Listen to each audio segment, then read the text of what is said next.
Mr. Reyes, is that enough, or is there more? If I could ask Mr. Reyes, hold my time for a second. Well, yeah, it's a loaded question, Councilman. You know, I'll be real blunt with you. I think that's the minimum that should be done. But there's an area on the other side of the river called the piggyback yard. It's storage right now. It's surface use. Mission Road. Mission Road.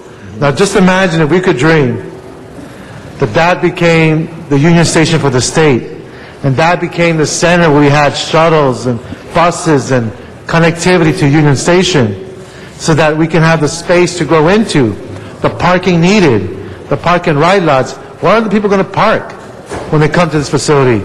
Now, we say they should be using the GO line. They should be using all the electric lines coming in. And that would be ideal. But the fact is, what inhibits them from using it is a lack of parking. So, if we had a blank check, if we had the ability to engineer this, we could build a Millennium Park over by Mission Road. We can do a multiplicity of benefits and connect with Union Station, connect the maintenance yards for the future light rail lines, which is a concept that's been discussed, and that would be my wishful thinking. But it seems that the powers that be are trying to confine it just around Union Station, and that to me is a shortcoming, but I understand my realities, that this could be too controversial, and that it would take away our ability to compete nationally for these federal dollars. But that would be my wishful thinking, but it is what it is. If all they're going to give us is two alternatives, because they say that's all they can do, then that's what I guess we have to accept. But the third alternative would be to look at that Mission Road yard and explore that opportunity to a degree that really moves us for the next 100 years. Okay. At the same time, if you look too at the 4th to 1st Street above the subway, where the subway sleeps at night, you know where that is? Above that point there, because then you could still connect to the subway. The challenge we have is to try to be, if I could use this microphone, this is the elevator that takes us from whatever level it is. And in other cities, it's all on top. And I greatly appreciate what Mr. Reyes says, too, because I think that area of Los Angeles, the Mission Road area, the old piggyback, which historically had been a rail yard, could be transformed and bring the city together as well. So all these are important to look at, but it's important that we focus and that we let the public know, and that we are going to be coming back to make a heavier decision in the months ahead. It is impactful, but look at the impact of the 4-level interchange where Tony Valdez used to live, the Fox 11 reporter. He'll tell you about the displacement, but where would we be without the 4-level? Where would we be without the freeway system that drove us, which really has to be transformed in a rail system? And the rail system, which is so important as we connect cities. These are not in outlying areas like an airport out in Westchester. It will transform how we do business. It will make a wonderful existence for us, but we absolutely have to do it right, and they have to inform people. So we look forward to working with all of us to try to come up with the best results, because as Mr. Garcetti said so eloquently, it is a 100-year decision. Standing to reinforce his conviction to not lose the Sylmar station to politics, Richard Alarcon asked staff to make the selection of a Sylmar high-speed rail station a priority. The bottom line is that the preferred route and station is designated to this date, before the voters voted on it, under their consideration, was Sylmar. So that should be the priority, and I'm indicating to staff that I expect the work to meet that priority, because priorities can change with politics. I don't want to lose this one politically or based on poor staff work.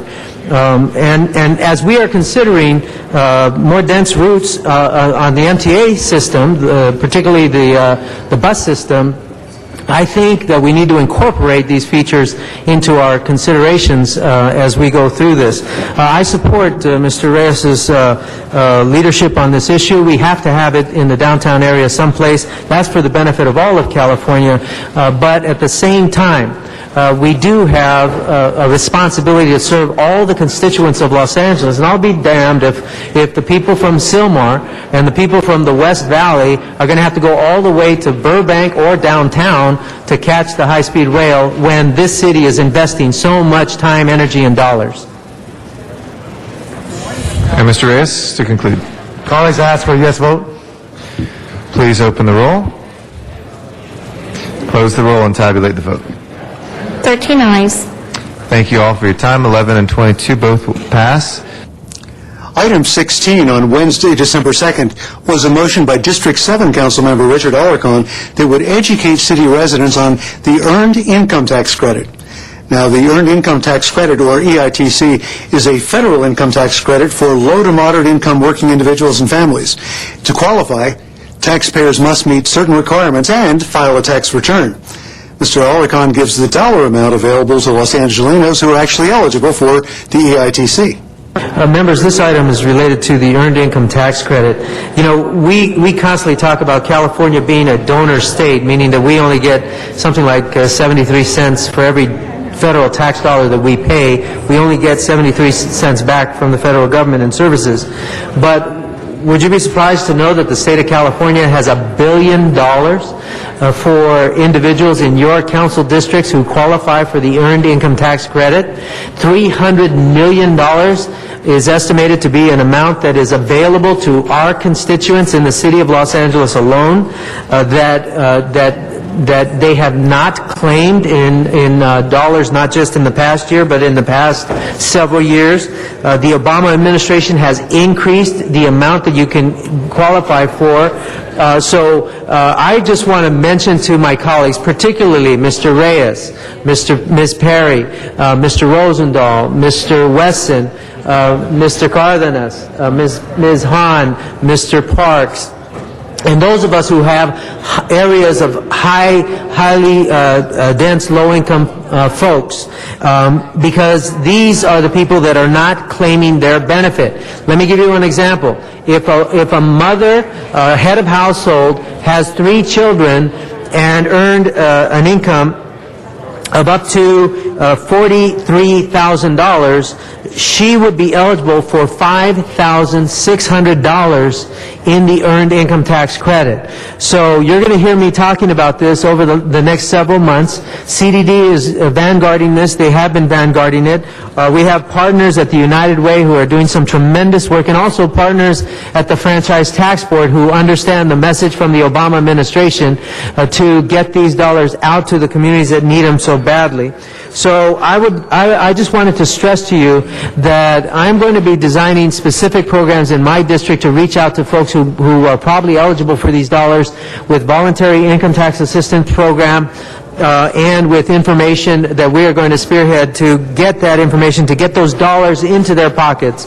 But I want to encourage each of you to do the same in your districts for senior citizens who may not know. In fact, I asked my stepson just the other day if he received his credit, and he did not. And his taxes were done by H&R Block, and frankly, they don't have a problem charging $150 to get your expedited tax check, but they don't put the Earned Income Tax Credit on the filing, and he was eligible for about $800. So I want each and every one of you to develop your own program targeted for the people in your districts. This motion is intended to do several things.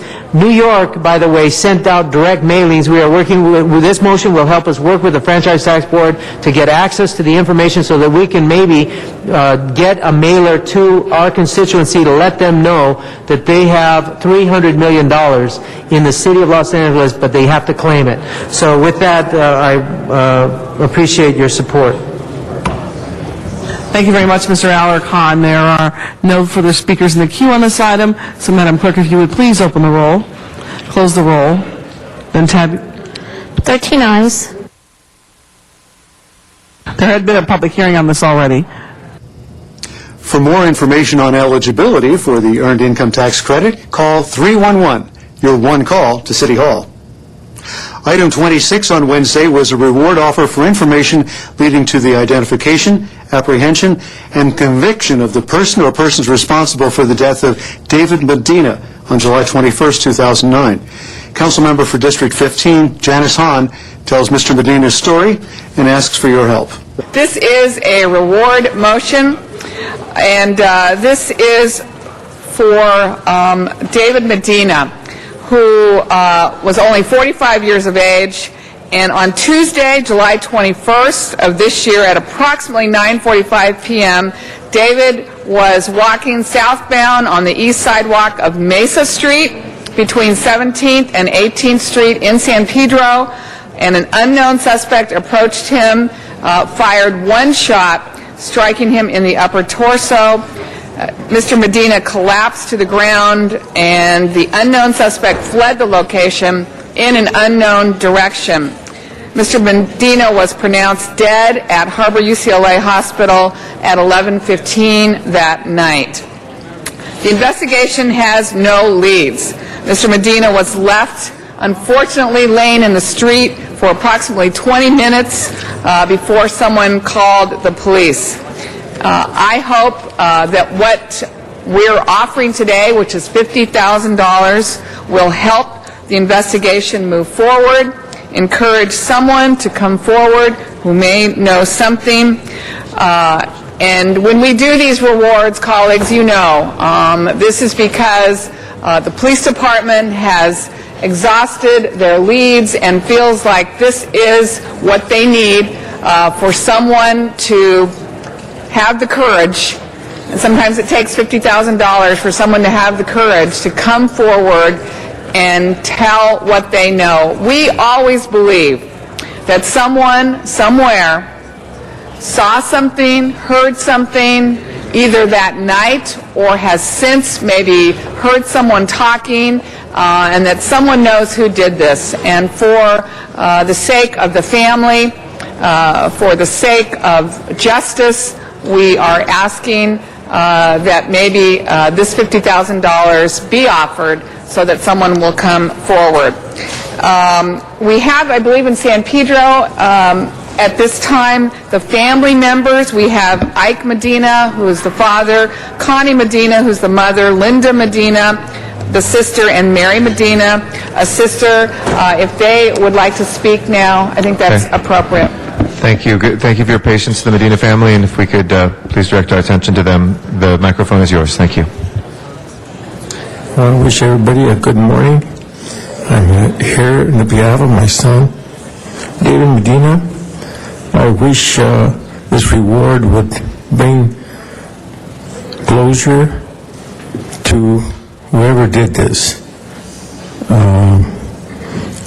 Every day I get a phone call with a tear in their eye telling me about my son.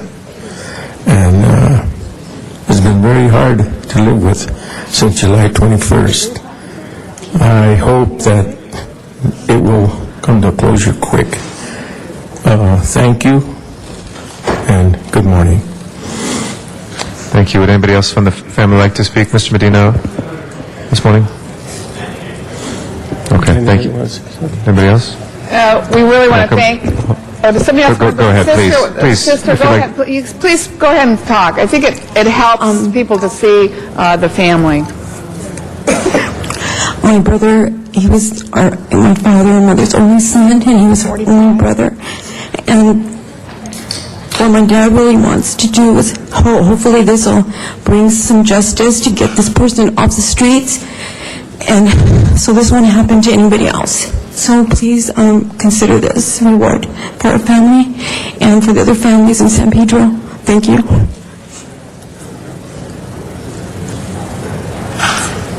I really do want to thank the family for taking the time to have their voice here. Again, we sometimes hear about these cases, we read the statistics, but it's always important for us to see that every life that has been taken has a family, has loved ones, that their lives have also been completely torn apart.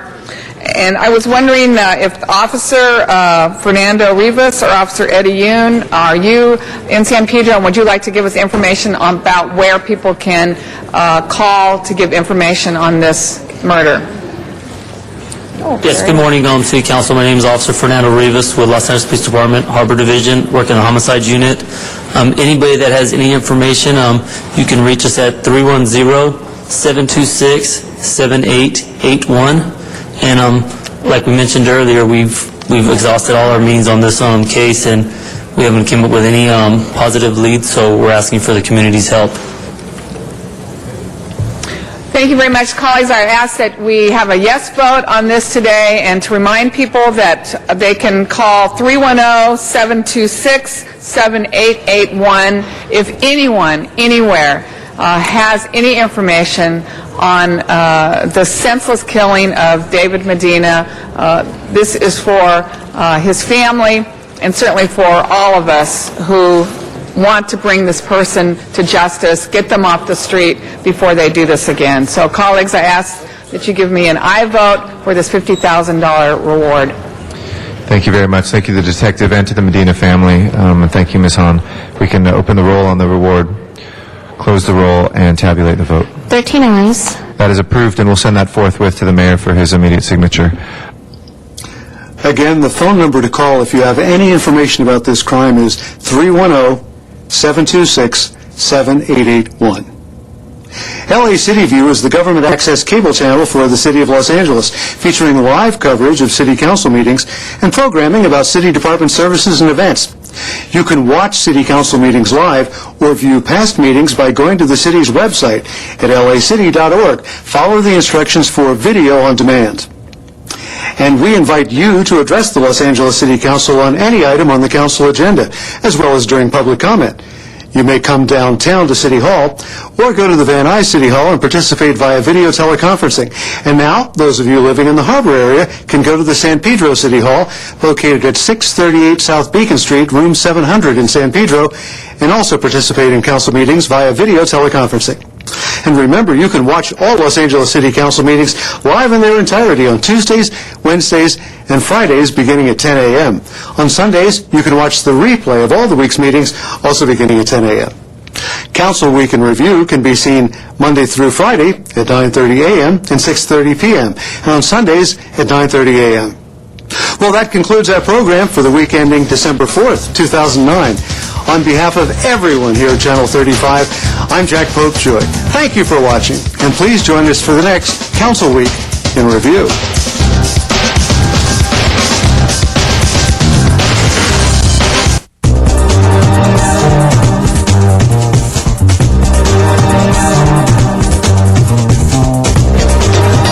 LA City View Channel 35. Your city, your channel.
Good morning, Los Angeles, and welcome to the City Council meeting for Tuesday, December 8th, 2009.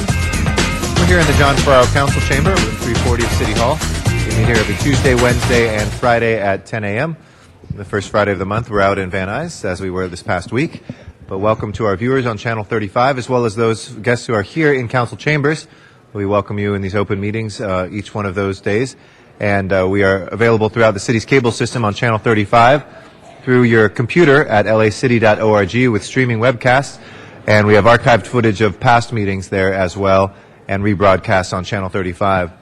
One last way you can always access City Council meetings for your convenience is through Council Phone, which is a number you can call and listen into our committee meetings or our full council meeting. That number is 213-621-CITY, 213-621-CITY. And you can listen into on any of the council meetings or any of the committee meetings that we have as well. Our agendas are also made available in advance of these meetings, 72 hours for our regular meetings and 24 hours for any special meeting items. They're available here in council chambers and online at lacity.org or in the city clerk's office. Those have items that have had public hearings and those for which public hearings have not yet been held. If you'd like to be heard on any of those items, please fill out a speaker card.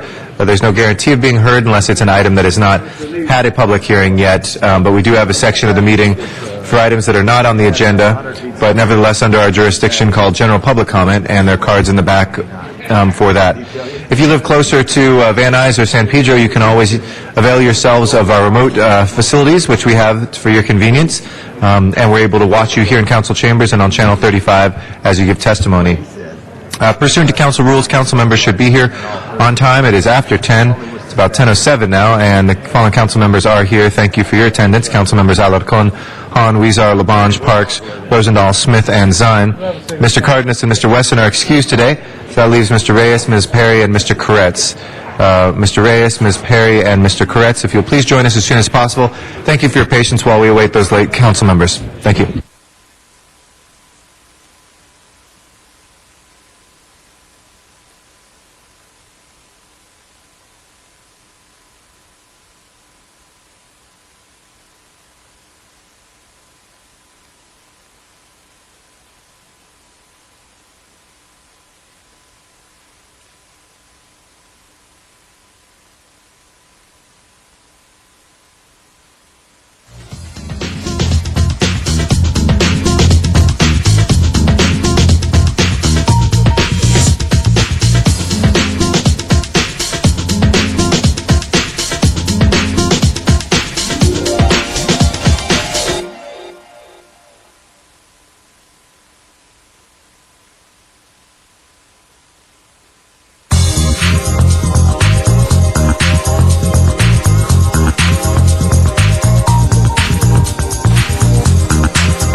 All right, Mr. Clerk, we now have 10 members. Will you please call the roll?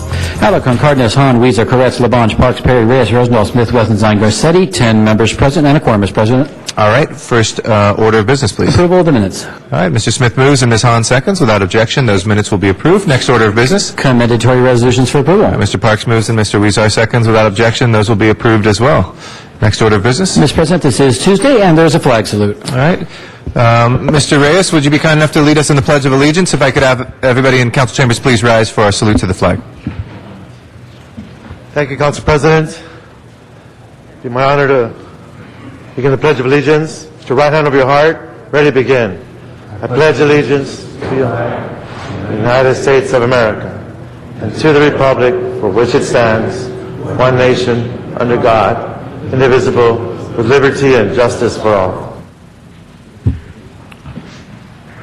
Thank you very much, Mr. Reyes. If we can run through the agenda, please. Mr. President, before beginning the agenda, there are a number of items to be continued. On item 7, there's a request to continue that matter for 6 months to June 8th, 2010. Is there any objection, colleagues, to continuing item number 7 till the 8th of June this coming year? If not, we'll go ahead and continue that. Next continuation. On item 11, there's a request to continue that matter to Friday, December 11th. All right, any objection, colleagues, to continuing item number 11 till the 11th? If not, let's go ahead and do that as well. Next items. On items 18 and 19, there's a request to continue those matters one day to December 9th. Okay, without objection, we'll continue 18 and 19 one day till tomorrow. Next items. Item 20, there's a request to continue that matter to January 13th, 2010. All right, without objection, we'll continue 20 till the 13th of January. And the last request on item 21, there's a request to continue that to December 16th. All right, without objection, we'll go ahead and continue item number 21 as well. We could run through the other items. That takes care of the continuations. Okay. On the regular agenda, items 1 through 6 are street lighting ordinances, notice for public hearing. Council should have 12 members. Do you wish to hold those on the desk? Yes, please. Let's hold that on the desk until we do have 12 members. Next items. Items 8 through 23 are items for which public hearings have been held. Item 8 is a commission appointment. Do you wish to hold that?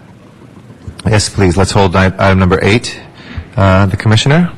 And there is ordinances on 9 and 10 in that section. Hold those on the desk. We'll call 10 special for Mr. Reyes. Next items, please. That would leave the remaining items in that section. Okay, colleagues, 12 through 23. Ms. Hahn? Okay. 13 And and 23 for you? For me? Which one's for me? 23 is... Oh, 23 is for Miss Perry and Okay. me. And 13, I'd like to call For you. myself. Okay, you got it. Mr. Labange? I already called special. We got it. Anybody else? Any other specials? All right, if we can take the balance then. Please open the roll, close the roll, and tabulate the vote. 10 ayes. Those are approved. Next items, please. Items 24 through 42 are items for which public hearings have not been held. 10 votes are required for consideration. There's no objection to consideration. Those are before us. We're still awaiting Mr. Koretz and Ms. Perry. Mr. Koretz and Ms. Perry, if you'll please join us right away so we can have 12 members and take up our ordinances. In the meantime, let's hold the ordinances on the desk. Do we have cards from the public on any of these? Yes, Mr. President. There are cards on 32, 33, 35, 36, 37, 38, 39, and 40. Okay, we have Ms. Perry here. Still waiting Mr. Koretz, excuse me. Mr. Parks, yes? 36. 36 for Mr. Parks as well. We'll open and close the other public hearings. If there are no other specials, let's take up, I think it's just 34, 41, and 42. Please prepare the roll and tabulate the vote. 10 ayes. Those are approved.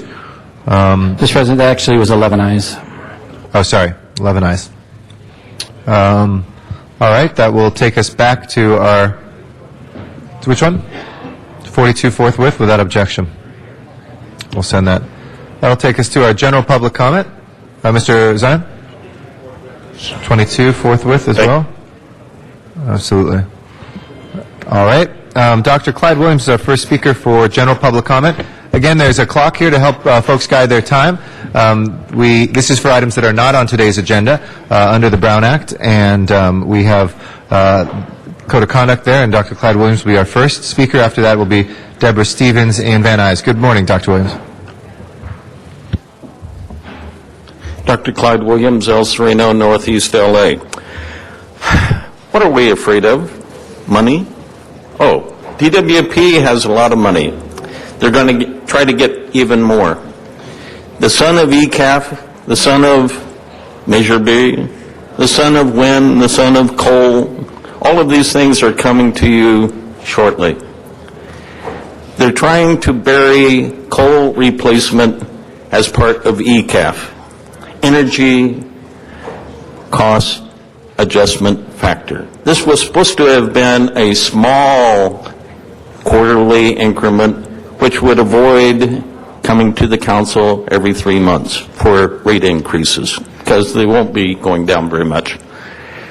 Now, coal, however, is not just a energy cost adjustment.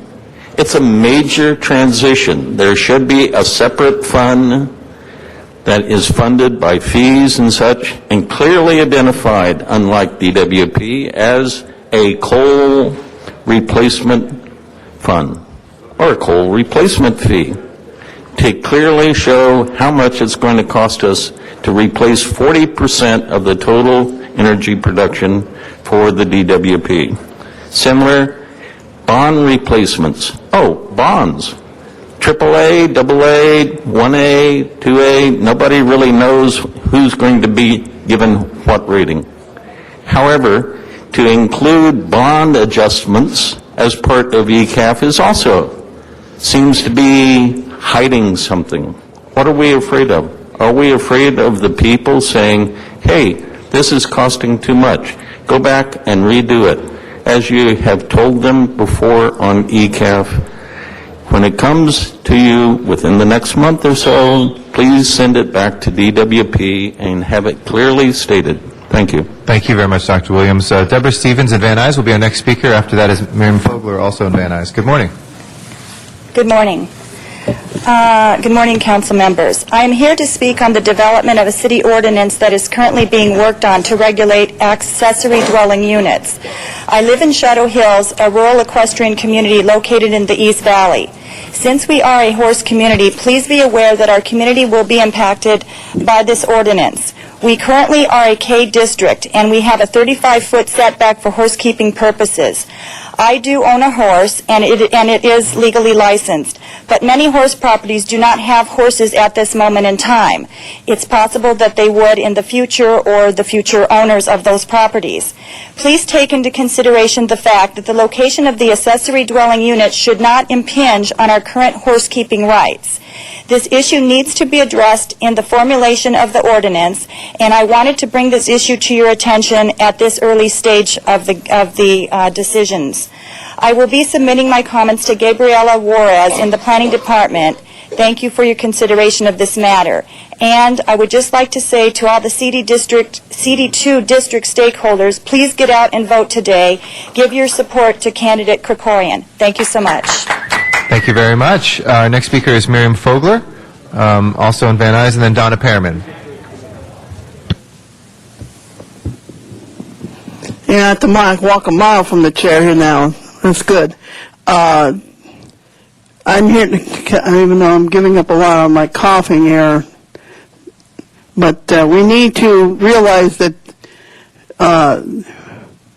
ESSL is a CRA, special interest, big developer for redevelopment, and you know what that means, to take away tax money that's needed for our libraries, for the essential services of the city. You can't pay for the police and fire department.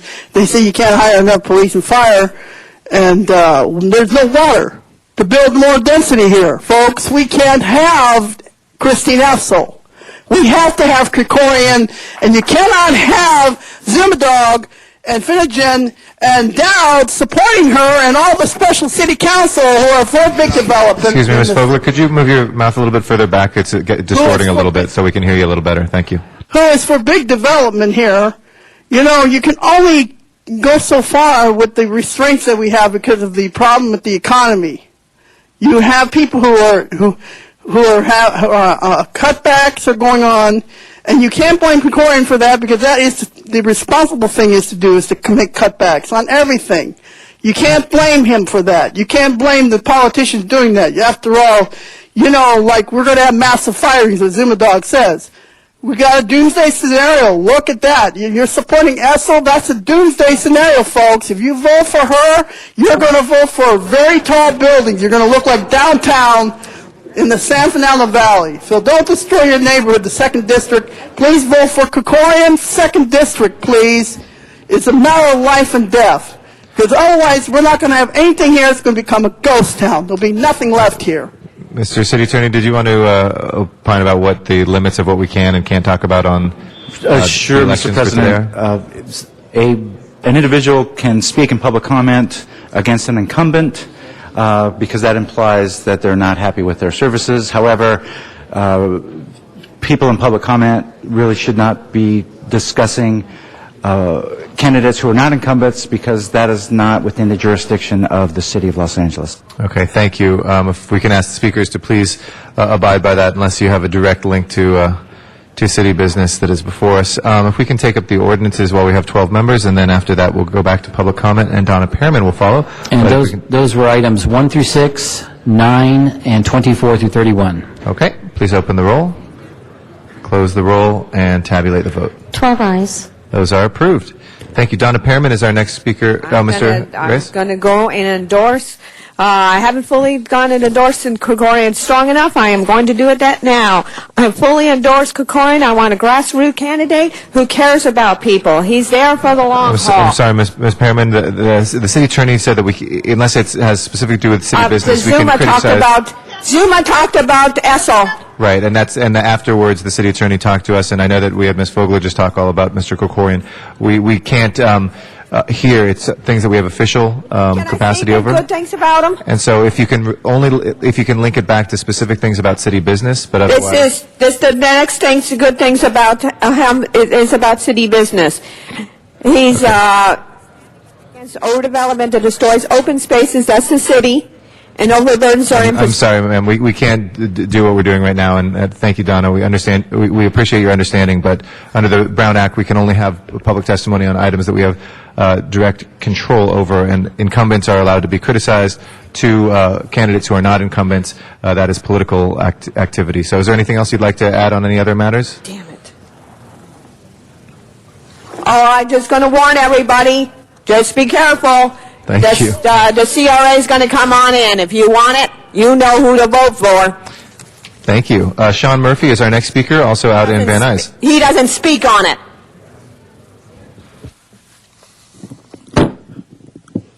Good morning, ma'am. Good morning, Mr. President, City Council. I think people should be voting for Paul Krikorian. He's the best man for me. I'm sorry, Mr. Murphy. I thought I made myself clear, but we can't. I know it's election day today. We can encourage people to vote, but we can't actually have partisan speeches on non-incumbents today. Is there anything else you'd like to talk about in general public comment? I will say this: he or she better do a good job. The streets are cracking, schools are the fire department's closing, and I don't think we should pay for the Michael Jackson funeral for those who did not attend. Thank you. Our next speaker is Zuma Dog here in council chambers. After that is Matt Dowd. Good morning. Good morning. First of all, I'd like to thank everybody who's helped support me over this past year. I'm walking down the streets, and I'm just get such nice greetings, and thank you to everybody. I wouldn't be here without community support, and I really mean that, and thank you so much. That's why I'm here today.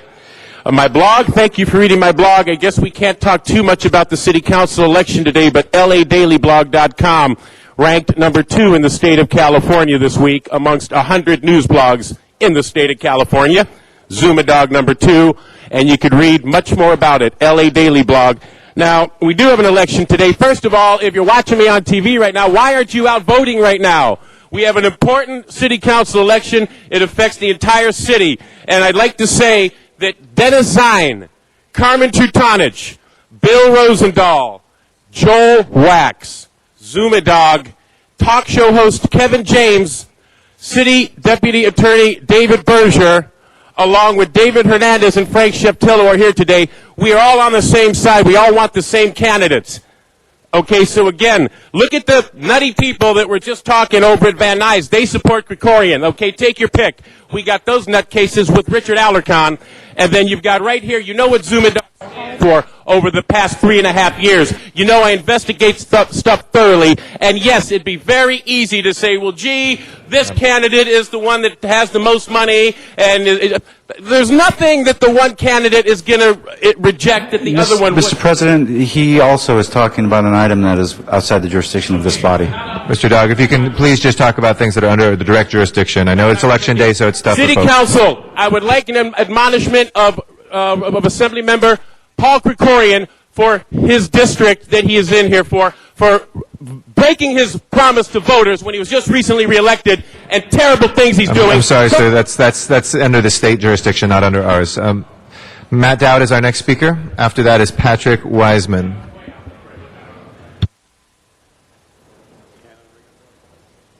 Thank you. Yes, we came here and held up a sign in 2006. It had like $58,500 on it. That was the meter back then, and we told you we'd keep running.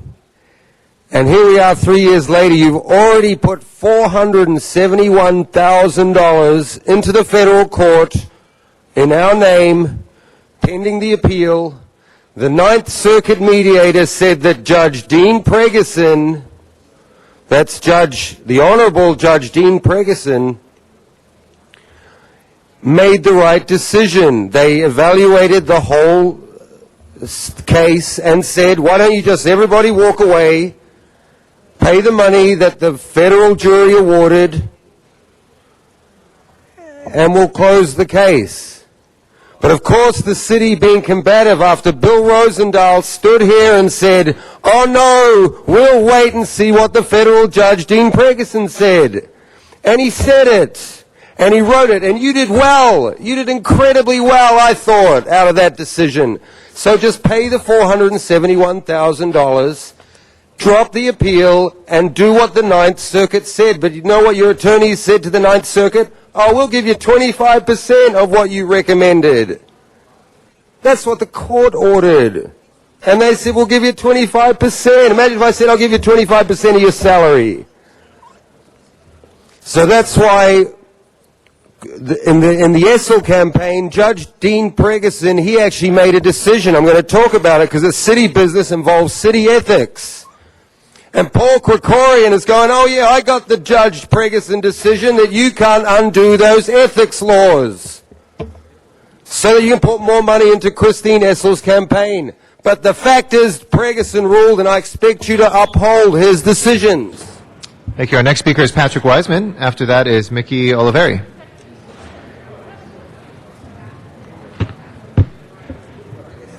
Good morning. Good morning, Council Member, Mr. Garcetti.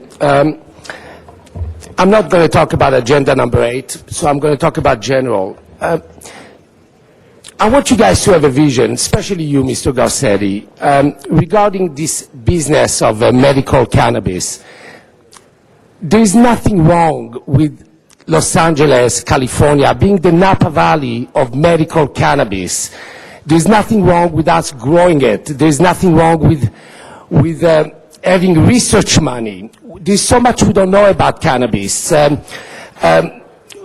like to see one day that people are coming to our farms and they see how we grow it, how we dry it, how we turn it into a liquid, how we ship it out. We need to be able to study the medical cannabis. For instance, I don't want to eat half of the refrigerator just because I wanted to take a couple hits to go to sleep. Some people, okay, just want to have the munchies but still drive. We need to be able to research this thing. Maybe use it, okay, maybe the research will bring it to use it in a cream, to use on second-degree burns. You guys have to let the course, you have to let capitalism take its course. You have to. It's an opportunity for California. We have a problem here that we need jobs. And this will give thousands and thousands of good paying jobs with benefits. I mean, I can see the future of this thing. Coming down, okay, just like Visor is doing his stuff, just like Napa Valley is doing their stuff, or Silicon Valley. The special word here is medical. Because it's medical, we should embrace it. You guys are there, okay, not only to collect taxes and to spend the money, but to create jobs. Thank you. Thank you, Mr. Wiseman. Mickey Oliveri is next. After that is John Walsh.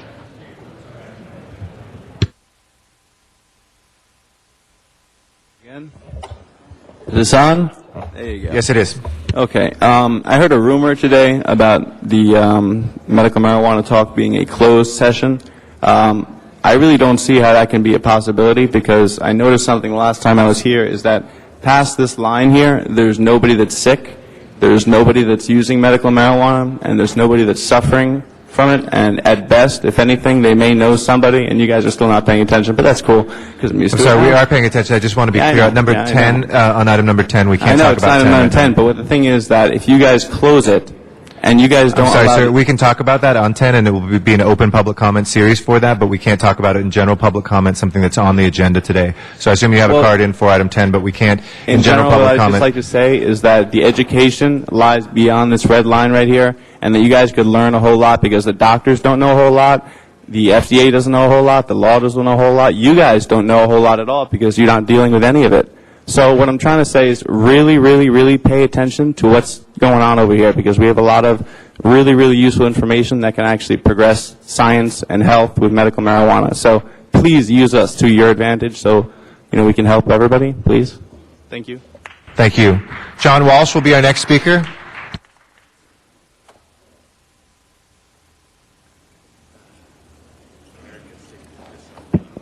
John Walsh, blogging at HollywoodHighlands.org since September 3rd of this year, when we started tracking 140,000 visitors. Not too bad. I'm going to make some general comments. I just want anybody out here, if you are a medical marijuana dispensary owner and you need parking, you ask Mr. Zine. As a matter of course, according to the LA Weekly, you get free parking. What else you get free, Zine gets free, I don't know, in exchange. I'd like to show you this shirt. This is a typical high school student who then they put a phony medical marijuana dispensary, profiteer dispensary, next to his LAUSD school, and this is what he looks like now. Now, I want you to know it's not just about cigarettes. It's also about cannabis. You see what this is? You want to buy it?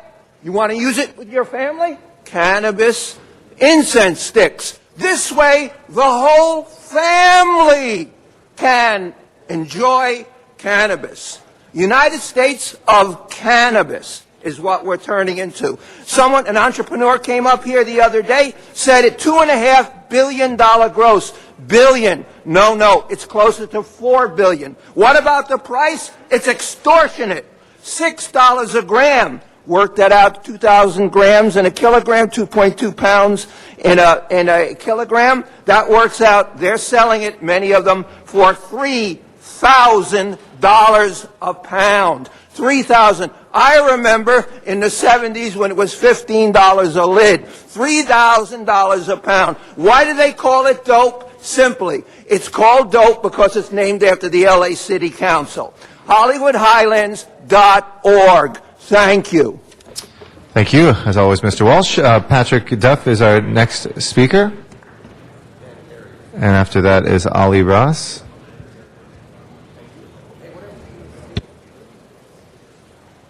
Man, he is a tough guy to follow, Mr. Walsh. Thank you, Mr. Walsh.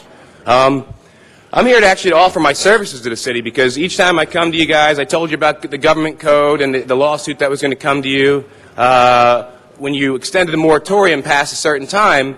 What you guys need is you need somebody that's been on the inside of the medical marijuana community for a couple years, and you need to hire them. You need to have them working for you so you guys aren't just guessing at all these things. Don Duncan, comes here every week, offers his services, and then he's thrown in front of the bus with LA Weekly, like you guys didn't know, he had any interest with, LAPCG or anything. And he's just tossed in front of the bus. And what I think it's disgusting because big interests now, their lobbyists, are going to be getting involved in stuff like this and making people look really bad. And I really think if you guys, did your due diligence, what you could do is you could find somebody like Don or somebody like me or somebody like DeJay or somebody that's been involved in medical marijuana and actually hire them so they can give you their well-grounded opinion. Since I've been in LA 5 years, I've been raided by the DEA 2 times, never given a property receipt, never arrested, never charged, raided by the LAPD 1 time, never a property receipt. So we're talking about hundreds of thousands of dollars in merchandise that was just stolen in our city, just completely robbed. And nobody gets charged with a crime. Now, that's not right. And then you have the city attorney talking about pesticides and cannabis. And the fact is, if you want to save people or help people, it's not the pesticides and cannabis. We need to go after the cigarettes. We need to go after the alcohol, the prescription medicine. And we need to go after the ignorance. And the ignorance would be, further put forth if you guys don't have somebody on the inside working that actually knows the medical cannabis industry. It's kind of like you're going against the grain. You're pissing in the wind. Ali Ross is our next speaker, and after that is David Hernandez. Good morning. Greetings in the name of the Most High God, Jah Rastafari, Selassie. That's my God on earth. And I am here to pray for city council members. And my God said to pray for all of you to make the right decision.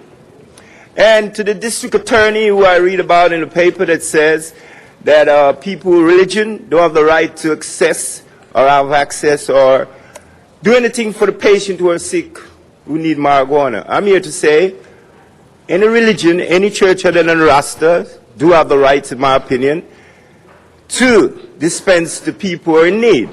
I bless City Council and all its members, and I wish that all of you make the right decision.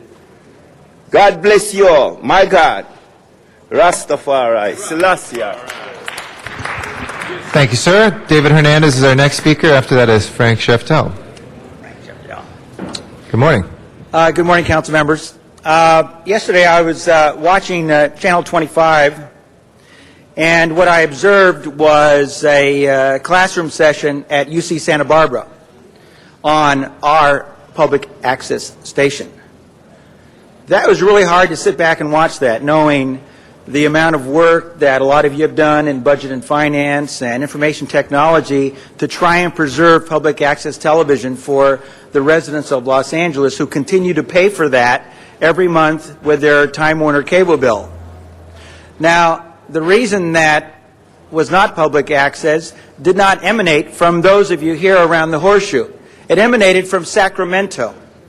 Sacramento politicians saw an opportunity to seize our public access and use it for their own means.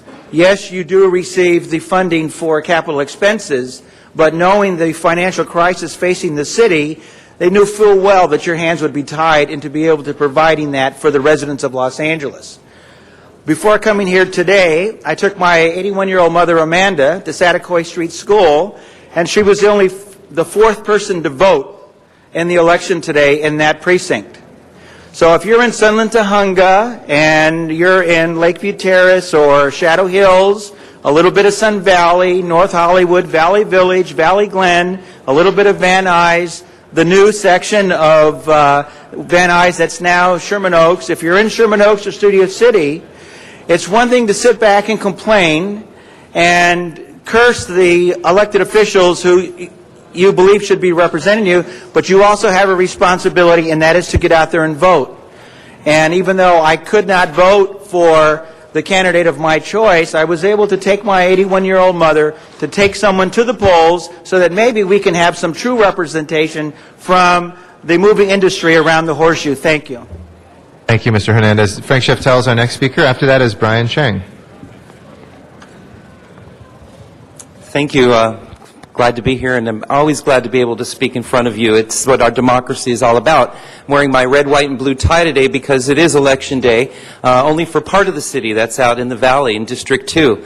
It's been a long campaign cycle, and it's finally here, and I'm glad that that's happening. But we don't have a representative yet. And the city is about to make some decisions that are going to involve the whole city. So I would ask that you wait until we have that seat occupied. We'll know today who's going to be in there, hopefully tonight. Hopefully, if it's not too close. I know we had to wait when Councilman Koretz was elected. It was quite close, so it wasn't decided that night. Hopefully, it will be clear-cut tonight. But it's very important that you don't make any decisions until that seat is occupied. There are a lot of people that are not represented today around this horseshoe, and that's the people in District 2. So again, I would encourage you to please hold off and not do anything that would represent that district. I was also at the police chief swearing-in ceremony, and I got to see some of you there, and it was great to see that era, that happen, that we've handed off the baton and we have somebody new, and it's great that we've done that from the rank and file, that we've promoted from within. That certainly sends a message out to law enforcement that you can work hard and you can make it to the top, that we don't have to go outside and bring somebody in. So I'm very happy to see that. I will be going and casting my ballot. I think it's real important, and if you're out there and you haven't done that yet, you really need to do that. It's a very important thing. That's what enables us to come down here and complain. If we don't vote, we really don't have the right then to complain about it. So, we hold our elected officials up to a certain standard, and we need to continue to do that. So again, I encourage all of you to get out, get up, go vote. It's very important. We have 2 people. I'm voting for Essel. I encourage everybody else to as well. Thank you. Again, if we can avoid any of the individual candidates, but thank you for your comments. Otherwise, Brian Chang is next, Jungju Park, Ahra Cho, Susanna Kim, and Lisa Yoon, I think, are part of a group together. Welcome and good morning. Good morning. I would like to start off with a quote from our mayor, Arnold Schwarzenegger. Global warming is one of those things, not like an earthquake where there's a big bang and you say, oh my God, this has really hit us. It creeps up on you. Half a degree temperature difference from one year to the next, a little bit of rise from the ocean, a little bit of melting from the glaciers, and then all of a sudden it's too late to do something about it, end quote. We learn of respect, integrity, honor, and justice throughout our lives. However, many of us fail to accomplish the most fundamental aspects of these qualities. Learning to respect the gifts we receive from our environment. The world is not like it has been 30 years ago. We have been so occupied with our self-interests. We have failed to recognize the devastating effects of climate change. We have been blinded by the financial benefits from the industries and thus indifferent to the means of how such circumstances evolve. Global temperatures are gradually rising. Natural disasters are occurring from all over the world. It is inevitable who will be facing the consequences of this crisis, us and our future generations. The time to act is now. A collaboration of students from all over Southern California have met together under PAVA and the New Hope Academy to become a part of the UN Global Debates Project to research, discuss, and challenge ourselves and our community to alleviate the tragic problem we face today. Thank you very much, and thank you for your testimony here in Council Chambers. Jungju Park is next, and then Ahra Cho will follow. Good morning. Good morning. Okay, so the UN Global Debates Project is a sector of the People Speak organization created by the United Nations Foundation. It's a public charity created under Ted Turner's historic $1 billion gift to support UN causes and activities. The United Nations Foundation is an advocate for the United Nations and a platform for gathering people, ideas, and resources to help the United Nations solve global problems. Each fall and spring, high school students in over 90 countries participate in the global debates by hosting a public debate or a discussion in their local on a specific global issue. But they don't just stop there. Schools take their debate into action by organizing local service projects in their school and their communities, getting the attention of local press, engaging elected leaders, and creating thought-provoking videos about the issue at hand. Our division currently has 12 high school students involved in this project. The 12 members consist of high school students from various schools throughout the area. La Crescenta, Thousand Oaks, Granada Hills, La Cañada, Valley, Arcadia, etc. These students met and trained through the debate program at the New Hope Academy and together became members of PAVA, a non-profit organization dedicated to serving the community, sharing the same vision. Thus, New Hope Academy, PAVA, and organizations such as Hilda Bay and Green LA Coalition are 100% supportive of these students and are full-fledged advocates of the project. Thank you. Thank you very much. Ara Cho is next. After that is Susanna Kim.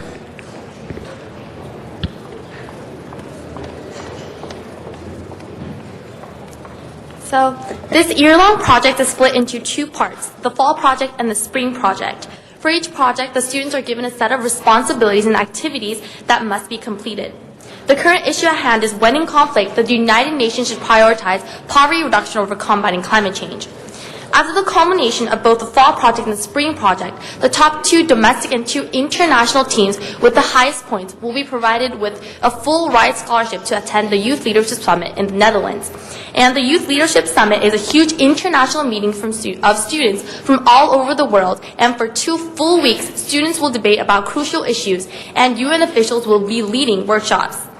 This opportunity will be an amazing eye-opener for us as students and be overall a tremendous experience. The United Nations Foundation's focus for creating this project was to provoke passionate high school students to research and affect their communities and leaders in regards to our climate issues. Thus, a huge focus of this project is directed towards inviting officials, community leaders, and the media so that this issue is constantly publicized and recognized by our communities. On November 20th, we completed our second round of debates in the UN's Foundation's Global Debates Project, which challenges high school students from around the world to think critically about pressing global issues. We were honored to have many leaders of our community attend. Some of our leaders and officials provided inspiring insight and comments to our debaters. We had the Glendale Mayor, Frank Quintero, who said, quote, "The Glendale community is proud to have such inspiring high school students. It is wonderful to see our students being proactive." And we had the Director of Programs at Hilda Bay, Meredith McCarthy, quote, "What the students have been researching and are debating about today is an extremely noble cause. Taking a further step to join the fight to protect our environment is a very worthwhile cause." The debate closed in a successful combination of 200 guest members, community leaders, and officials who joined to support a worthwhile cause to protect our environment. Thank you. Thank you very much. Susanna Kim is our next speaker. After that is Lisa Yoon. What school are you guys from, by the way? I'm from Flint Ridge Preparatory School, Great. and it's all the schools around the communities in La Crescenta, Glendale area. Great. Thank you. So the students of the UN Global Debates Project just completed in a 2-day environmental conservation service project at the Americana at Brand. The focus of the community service event was to highlight the importance of recycling, particularly during the holidays when we use a lot of wrapping paper, and the joy of spreading gifts has an undeniable cost to our environment. Provoking statistics researched by the students led to the development of an environmental safe awareness event. For instance, added food waste, shopping bags, packaging, wrapping paper, bows and ribbons from Christmas. It all adds up to 1 million tons a week to our landfill. Each year, 50 million Christmas trees are purchased in the U.S., and of course, 30 million of those are added to our landfill. In total, 25% more trash is generated in the weeks between Thanksgiving and at the end of the year than during any other comparable period. With those provoking statistics in mind, a collaboration of 12 students from high school students throughout Southern California hosted a public environmental awareness event on the 5th and 6th of December 2009 at the Americana at Brand. So, to hopefully ease the effects of the holidays on our environment, the students passed out environmentally safe, reusable shopping bags with various ornaments made of recyclable products that would otherwise go to waste. Magazine, calendar, folded candy flowers, ornamental pouches, and scented cubic ornaments. Most importantly, the students were able to speak to the public to provide a greater awareness and system to support the ease detrimental effects of our waste during the holidays. Glendale Mayor Frank Quintero joined the students in this honorable cause to promote an environmentally safe holiday season. And as the mayor began to pass out the ornaments, he said the presentation is amazing, and using recyclable products that would otherwise go to waste is a tremendous idea. I'm honored to have our young generation so passionately promote such a worthwhile cause. The community service event was extremely successful, and most importantly, worthwhile to the mayor, the public, and the students, and most importantly, our environment. Thank you. Thank you. Lisa Yoon is our next speaker. After that is Luisa Mavropoulos.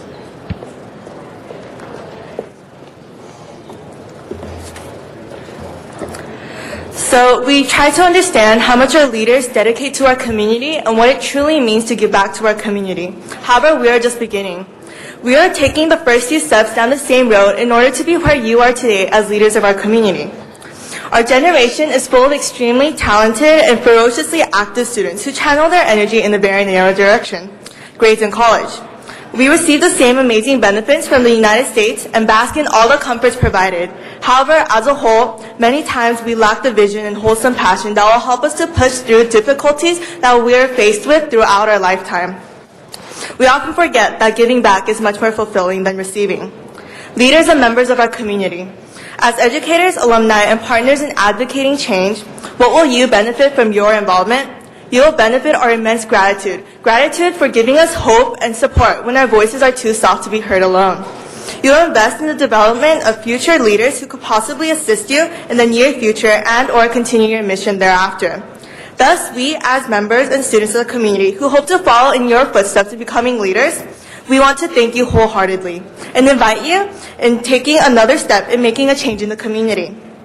This project has been extremely beneficial to us, both as students and members in the nation. So if you have any suggestions that you would like to make or any opportunities that comes to mind, we'll be very happy to hear them. We started by making a difference in the Glendale district, but we would like to take one step further in positively affecting the Los Angeles community as well. We're extremely excited in having a green mayor in office, and we truly believe that the best place to begin implementing change is in the Los Angeles area is here. Thank you very much, and Tiger King says hi, and we have cake for Councilmember Garcia, so if anyone... Thank you. Well, if you give the Sergeant at Arms, we'll be sure to share that with the members of the public. Thank you. We appreciate it, and please give Tiger our very best as well. Thank and you. Thank you, too. This is what we made for our event, so... Great. Wonderful. Congratulations on all the great work you're doing. Thank you so much. Our next speaker is Luisa Mavropoulos. And good luck in that competition. Hope you get to Netherlands. That would be great. And then after Ms. Mavropoulos will be Cheryl Akili. Good morning, Council. Good morning. Good morning, Council members. Luisa Mavropoulos, www, Echo Park, /90026, not for the easily offended, at yahoogroups.com. I started this blog in response to neighborhood councils. I know that my blog is not a very popular one, because you know what? One thing that I believe in, and that is one thing my parents taught me, and that is always be honest in all your affairs. And that's what I try to be. Okay, and if I'm being blunt, then guess what? I'm sorry if I'm being offensive, and I don't mean to be. I voted and have been a voter since I was 18. I became disabled, physically disabled, at the hands of a Los Angeles police officer, Rampart Division, in 1997. Since then, I have not been able to hold a paying job because of my disabilities. I don't know how I wake up from one day to the next. So what I do, I volunteer, and I volunteer a lot. Mr. Garcetti, I know that you know that. Mr. Reyes, I think that you probably know that. I know I'm not popular with you, but it's business. The same thing with Mr. Weezer. Our current problem with neighborhood councils is within Boyle Heights, on a request that was made from the Boyle Heights area for a toy giveaway program, which the Boyle Heights Neighborhood Council is now trying to hijack. I don't think it's a correct thing to do. Bottom line is, Again, www.echopark/90026, not for the easily offended, at yahoogroups.com. You want to hear the truth and what's going on the street level with neighborhood councils? Then go onto my blog. And do the words class action lawsuit mean anything to any of you here? I hope it does. Thank you, Ms. Mavropoulos. Cheryl Akili is next, and then Maurice Weiss is after that. Good morning. President Garcetti, I'm going to make sure that you know how to say my name at some Is point. Ikley? Ikley. Okay, Thank you put it very out there much. phonetically. I wasn't sure if it was, okay, Ikley. My name is Cheryl Ikley. My I'm a apologies. citizen of Los Angeles. I wanted to thank the council today for all their work that they've put into the medical cannabis, I'll speak in general, ordinance that's going on. I want to thank Mr. Reyes for taking the lead and really putting a lot of time and energy in it. I want to also thank Mr. Rosenthal, my council member, who has been very supportive from the very beginning. I also want to thank Ms. Zahn. Thank you very much for all your support and fighting for us. I want to thank all the council members for moving forward on this. Just in general, I just want to give my gratitude. I know you guys work very hard. You deal with a lot of upset and angry individuals of the public who come and speak at this microphone. So I wanted to change the tone and just tell you that I am really appreciative. I am a medical cannabis patient myself. I suffer from a life-altering condition, medical condition called thoracic outlet syndrome. I know I do not look ill or injured, but I am. And so I do really appreciate that you guys have been working so hard on this. I've been coming here for over a year speaking on this topic, and I'm really glad that you guys are deciding to move forward and really thinking through the issues that face this council and this city, keeping patients safe, keeping the community safe. And I just wanted to show gratitude to you, especially Ms. Hunt. Thank you very much for all your help. I know that you guys, a lot of you have stood up for us and really thought things through, and I do appreciate it. Thank you again. Thank you, Ms. Ikley. We appreciate your comments today. Maurice Weiss is our next speaker. After Mr. Weiss is Michael Carrion. I know your father. Good morning. I live in Cheviot Hills, which is Paul Koretz's district, but I was invited to spend a day today with Dennis Zine. I was high bidder at a silent auction, a fundraiser at the Overland Avenue School. So I'm spending the day with Councilman Zine. We're going to lunch, and we're going to go take pictures of the snow on the roof. And I'd like to put in a word for light rail through West LA going to Santa Monica. I've lived in Cheviot Hills since 1974. It's a great neighborhood. I used to be able to cross Pico Boulevard without being hit by cars, and Overland used to be an easy street to cross, but they've now become corridors, and Overland is a north-south street through our neighborhood. And there's a proposal by Light Rail to run a at-grade crossing through the West LA area, which would be a disaster. It would stop traffic going north-south, both on Sepulveda and Overland. And I think a lot of consideration has to be done before it's built. It should be underground, at the worst case overground, but not at-grade crossing, not only due to traffic problems it may cause and will cause, but also the noise and the other problems that arise from having public transit there. I really am in favor of light rail. It took me 45 minutes leaving at 8:30 to get here this morning. I think everyone was looking at the mountains, and that's probably the main reason. But it's a pleasure to be here today, and I'm looking forward to lunch with Councilman Zine and maybe with Councilman Koretz one day. Thank you. So what's Dennis Zine go for these days? I didn't hear you. What does Dennis Zine go for these days? I don't know yet. How much does he go? Yeah.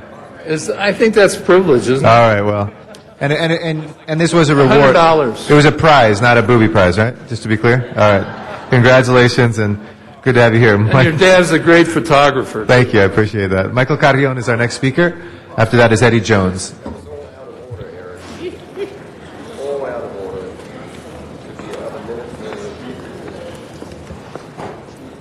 Good morning, President and the City Council.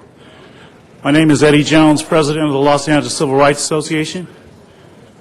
And a young man, 15 years old, by the name of Garrett Wheeler, was hit and killed by a car on Crenshaw and 50th about 5 days ago. Today, myself and the faculty and the students of Crenshaw High School went out to Crenshaw and 50th, where there was a memorial held today, a candlelight vigil. I want to thank Bernard Parks Jr. and Bernard Parks from the 8th District for returning a responded call after we did the press conference to get the information out there. The cars are going really fast on Crenshaw and 50th, and the students are crossing the street there. So we're asking for two things. The first thing we're asking for is, can we make that light a little bit longer, because the light only lasts 10 seconds, and the students don't have enough time to cross, and that's how those two students were hit by the car. The other thing that we're asking for is a real big miracle, Mr. Garcetti. It's never been done in South Central. If we could have a bridge over Crenshaw and 50th right there. I know it's a little expensive, but I put a light there at Dorsey High School on Rodeo where 9-year-old Jamaria Grant got hit and killed, and I thank Herb Weston for assisting me to do that. If we can put a bridge right there, and the community is willing to work with me, the Urban League is working with me, Albertson's Food Market is working with me, I'd like to have City Council and Bernard Parks work with us to put a bridge there in South Central, something that's never been done. If it can be done at all, let's work together and help our kids, because those kids are our future. And it would be a wonderful bridge with the fence around it so the kids can't, hurt themselves, but just so they can cross there, it would be a miracle. It's for Garrett Wheeler. His service is this Monday on Crenshaw at Harrison and Ross, and his viewing is on Sunday at Harrison and Ross all day long. The mom and dad sends their love and regards to City Council, and if it can happen, that would be a miracle. Thank you very much, Mr. Jones. Thank you. Appreciate it. Michael Carrion, excuse me, was up, and then Richard Davis. Good morning. Good morning. My name is Michael Carrion. As I sit here today, I don't know what I am. I'm upset. I'm frustrated. I'm angry. Nobody here pays attention to you guys. If you guys look, they're all doing something else. They're all having conversations. Sir, I'm paying attention to you, and we're paying attention, sir. Pardon me? I'm paying attention to you, sir. You are, they're talking right there. My own councilman's having the conversation. Aides are laughing and joking across the hall. The camera should be on you people. You were out there somewhere, you don't even see it. I'm frustrated. You guys just, it's a joke to come here. People come here because they want to speak to their representatives. But you guys are too busy getting coffee and BSing and doing whatever you have to do. It's frustrating. We pay money. They speak for themselves. I'm tired of it. I'm fed up with it. I've been here for 3 months asking Mr. Reyes to clean a property. What does he do? He walks out the room because he doesn't want to deal with it. Yet he has the audacity to put quality of life issues for people? For who? The few? A woman in a skirt comes to him for a liquor license and boom, boom, boom, open the doors. Everything that you want, ma'am. Somebody comes to him with a house that's rat infested. I don't have time for you. He doesn't care about the constituents in his community. He cares about a camera being on him. I'm tired of having to come to you guys and ask you very politely and properly for the right thing. I'm mad as hell and I won't take it no more. I'm not the only one that feels that way. It's embarrassing to say I live in the city of Los Angeles. You can sit down, Mr. Dowd. We have somebody else at the. We have somebody else at the. I can have support up here, can I? Not during public Then comment, for sir. now If you on, would take please- everybody else. This is the kind of Hold on, Mr. Dowd. hypocrisy. Mr. Dowd, if you'd please sit down so we can clear the center aisle. You know the rules. We've warned you before. Mr. Carrion has every right to express his opinion right now, but if you please sit down. If you could have the Sergeant at Arms assistance if Mr. Dowd won't sit down. Thank you. Go ahead. Hey. You have 5 seconds left, Mr. Carrion. My You apologies. interrupted me at 20, but this is the kind of hypocrisy I speak of. Other people can come up here. Other people can have 15 people up here. But when you don't like what we have to say, you cut us short. That's embarrassing to be an Angelino today. Thank you, Mr. Carrion. Our next speaker is Richard Davis. Good morning, sir. Thank you for letting me speak here today. My name is Richard Davis, and I'm the curator of the USA Hemp Museum, and I'm court-stipulated expert on marijuana. I have these are general statements about what is happening with this. Every person in California has a right to obtain and use marijuana by initiative process. In California, the people have all the power. You have none, except what the initiative and the Constitution say you have.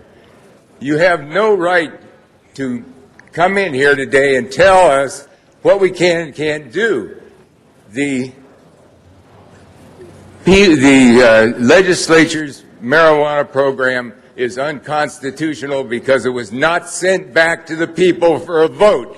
It's clear. It's clear in the Constitution, and the Constitution wording is mandatory and prohibitory. Now, these people that are not listening will just go ahead and vote for this. My advice to you is to send this back to the city attorney. Sorry, sir, we can't talk specifically about the item. I know you were going to talk in general terms, but that will come up at number 10, and we'll be hearing public comments then. This is a voluntary law. The people's law is voluntary. I don't have to sign up for it. It does not apply to me. I sued over this in court. I went to court. They said I was not bound at all by the legislator's marijuana program because I didn't volunteer for it. So what you're trying to do is to enforce a voluntary law on the people. This is totally illegal, and I hope you'll vote to not implement this at all. Thank you very much. We'll close our general public comment for today. If we can go to items that are called special, we have item number 8, a commissioner first, and then we'll take up items 37 and 36, which have been requested out of order. Is Mr. Kim here? If you'd like to come forward to the table, and I'd like to recognize our planning land use management chair, Mr. Reyes, to say a few comments on this nomination. Why don't you first, thank you for your interest. Why don't you give us a little idea about yourself and your interest in serving as a commissioner? Good morning. My name is Justin Kim. If you just move the microphone a little closer, we can hear you better. Thank you. Good morning. My name is Justin Kim. I lived in LA for more than 30 years. I work in LA. I've been involved as a commissioner for the past 3 years at Disabled Access. My background is in evaluation real estate. And recently the mayor made a recommendation. I'm here. Well, thank you for your interest in serving in this unpaid position, and we appreciate that. Mr. Reyes, I know, is coming forward to give a few words as well. And here he is, Mr. Reyes.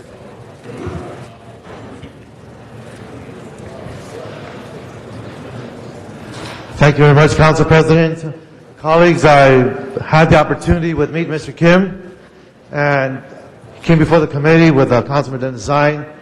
And I want to thank Mr. Kim because we have here a person who understands the challenges we have in our communities, especially in the metropolitan, more crowded, diverse areas.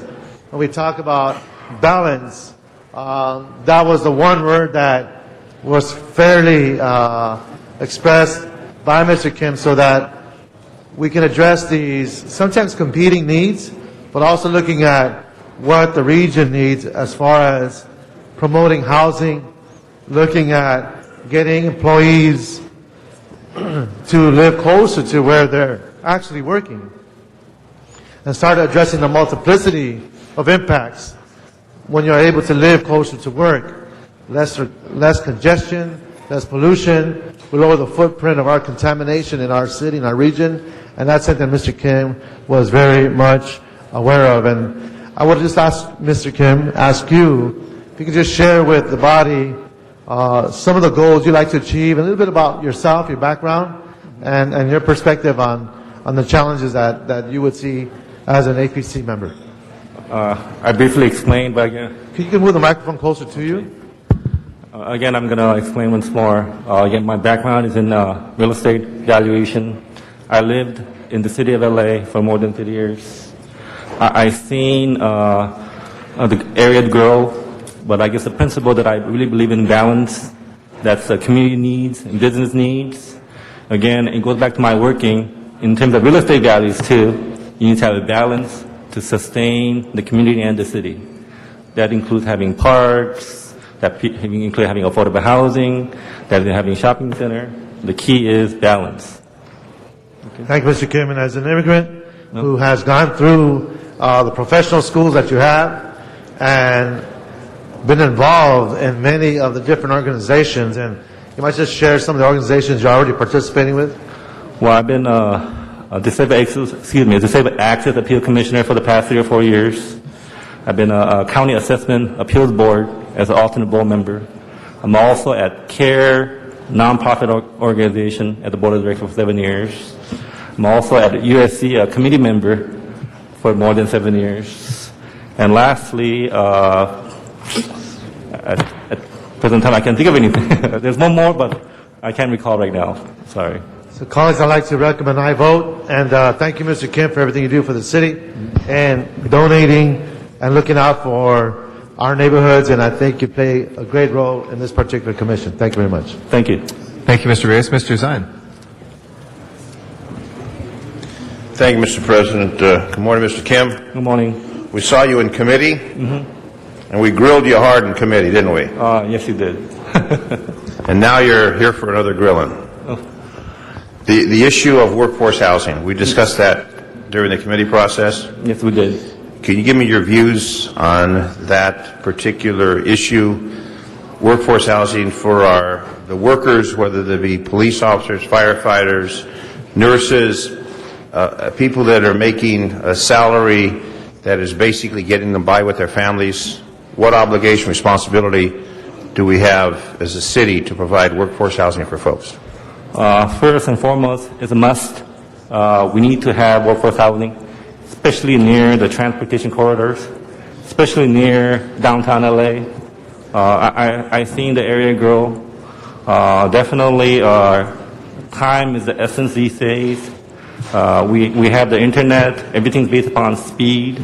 So if you're to provide workforce housing near all the epicenters of the working area, we'll be competitive with other cities.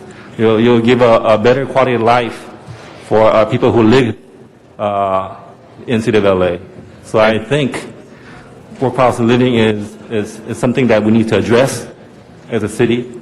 Something personally I favor having much as we can, especially again with the continued increase in our population in the city of LA.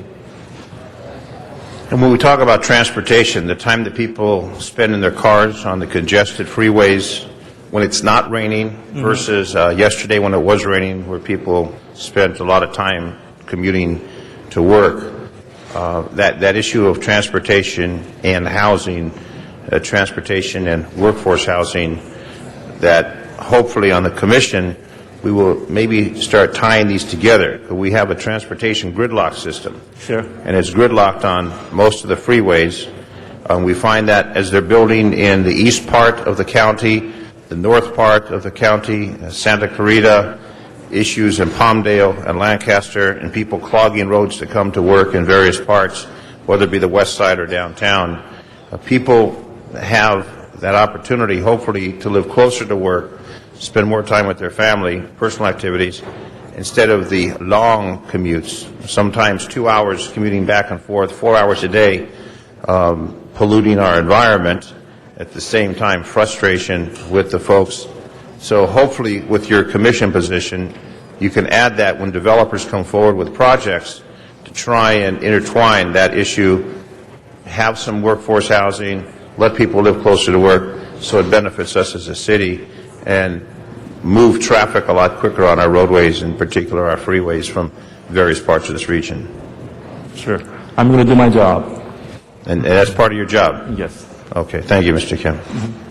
Thank you very much, Mr. Zine. That's our last speaker on the queue, so we'll take a vote on the confirmation. If we can please open the roll, close the roll, and tabulate the vote.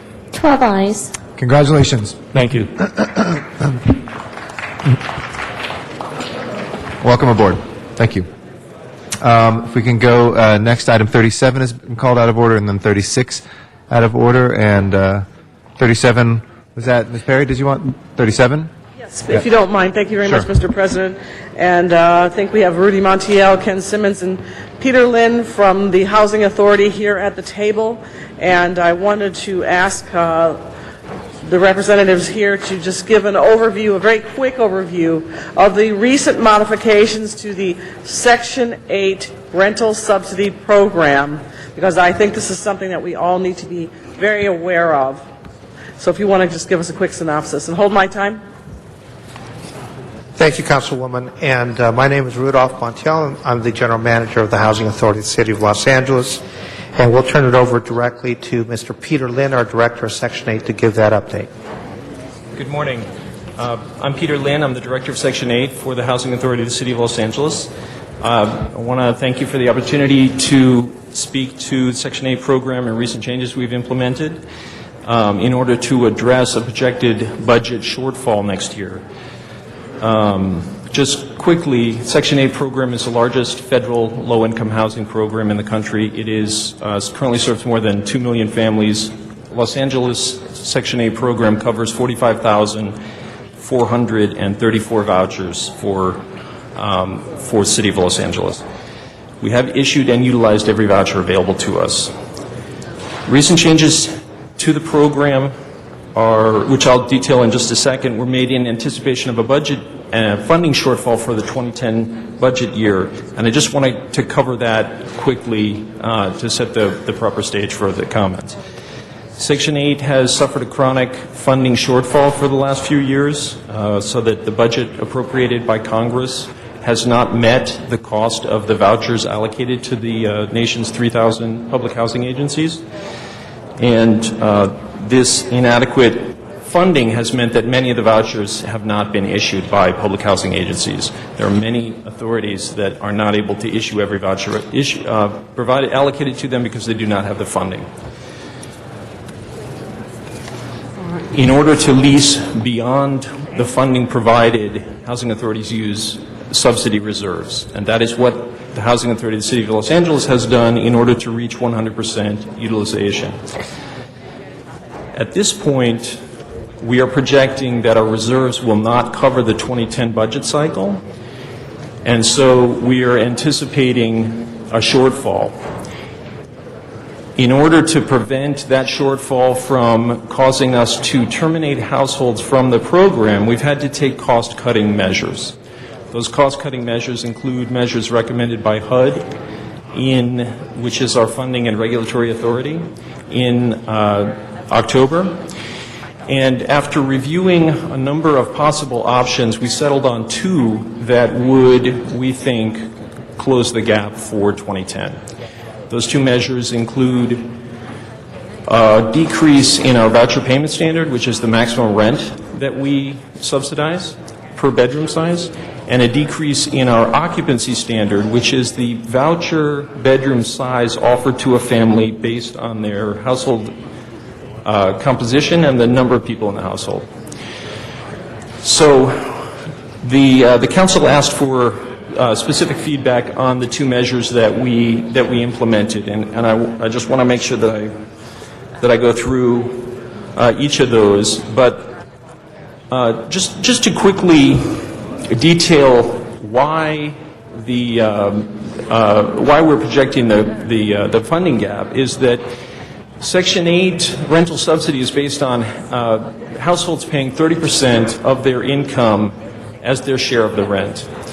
In ordinary times, the rental inflation market drives our inflation costs. Basically, it goes up as costs increase in the rental market. In an economic recession, households lose jobs, hours get cut, the working families on the program therefore see a decrease in their income, and our share of the income is increased to make up the difference so that they can remain in their household. In this recession, when the California state budget was passed in July, there were a number of benefit cuts as well, and so that portion of the population that is covered by California state benefits programs such as SSI and TANF and CalWORKs, when those cuts, they may not have the same percentage impact, but they cut across many, many more families. So those two combined have driven our costs up at a much greater rate than inflation. The funding model from the federal government is an inflation model. It is not based on the actual cost increase. It's based on looking at the cost of rental inflation. Rental inflation in our market obviously is not increasing at a great rate. In fact, it's flat or decreasing. So our costs are anticipated to rise faster than our budget will. So the two measures that we adopted, occupancy standard reduction and the voucher payment standard reduction, just to go through those. Okay, so we had on the occupancy standard, the Housing Authority of the City of Los Angeles has for 10 years had an occupancy standard that is based on 2 persons per bedroom, with the exception being that if the head of household does not have a spouse, we would afford a separate bedroom for the head of household. So it's slightly complicated, but a married couple would have a 1-bedroom, a single parent with a child, for example, would have a 2-bedroom. Okay. This is a more generous offering than most public housing agencies in the region, in fact, than all public housing agencies in the region. And we have looked at a comparison between the impact of our occupancy standard and the occupancy standard of other regional public housing agencies and determined that approximately 25% of our families are what's called overhoused. They have a more generous subsidy afforded them than other public housing agencies would have done so. So that is the first place that we looked to reduce, and the standard that we've gone to is 2 persons per room without regard to the composition of the household, with one exception being that we have in our administrative plan an extra bedroom or a separate bedroom for live-in aides, and we have maintained that. So all those live-in aides that have been afforded a bedroom that we would continue to offer that. The second reduction that we've made is in our voucher payment standard, which is the ceiling rent that we pay per bedroom. So that is based as a percentage of HUD's fair market rents that they give out each fall. Last year's voucher payment standard was 108% of the HUD 2009 FMR. So just in dollar terms, for a 2-bedroom, it's $1,469. We have gone to 96% of the HUD 2010 FMR, which is a 4% decrease. So it's $1,363 for a 2-bedroom, just in dollar terms. You're already talking. Yeah. Now, the impact of these in terms of timing, which is one of the questions that was asked us to provide information on the timeline. Both of these measures are effective on December 1 of this year, 2009, for new vouchers and for families that are in the process of moving or are issued a voucher to move.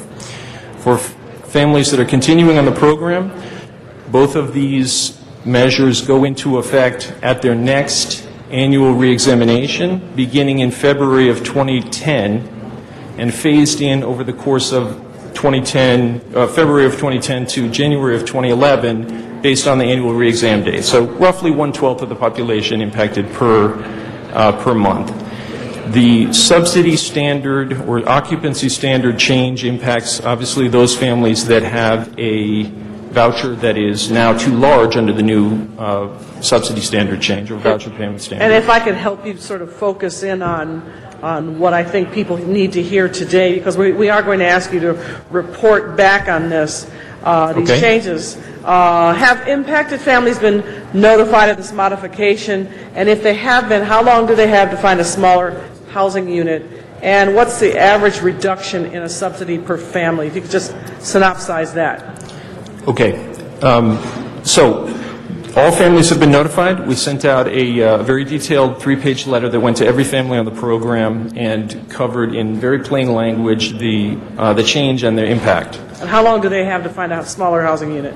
Well, they have it is going to depend on when their annual reexamination is, but we begin interviews for annual reexaminations 3 months early. So in November, for example, we began interviewing the families that are impacted for the February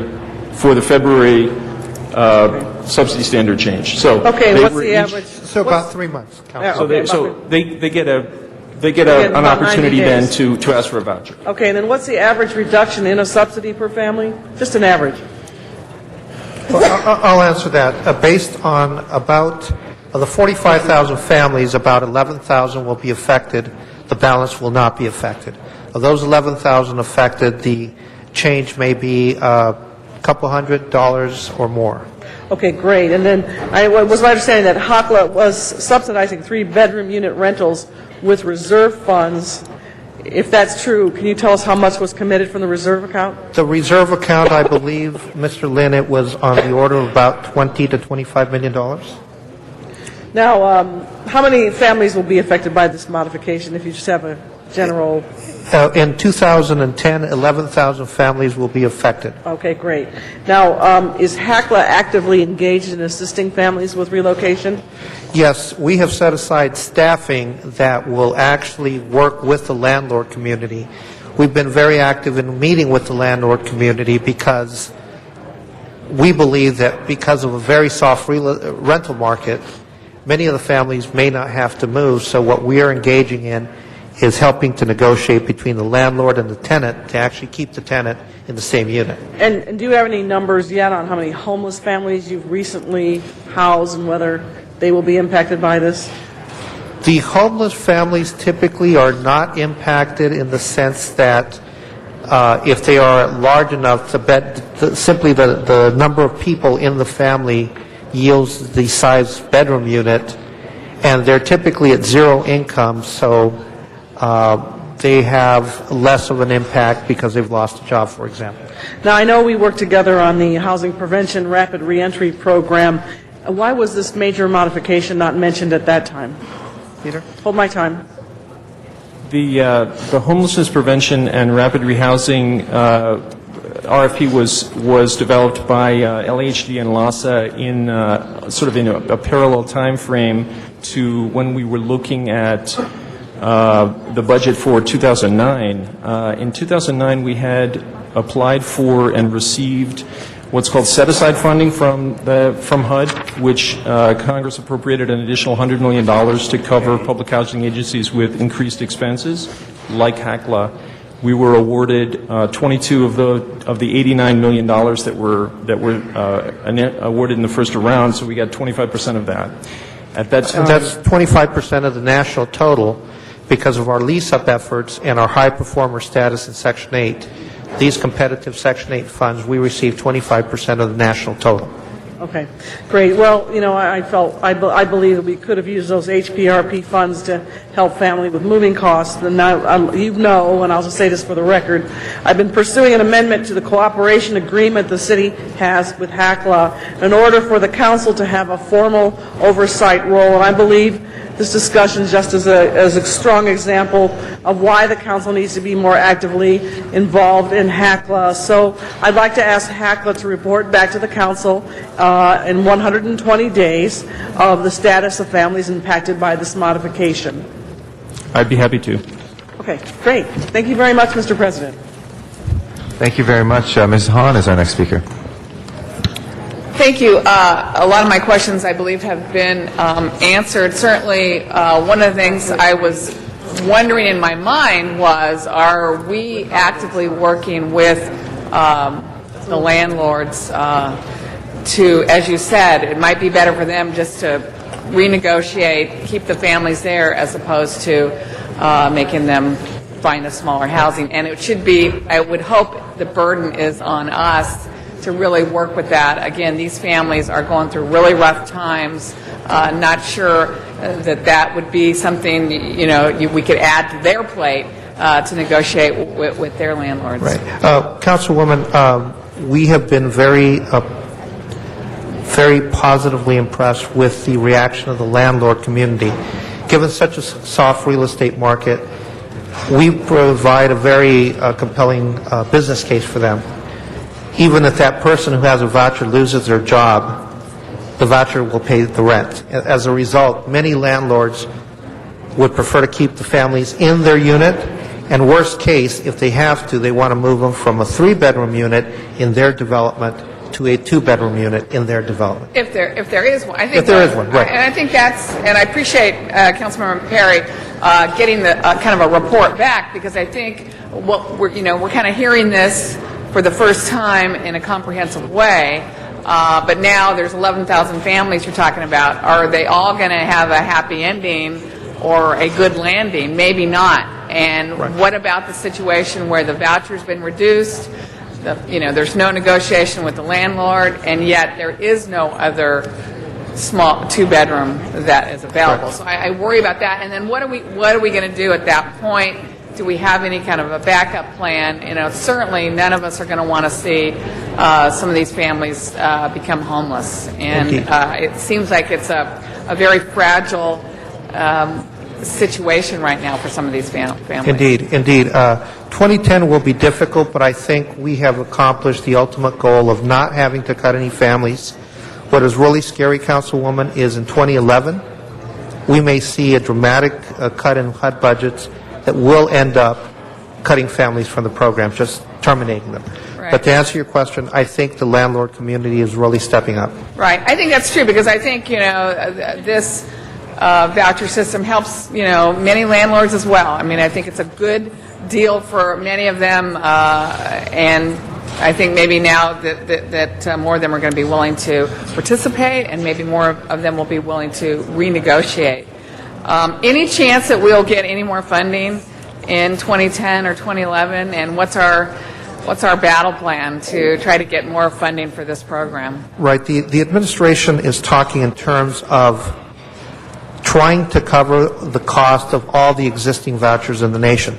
What the administration is struggling with, I think, is what Mr. Lynn said, that they've been so used to for the last 5, 7, 10 years that inflation was the only thing they had to calculate for. With a dramatic rise in unemployment and then dramatic state budget cuts across the country, they're seeing that the cost of the program is not rising by 2 or 3 or 4%, but that it's rising by 10, 11, 12%. As a result, because this is pay-as-you-go, meaning that under the federal laws, if they're going to make an increase to the HUD budget, it's got to be offset by a decrease somewhere else.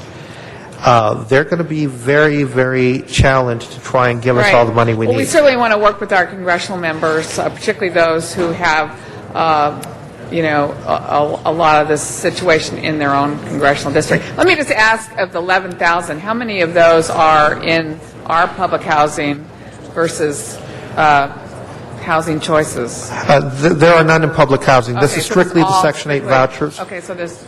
And I would add that in public housing, for the first time since probably in the last 40 years, the public housing in Los Angeles is full today. Okay. 99.5% full. That's what I was going to ask, so there's no room in public housing to accommodate any of these families? Every unit is full. In fact, I think people from your staff have met with Congresswoman Richardson and have seen a dramatic lease up in Nickerson Gardens. Today, we're less than 20 vacant units there for the first time in like forever. But there's 20 vacant units. Right, because they're pre-leased and the families are actually moving in. So obviously that would be a first choice for some of these other families, right? If that needed be. Correct. Okay, thank you. Thank you. If there are no other questions, that will be our last speaker. Thank you very much for the presentation. We appreciate that. Thank you. We'll note and file, Mr. Clerk. Actually, there was an amendment on the floor to have a report back in 120 days. Okay, let's go ahead and prepare the roll on that as amended. Mr. President, I'm sorry, there are cards on that. Thank you. Zuma Dog, we have a card on 37. My apologies.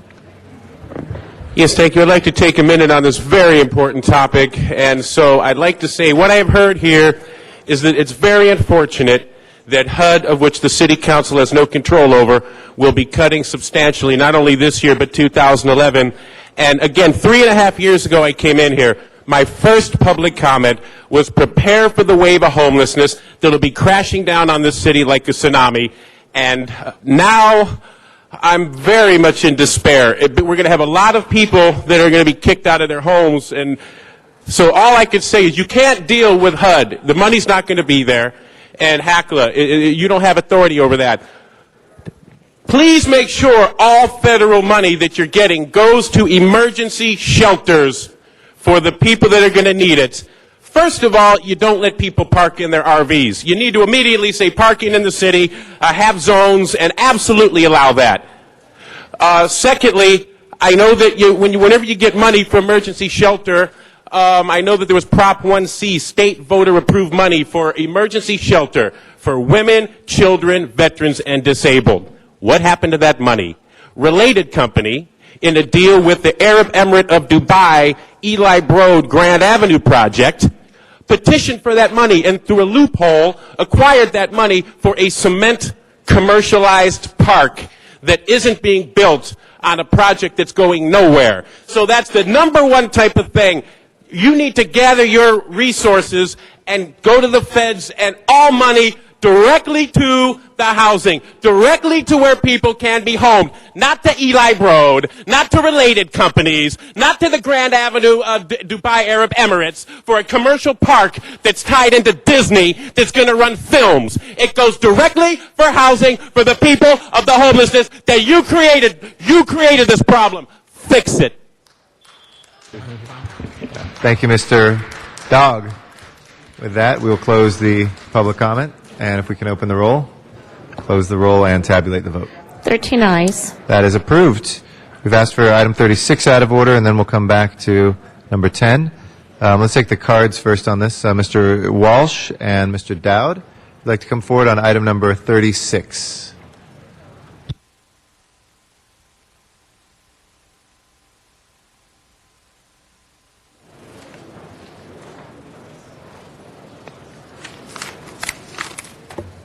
Just so you can get a good look at the average high school student whose school is next to a medical marijuana clinic. Here he is right here. You see it? HollywoodHighlands.org, 140,000 hits since September 3rd and counting. This is very important. I'm happy that Mr. Parks is here. Mr. Cardenas is not warming his seat, which is just about all he ever does is warm his seat. This is the closure of special funds that have a balance of zero. What is this doing here? Of course, when it's zero, you obviously close it. But you're interested in absolutely unimportant issues, while at this very moment, children under 18 years of age near LAUSD high schools are sneaking into the backs, maybe, of marijuana clinics. He's not talking about this item. Thank you, Mr. City Attorney. Thank you, Mr. Walsh. Matt Dowd is our next speaker on item 36.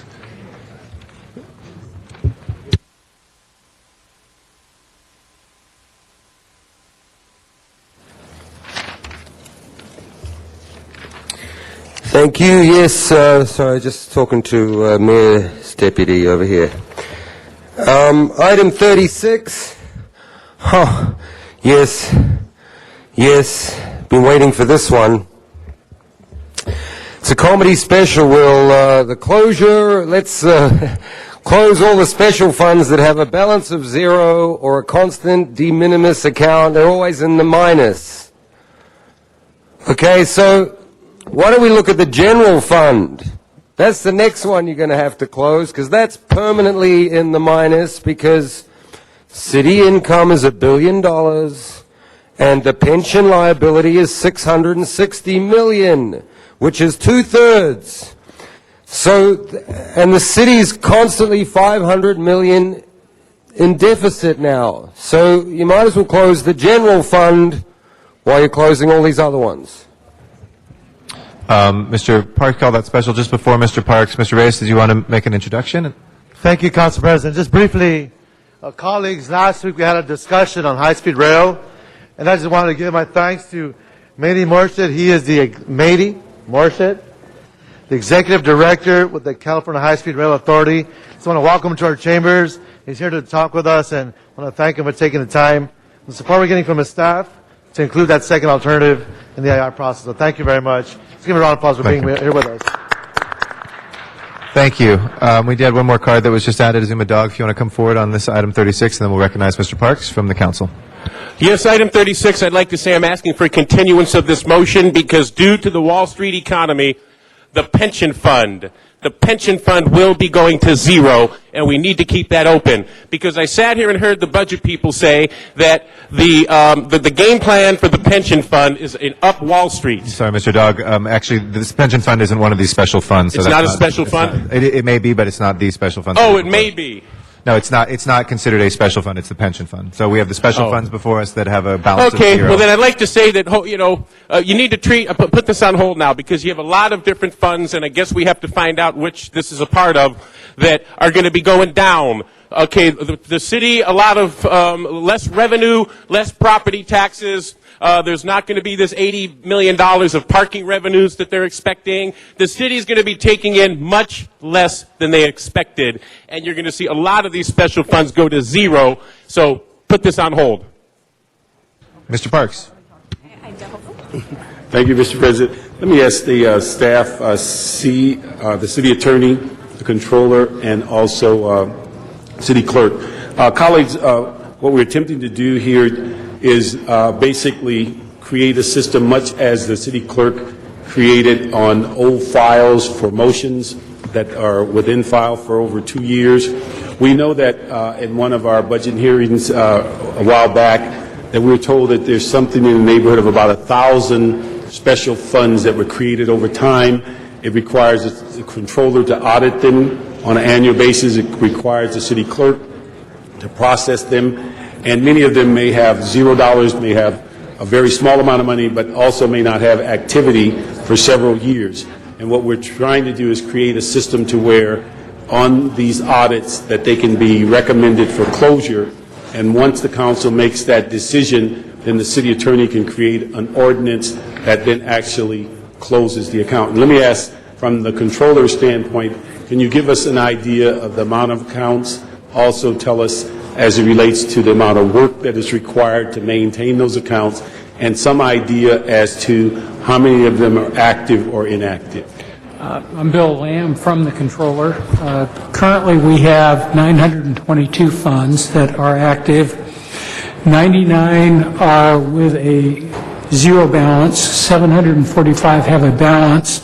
78 have been created by the council, but no activity has occurred yet because the departments are still establishing those funds. Over the last 10 years, we have closed 433 funds. However, as the city attorney pointed out, what we neglected to do is to come back to the council and get the ordinance repealed. So we have been aggressively working on this area. Currently, we start our process in January looking at funds because what we have to do is go through and work with the departments to identify those funds that are no longer needed, that have outlived their purpose. Also work with departments to determine whether or not there have been revenue that has been misallocated during the course of the year or expenditures that were inappropriate against funds. Having 900 funds with some funds that are not active adds to our workload and also adds to the workload of the department. So we support continuing to look at these issues, and we support coming back to the council with repeal of those funds that are no longer needed. What would be the funds that are no longer, are they static? Would they be moved into the general fund? Generally, it would be into the general fund unless there was some particular covenant in the fund that it could only be used for a particular purpose. And then we'd have to figure out where the money went, whether there was a purpose that it was being done through the general fund, whether there was some, or whether it would have to be returned to the source.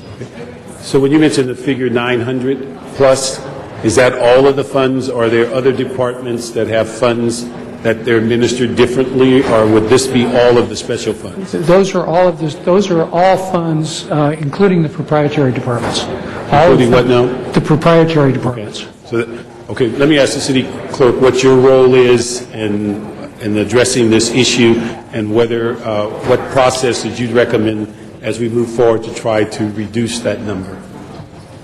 Good morning. I'm Holly Walcott with the Office of the City Clerk. The City Clerk basically maintains the special funds that the City Council sets up for those specifically for the City Council. So we have, in fact, 12 that are inactive and an additional 4 that would have a minimal balance that falls under your motion. And we currently track all of the special funds, not all the 945, but there's about 90 of them that we track for you. And as far as would this motion help us, yes, what would be required, though, would be, I would defer back to the city attorney on whether each specific ordinance would be required to be repealed, but then we would no longer be reporting annually on those balances of those trust funds that are repealed. Okay. And then, Pete, on the city attorney's role in this process. Yes, those funds that are created by ordinance would need to be eliminated specifically by an ordinance. That's not to say that several couldn't be eliminated by one ordinance, but we would work with the clerk and the controller to make sure that they're addressed as necessary. Okay. And so that if I understand the process, as either the city clerk or the controller goes forward and evaluating these funds, if there's those that are without funds or without money or small amount and no activity or minimal activity, as they do that audit, they can make a recommendation to the council. Once the council agrees to close it, then that's when the ordinance Exactly. is now. Yes. Okay. What I'd like to do, colleagues, if we could ask and give a direction to the city controller and the city clerk to work with the city attorney and ask them to come back with a report advising us of the system so we're fully aware and no council office is left out of that loop as to funds that they've created, that they're made aware of those funds that they're recommending, but that then we ask the city attorney to create a process to where ordinances can be put in place as that recommendation comes before the council. Then we'd eliminate the process that we've had in the past where the city controller maybe have gotten rid of a fund without the proper ordinance. So if we can ask the three of you to get together, come back in 30 days with a process that includes both departments and the advice of the city attorney and how that ordinance fits into that area, I would appreciate it, and then we could begin to move forward and save tremendous amount of work on auditing funds annually that or funds annually that may not have any activity for years. Okay, thank you. Thank you very much, Mr. Parks. Mr. Zine, do you wish to speak on this item? No, Madam President. I'm sorry. I need to reconsider 9. Okay, hold on a When we're second. done. Let's vote on this Before we first. go into number 10. All right. Yes, Mr. Parks. We have 9 and 34 forthwith. Yes. If we can open the roll on that, close the roll, tabulate the vote. Thank you. 13 ayes. All right, Mr. Zine and then Mr. Smith. Mr. Zine? Thank you. I'd like to, Madam President, reconsider number 9. I have to add a sentence that was eliminated on number 9. So if we can please open the roll on number 9 Okay, for open the roll, reconsideration. Mr. Clerk, on, for reconsideration on 9. Close the roll, Close the tabulate the roll, tabulate the vote. 13 All right. ayes. Thank you. The items before us now. Thank you. And on the item number 9, the recommendation number 2, it's to read, direct the city administrative officer to report back on the status of the citywide catastrophic leave program and on the feasibility of offering the program, now only available to city attorney office citywide, to all city employees. So we want to add to all city employees. All right, there's no other comment or objection on that. Thank you. So why don't we open the roll on that? Amendment by Mr. Zine. Close the roll, tabulate the vote. 13 ayes. Thank you very much. Mr. Thank you. Smith. Forthwith on that item, at the request of Mr. Zine. 22 forthwith. 22 forthwith from Mr. Smith. All right, Mr. Clerk, next item. Item 10, called special by Councilmember Reyes, and there are amending motions that have now been circulated. All right, great. Mr. Reyes, and we have a number of speaker cards on there. Thank you, Madam President. Colleagues, I'm hoping that we had a chance to review the reports that were generated by the Chief Legislative Analyst Office. We did have some report backs. There's actually a summary of issues that our legislative analyst has been able to put together. In total, there's about 6 different subject matters that we need to attend to. I'm hoping that we can come to a decision today on all 6 so we can begin implementation. I understand that all of our patients have been tried at many different levels, from our local community stakeholders to our patients who are in need, to those who have invested, to those who have been misled, and those who essentially have been gaming the system, have taken advantage of much of the gray area that exists because of the discrepancy in our laws. Madam President, if we can ask the chamber to quiet down. I would ask the folks on the sides here to take their conversations either in the back or outside of the chamber because the ambient noise level is rising.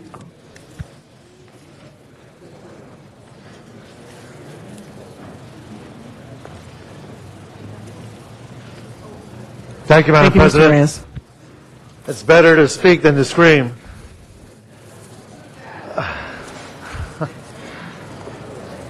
I do want to thank you again for your cooperation, and instead of going through the 6 different items one by one myself, I would ask if our legislative analyst, our chief legislative analyst, Jerry Miller, guide us through this process. Perhaps he can give us a summary of what we have done, present the report, and then move forward on what version is being introduced by the city attorney. Perhaps we can have the city attorney's office at the table along with our planning department. We would appreciate that very much.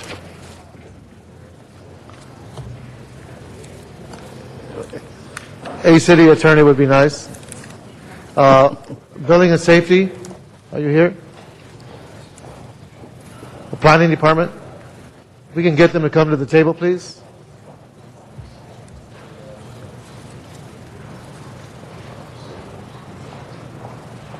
So I would ask, in public comment, would you, I understand we have quite a few cards on it. We have approximately 35 cards, and what I would recommend is that we just open it for 20 minutes and ask people to limit their comments so that everybody who has submitted a card has a chance to speak, since we have already had enormous amount of public hearing on this issue.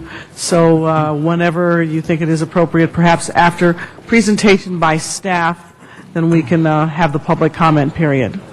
Okay, so if we can have Jerry, Mr. Miller do his presentation in perhaps 20 minutes, and quite frankly, we've done hours and hours of public hearing, but again, Mr. Miller.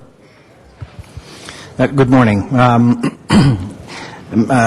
Just brief summary of what occurred last week. We had... Mr. Miller, I'm sorry to interrupt you. Is there a handout that's available to the council members as you review your presentation? Anything available? Just the report that we had issued. So the report? Yeah. Okay, so colleague, you should have a report on your desk that reflects the summaries that were actually completed by the Legislative Analyst Office. Correct. The front page of the report deals with the issues that were not resolved last week. Now, as you recall, you had the committee report last week, and you had motions 10B through 10CC before you. Many of those were dealt with last week. Those were incorporated into the draft ordinance that the city attorney then distributed. There were several items, though, that were not addressed, and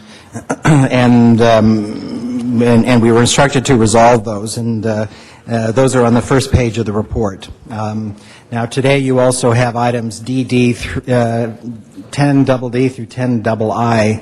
I would suggest going through those when the subject matter comes up and at the end of the presentation. But in essence, the issues that were left outstanding last week were the establishment of a potential cap on the number of collectives citywide, a cap on the employee salary of medical marijuana dispensaries, neither of which has been dealt with so far in the ordinance. Restrictions to access patient records, language has been added to the ordinance, making it clear that patient medical records are not available for inspection without a subpoena. Amendments to allow patients to obtain medical marijuana at not more than one location in emergency situations, that has been included in the draft ordinance. Dealing with state law restricting smoking in nursing and long-term care facilities, that has been dealt with. Audits of medical marijuana dispensaries has been dealt with. A medical marijuana collective RFP process, which has not, and how to deal with the 186 dispensaries that registered prior to the ban. For your information, that 186, to the best of our knowledge, 137 are still operational. So I'll be referring to those at 137. So in essence, the major issues that are before you to deal with today would be the cap, and I would suggest that you deal with that issue first because a number of other issues fall out from that. Once the council establishes a cap, then we can discuss how to handle the 137, the 137 that had registered before the ban, and then dealing with citing those, Mr. Weston's motion relative to RFPs. And then there is some language in DD that we can then deal with. It's a Reyes motion that essentially addresses the issue of on-site cultivation.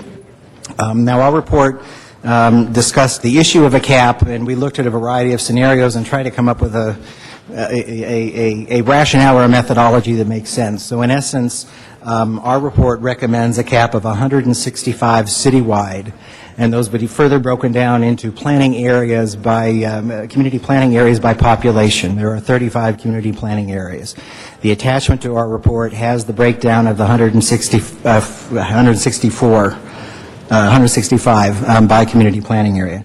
Now, in essence, that was based on determining the number of collectives statewide and comparing that to the populations that they're serving and the area that they're serving. So, in essence, what we attempted to do was present to you sort of an average statewide that would be applied to the city in terms of coming up with a cap. So again, if you calculate the total number of dispensaries statewide that are allowed, and the total population served, and you apply that to the city, that would be 165 collectives.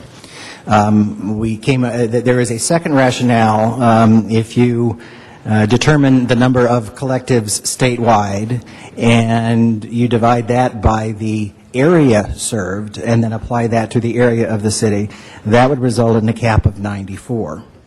So in essence, that's before you in terms of the cap, and I would suggest that probably be the first issue that you address, because many others fall from that. So, Madam President, if no one else would like to speak, we can do the public comment, then we can get into the discussion.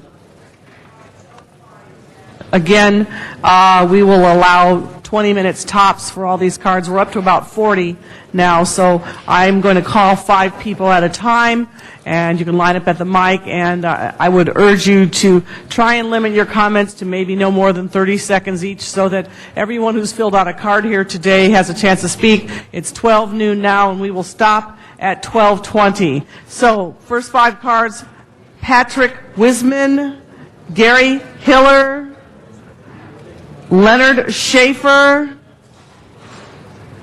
Michael Larson, and Jamie Green.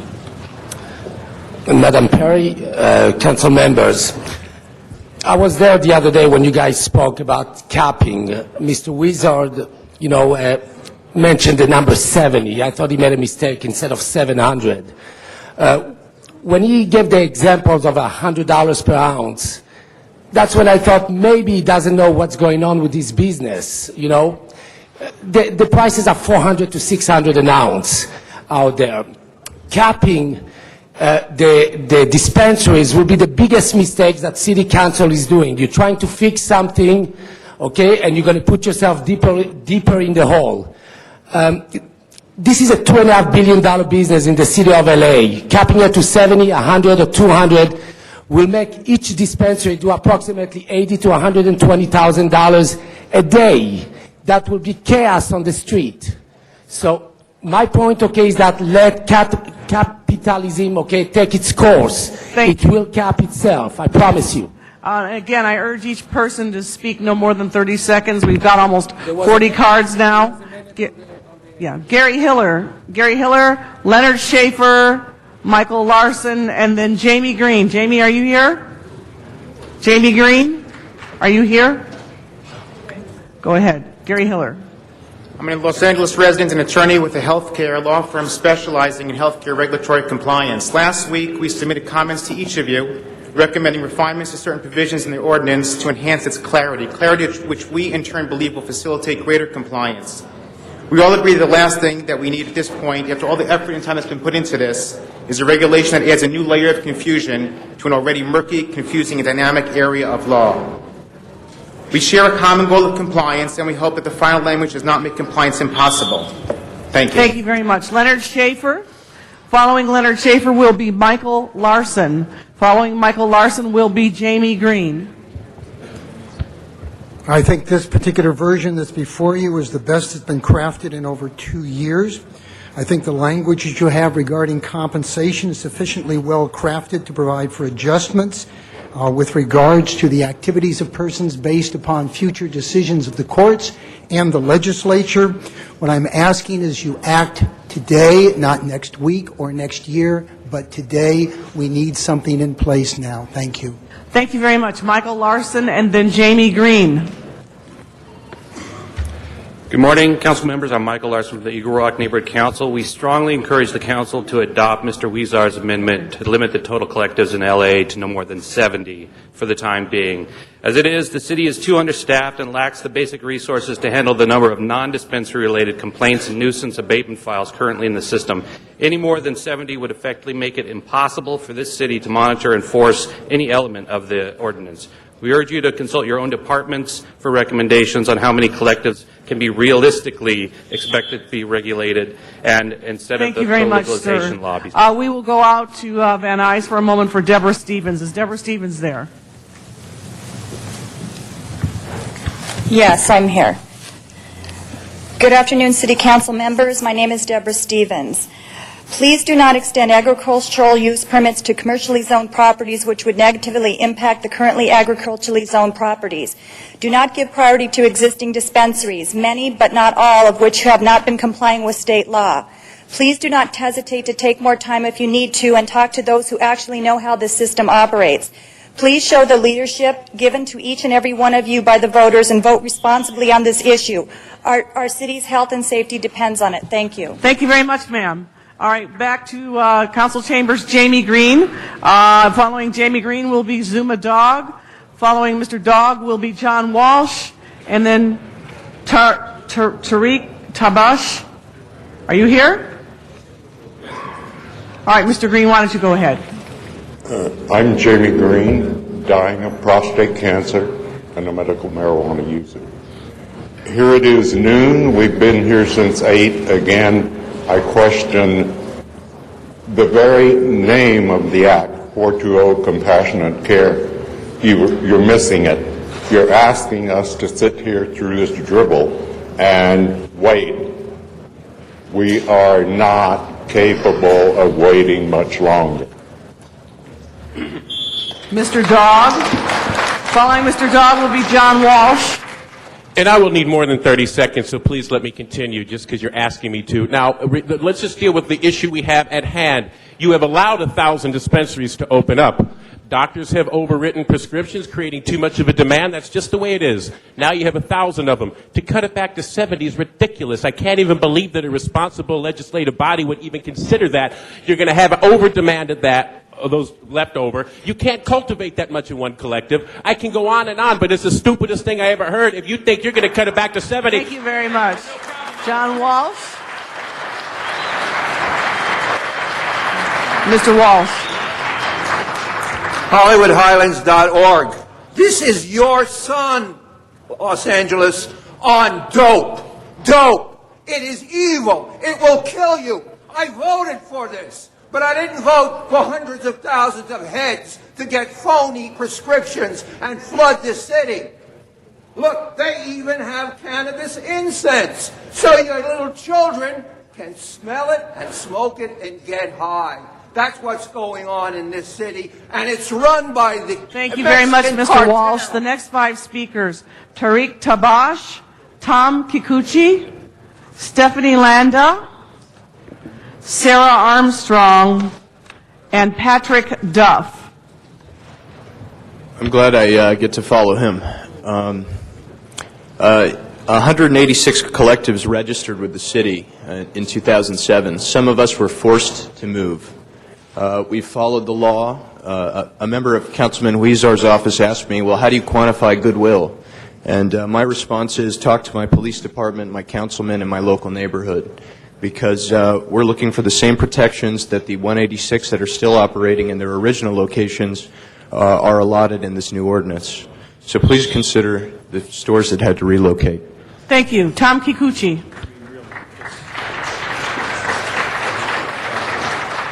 Following Mr. Kikuchi will be Stephanie Landa. If you want to come up to the mic now, Stephanie. And then after Stephanie, Sarah Armstrong, and then Patrick Duff. So good morning. Whatever number you decide to cap it at, just keep in mind that there's at least 250,000 patients in Los Angeles. And using a stingy amount like 2 grams a day, that comes out to about 1,000 pounds a day that you have to distribute. So to avoid chaos on the streets and lines around the block, I suggest that you pick an appropriate number. Thank you. Stephanie Landa.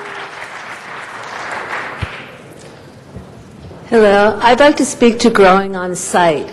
If you're growing on site, you can grow 100 plants in 500 square feet, which gives you 25 pounds in 90 days. Where are the clinics going to get the extra 450 pounds they need for that 3 months? Thank you. Sarah Armstrong. Sarah Armstrong, founding member of the working group. Most of the dispensaries set up in little storefronts. They got no guidance from the city. They really didn't understand they'd have to grow. For that reason, I would very much like to urge you to allow remote cultivation. We simply do not have enough room in these stores to supply people growing at the site. Please think about growing at a discrete location, one that we have worked out with you. Thank you. Patrick Duff. Obviously, there's a lot of parts of this ordinance that are going to bring a lawsuit against the city when it's passed, and you all know that. But the one part of it that's really frustrating is the one patient per collective. You can only go to one collective if you're a patient. Now, that's ridiculous. Imagine you go to a car dealership and you had a bad experience at a car dealership. You're supposed to go back to only that car dealership and buy your car? I mean, how about some freedom of choice for the patients? So if you adopt that, you're going to have lawsuits from patients' advocates, and you're going to have lawsuits from a lot of people, class action. Next 5 people, Ali Ross. Ali Ross. Why don't you come on up, Ali Ross. Ellen Comp. Ellen Comp, are you here? All right, Mikey Oliveri.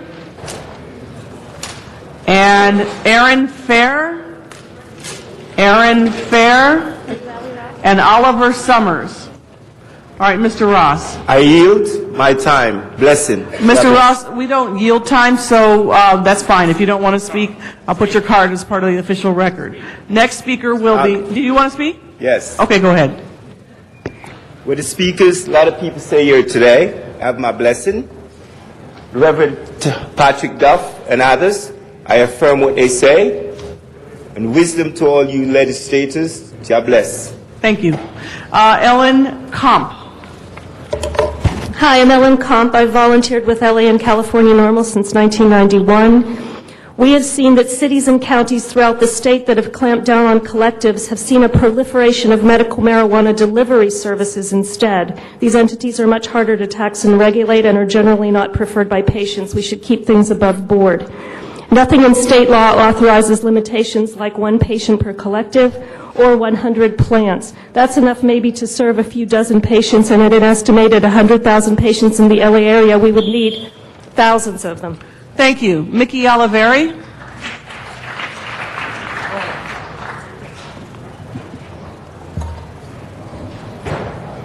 It's Mike Oliveri, actually.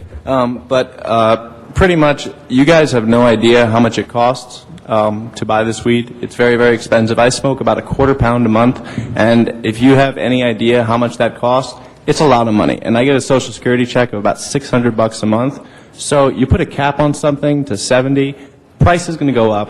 And the odds of finding a good dispensary, by the way, amongst those 70 would be probably 1 of 7, considering as I've had my experience here in LA, it's hard to find a good dispensary. Thank you very much. Aaron Fair, and then Oliver Summers.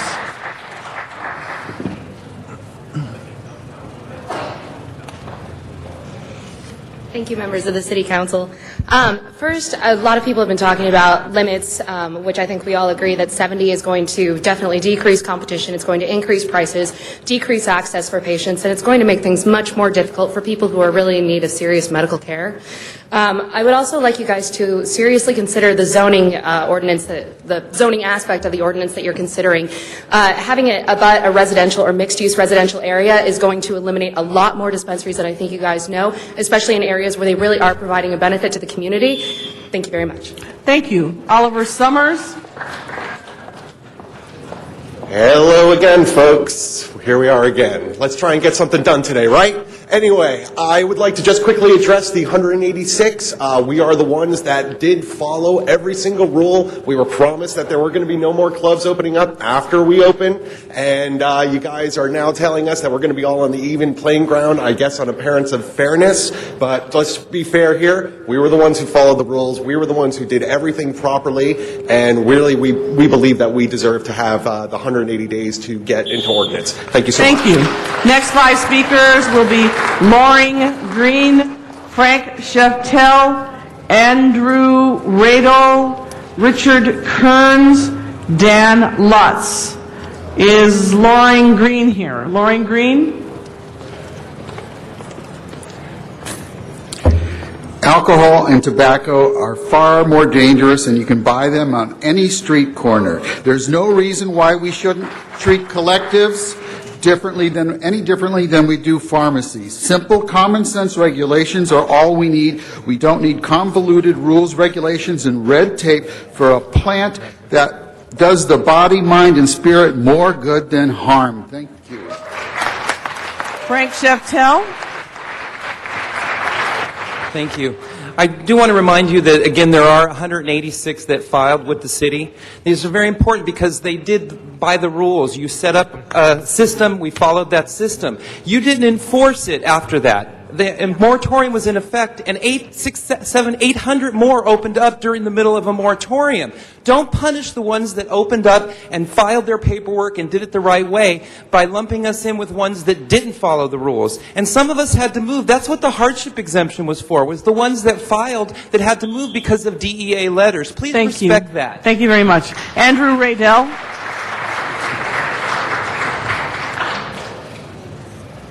Thank you. Less regulation, more dispensaries, let it go in the free market. The less interference that you have, the easier it will be for the marketplace to rule out the bad stores. Thank you. Thank you. Jerry Tyra Angel, Richard Kearns, Dan Lutz, Luisa Mavropoulos, and Jeff Joseph. Go ahead, sir. I want to urge you not to restrict the number of clubs or cooperatives that people can be members of on account of the variety of medicines available. Some people have certain preferences, certain things that work better for them. They need to go to different places. They can't be stuck in one place. Richard Kearns. Richard Kearns. Good morning. I want to bring up 2 quick points. I think the City Council needs to acknowledge the ideological impossibility of the City Attorney's Office in participating in this for the patients. I also think you ought to put a phrase of intent in the law, that this is an extraordinary response. Thank you very much. Dan Lutz. Dan Lutz. Following Dan will be Luisa Mavropoulos. Hi, my name is Dan Lutz, president of the Los Angeles Collective Association. This morning I submitted to you our path for compliance for existing collectives with dispensaries. I'd like you to consider that. It involves basically a pre-certification process and then an inspection. If you basically allow this process, if you do allow this process to go forward, it would be a good place to place a cap after everyone's been registered, as in when you did before with the pre-ICOs. There was a reduction in the number. Thank you. If you could turn up, you can't get the mic up any higher. When the speakers come to the lectern, if you could just speak directly into the mic, is Luisa Mavropoulos. Following Luisa will be Jeff Joseph. Jeff Joseph here. Councilman Reyes, you said that there are those out there that are gaming the system. There's people already out there gaming the system. They're called nonprofits. So for these collectives to go nonprofit doesn't make sense to me. So maybe I need to be better educated on that. Also, as far as limiting to one dispensary, do we go to one grocery store only to get our groceries? I know that I go to 5 different places when I go to get my own groceries. So to tell me that as a patient I can only go to one, I don't think it's fair or correct. Thank you. Cheryl Eichley. I'm sorry, sir. And then after you will be Cheryl Eichley. My name is Jeff Joseph, and first thing I would like to say is most business in this society is dictated by free market and commerce, so it's kind of an unusual model to try and ask people to think outside of that parameter. And secondly, I think you guys are overlooking the resource of the patients and the people involved and the collective owners who are more than willing to help guide and direct and finance the inspections of the clubs that all the clubs are asking for. I think all the clubs are willing to contribute, and you guys seem to be overlooking that point, because that's really your greatest resource is the Republic that's... Thank you. Cheryl Eichley. It's extremely hard to address any of the major issues in this in 30 seconds or less, but I'll try. 70 locations, if there truly are 250,000 patients in the city of Los Angeles, would mean an average of 3,500 patients to collective. Do you really want to see 3,500 or more people parking around these locations in your district? Do you really want to see the foot traffic to 3,500 patients going to collectives? Also, my CVS does not have to grow or manufacture my Vicodin, so the distribution is separate from the cultivation. Thank you. Don Duncan, Jennifer Farrell, Degi Conti, Mike Gray, and Bernard Van Ingen. All right, Don Duncan. Bernard Van Ingen, may I speak? I'm sorry, what's your name, sir? Bernard Van Ingen, may I speak? I'll be brief. Proposition 215 in the wording said that bodies like this were urged to help and facilitate medical marijuana happening. You haven't done that, you've ignored it, and now you're coming in trying to fix it when you don't understand it.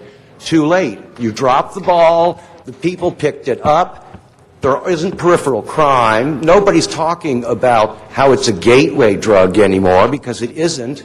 Medical marijuana is not methamphetamine. That's why 215. Thank you, sir. All right, Don Duncan.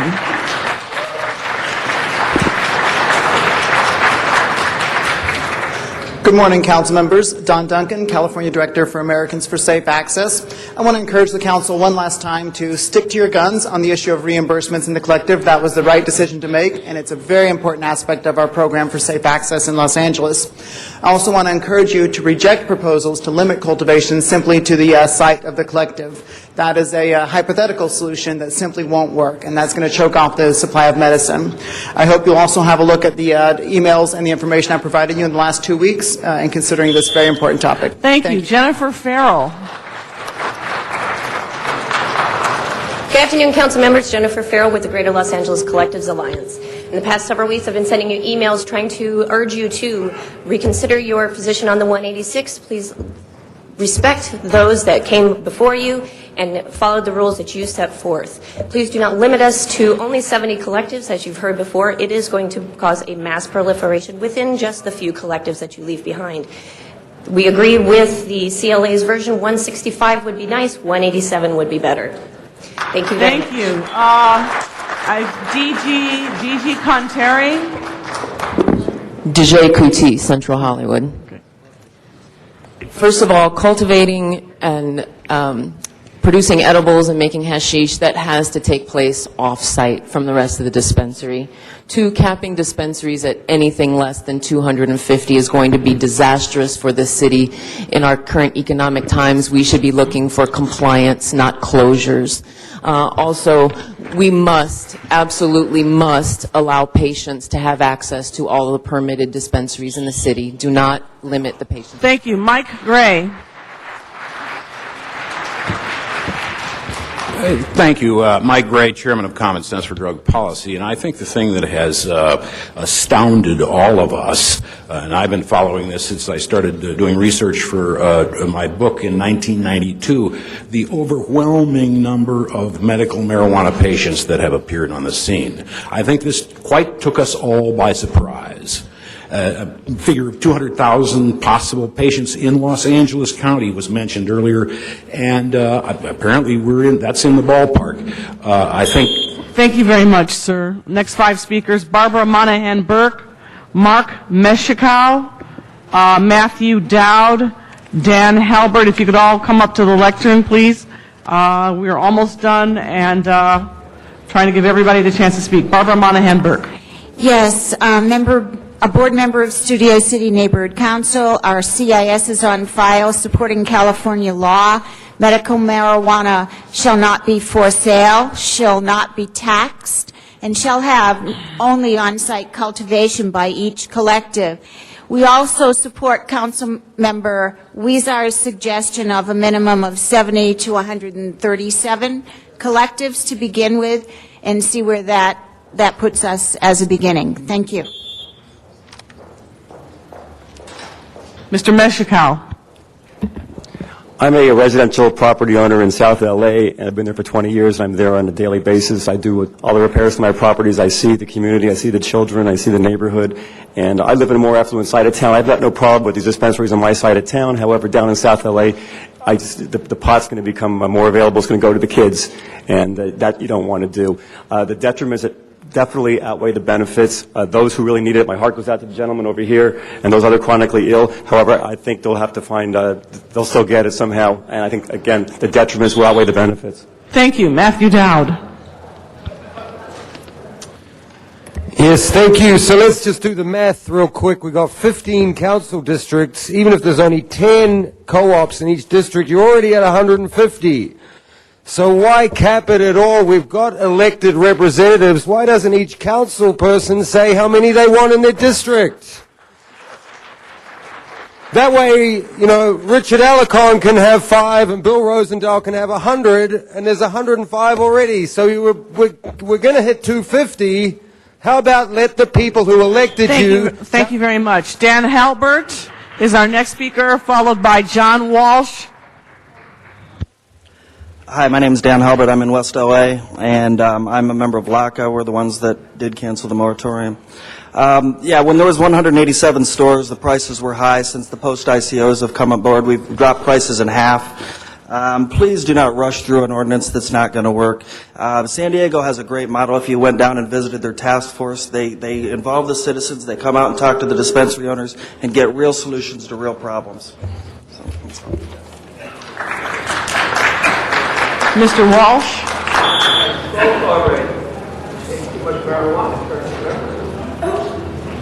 Oh, I'm sorry, Mr. Walsh, Your Honor. You've already spoken. All right. Professor Ness, Chevy Watts, Thomas Watts, Judith Eaton, Arthur Eaton, James Shaw. That's the end of the cards, and that will be the end of the public hearing.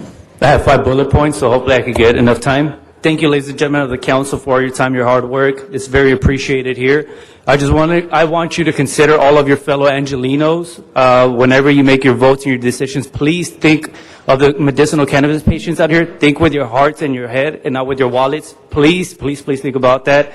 Also, when growing cultivation on location, Are we going to do the same thing to Ralph's and Vaughn's to make sure that our grapes don't have any type of poison on them? I mean, think about it, Mr. Trutanich. One more here, please allow me to finish here. And Mr. Trutanich, if you are so concerned about our health, please don't allow any genetically modified organisms to enter our food nor our cannabis. Please consider that. And remember, also hemp. Thank you, sir. Thank you. Next speaker, and were you Professor Nas? All right. We didn't have him identify himself on the record. Would you please identify yourself for the record? Next speaker, I believe, was Chevy Watts. That's correct. Thank you. Good morning. I wanted to state, please, I'd just like for you all to give consideration to cultivation laws, or when you're considering an ordinance for cultivation. There is not one particular strand for a group of patients. The patients require various types of strands as it helps them in various ways.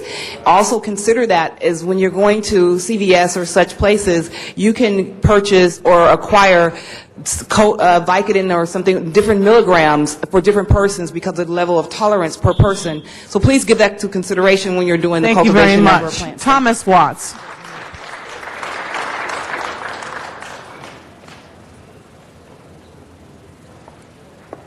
Thomas Watts? All right, there's no Thomas Watts here. We'll go to Judith Eaton. Judith Eaton. Is this close enough? Can you hear me? I'm really only here to ask you to just make some kind of regulations because every other city around Los Angeles points to Los Angeles as a mess that's been made. So I obviously think you should limit them, but I just want you to make a decision. Arthur Eaton. Like my sister-in-law, I agree there should be a limit. 187 seems to make sense. It did very good until that show Weeds came on, and all of a sudden now we have 1,000 all over L.A. It's just ridiculous. I think that's what we should stay, that 187.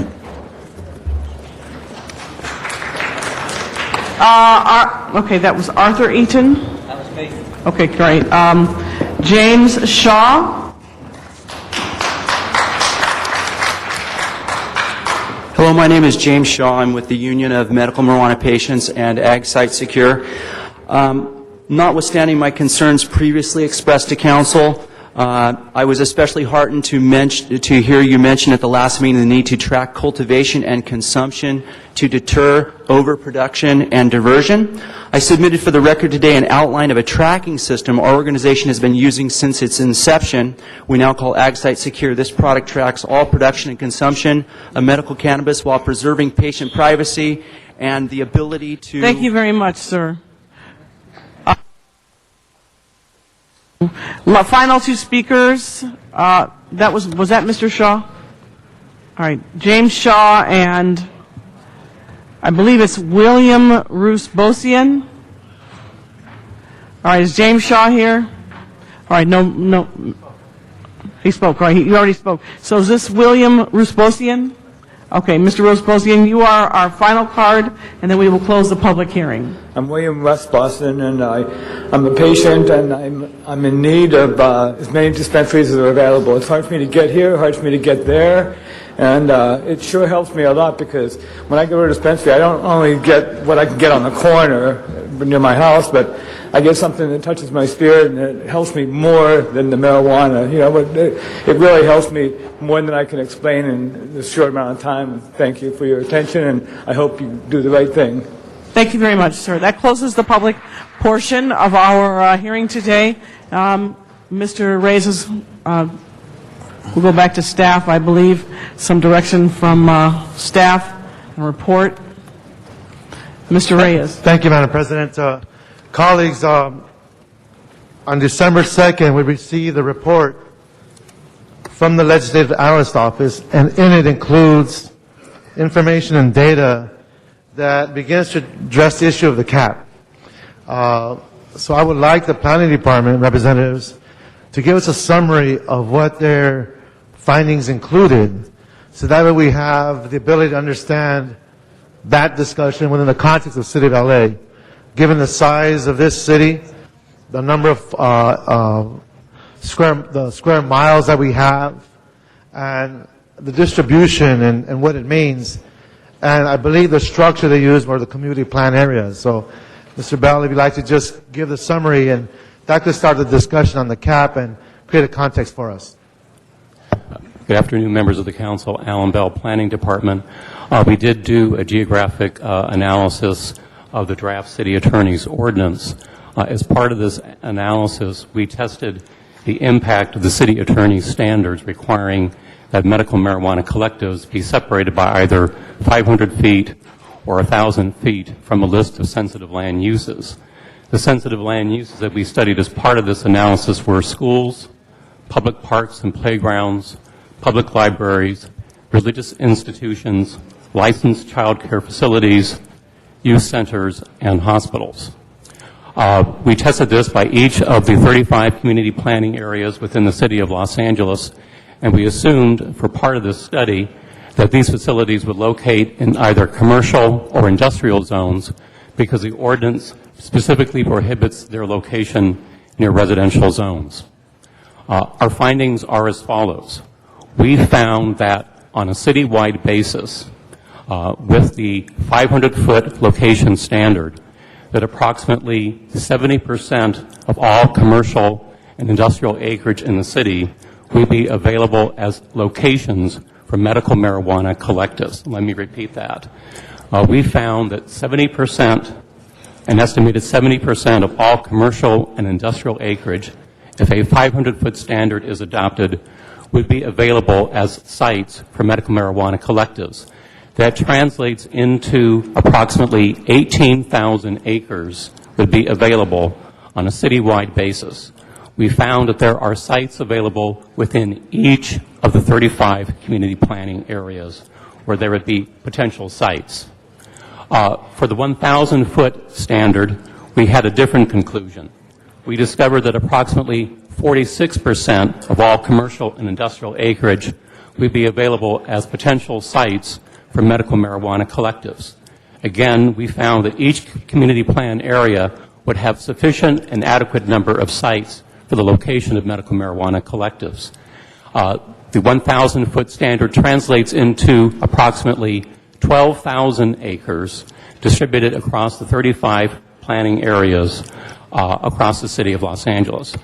What our conclusion is, the Planning Department's conclusion is that without a cap, the spacing standard by itself is not enough to control the overconcentration of the number of medical marijuana collectives in the city of Los Angeles. Without a cap, we could have hundreds of medical marijuana collectives established within the city of Los Angeles. The spacing standard by itself will not support the policy of this council to control the number of medical marijuana collectives. And so it is our opinion, based upon the geographic analysis, that a cap is an important policy component for this particular ordinance.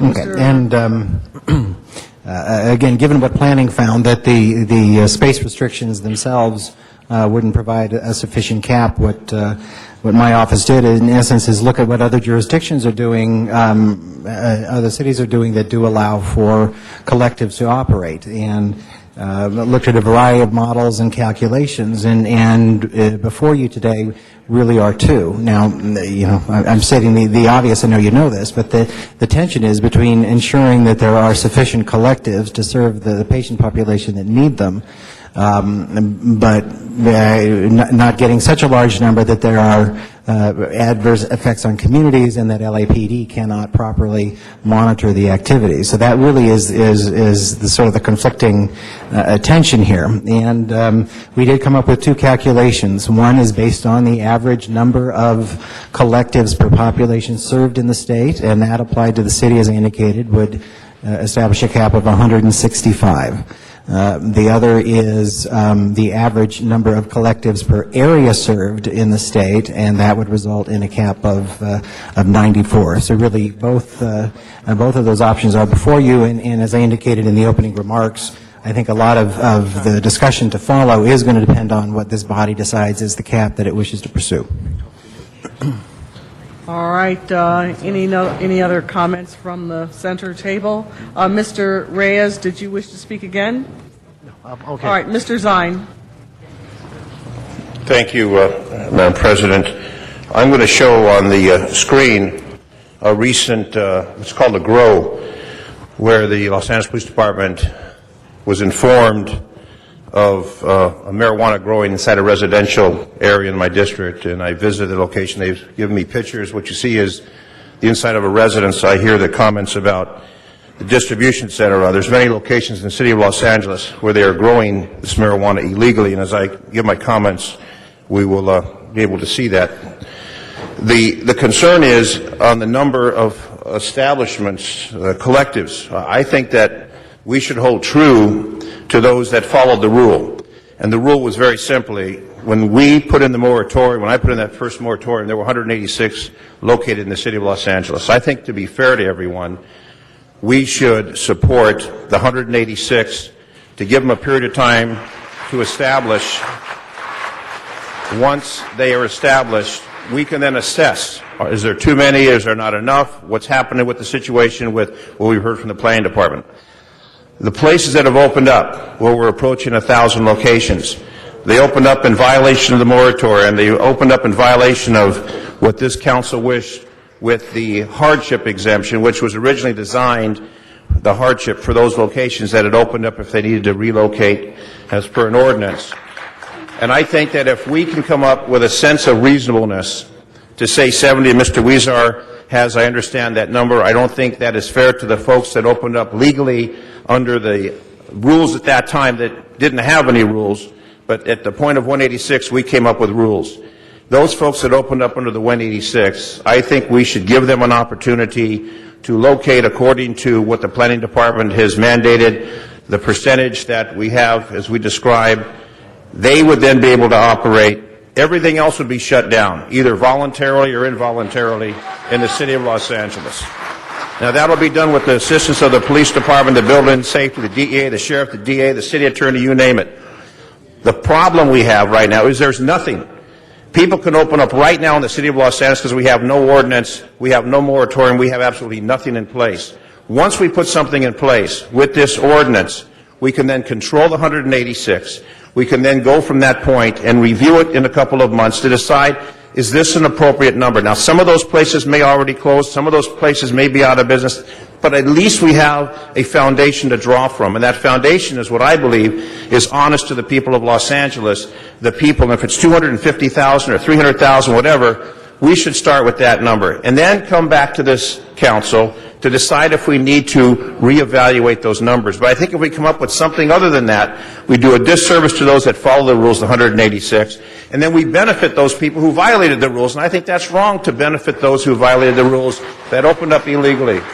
So it would be my motion that we establish the 186 where we have records on, they filed papers, they're in the legal process according to the tax code, etc. We use that as our base. We go from there, we come back in a few months, we reevaluate and to say, out of 186, we only have 30 left. Well, obviously that's not enough. We need to evaluate. That gives us an opportunity to put something in place, get the police department on board so they can do their job, because right now they're not doing it because they don't know what to do, because we don't have any rules or regulations for it. So that'd be my motion, that we do 186, and then we move forward with shutting the rest of them down, and then we come back, and Mr. Reyes, if it's 6 months or a reasonable period of time, to reevaluate, to see where we are from that point forward. So if I get a motion, a second on my motion.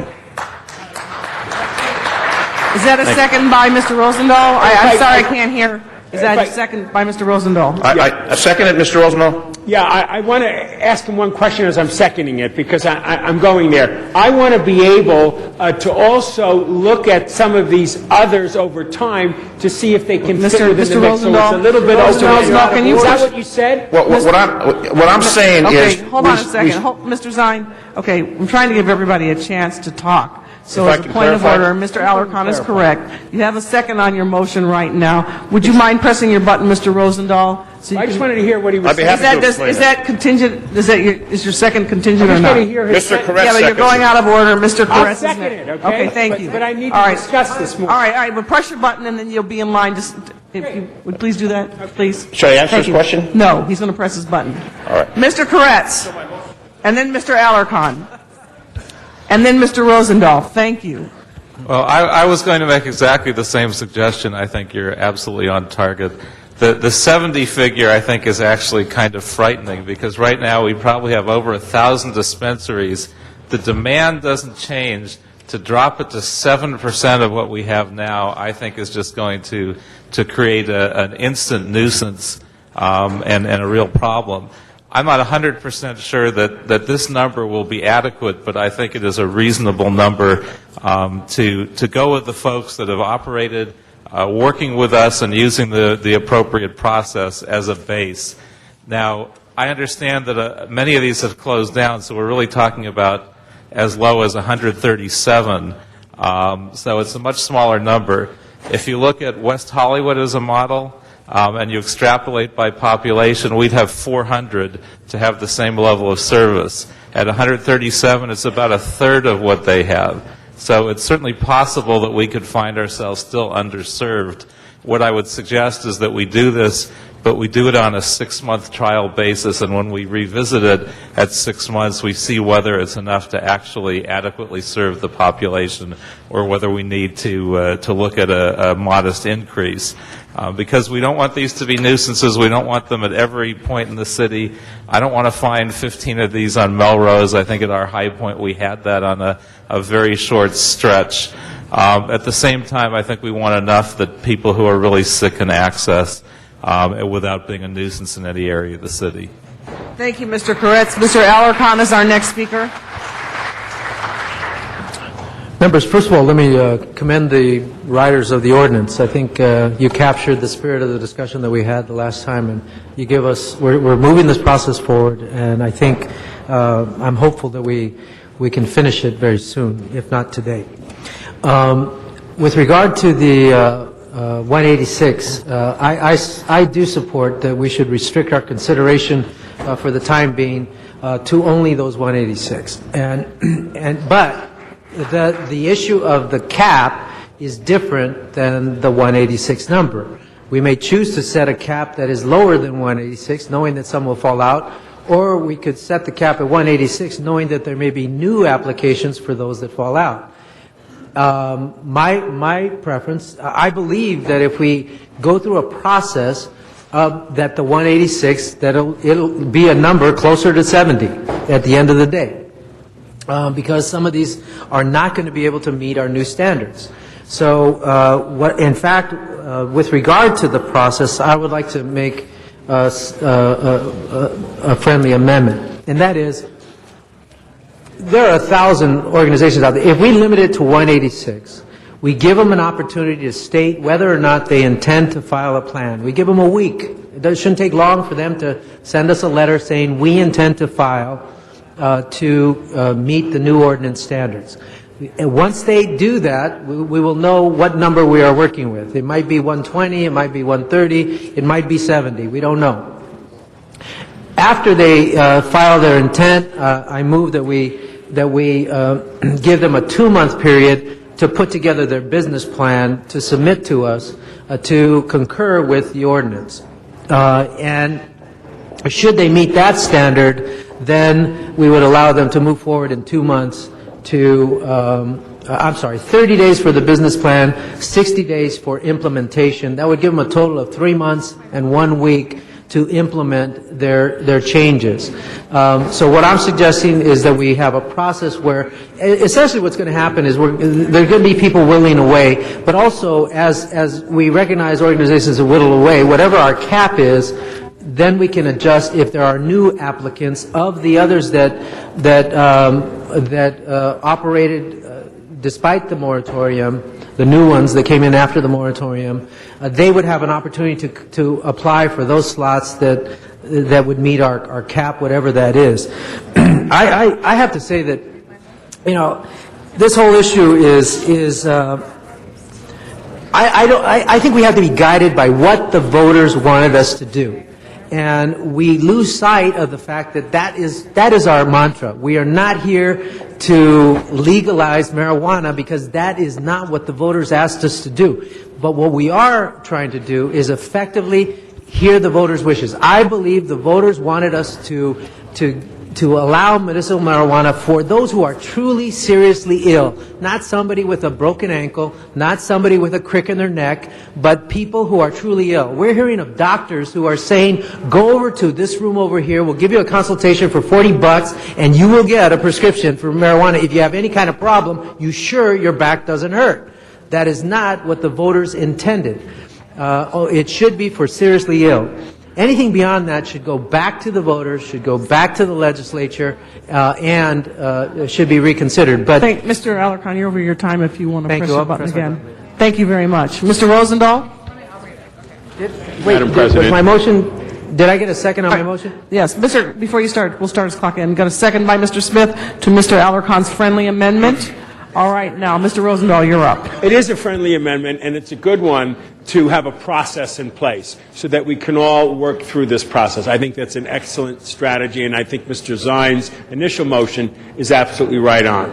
The other issue for me is those that sprung up since Obama's people said what they said. Do they all get shut down? Do the cops come in, take their records, throw everything all over the place, and they do that kind of a shutdown? What do we do about those 600 or 700 that are out there? My suggestion is that we don't come up with a cap yet, but we go through the process with the 186 or whatever they are, and that those who have these other collectives out there have to either slow down or shut down on their own and reapply through a process if we're going to open up the door for more than the 135 that might be there. I don't really want to see the cops wasting their time, frankly, raiding these joints and making a big spectacle on the streets. I don't. But what I would like to suggest is that there is a grace period of, say, let's just say, and I'm just throwing it out in the mind, a 30-day grace period for them to shut down their shops, orderly put together their records, keep their act together, and then reapply as we have maybe 130 out of the original 170-something, and then we as a council decide 3-6 months from now if we open this one or that one, depending upon location or need or ratio or cap that begins to make sense. The reason I say that is if I was a collective person out there, please, go ahead, Richard. Only just to clarify, the ordinance isn't even going to go into effect for 30 days. Very good. So they would have a grace period. Very good. I like that. That's very cool. Okay. If they got 30 days, that would, go ahead. I want to hear what he says. Just for clarity's sake, the ordinance right now provides a 180-day grace period. 180 days? For the pre-ICO collectives to continue to operate until they can come into compliance. So, all right, that's the existing ones, the ones we went through a process. Right. So just to be clear, as I understand Mr. Alacon's motion, that would reduce that to 90 days. I believe a week. No, it would. That's a separate consideration. I only talked about the 186. The cap is different, but I'm more in line with what Mr. Rosendahl said. Yeah.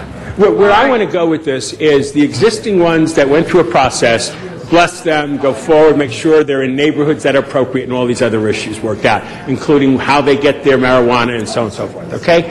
Then I want to leave it clear enough that if the existing hardship ones get a grace period, and Mr. Alarcon said they got 30 days if we pass some kind of a thing, that they, in a civilized way, shut down their operation, but at the same time apply to what we have not decided is a cap. I don't want us to decide a cap today. I would like to have a more work in progress over it, for two reasons. One, frankly, somebody will sue you in a heartbeat, everything will be on hold, and we'll be in courts for 3 years over all this stuff.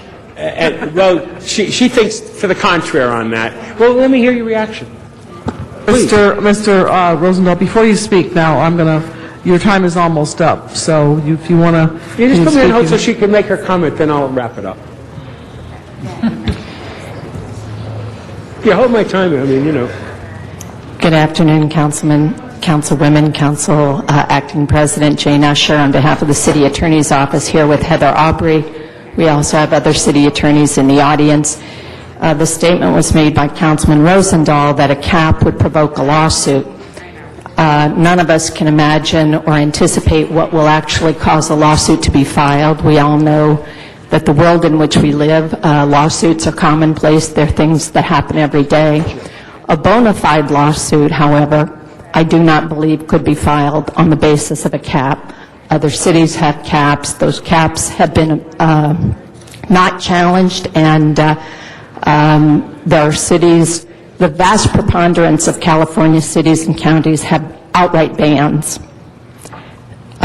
So if you can have an outright ban, and we listen to an appellate court panel ask and seem to endorse that you could have an outright ban, if you can have an outright ban, then assuredly you can have a cap. Okay, well, that's her opinion, and I'm not there yet. Okay, thank you very much. Mr. Huizar is our next speaker. Mr. Huizar is our next speaker.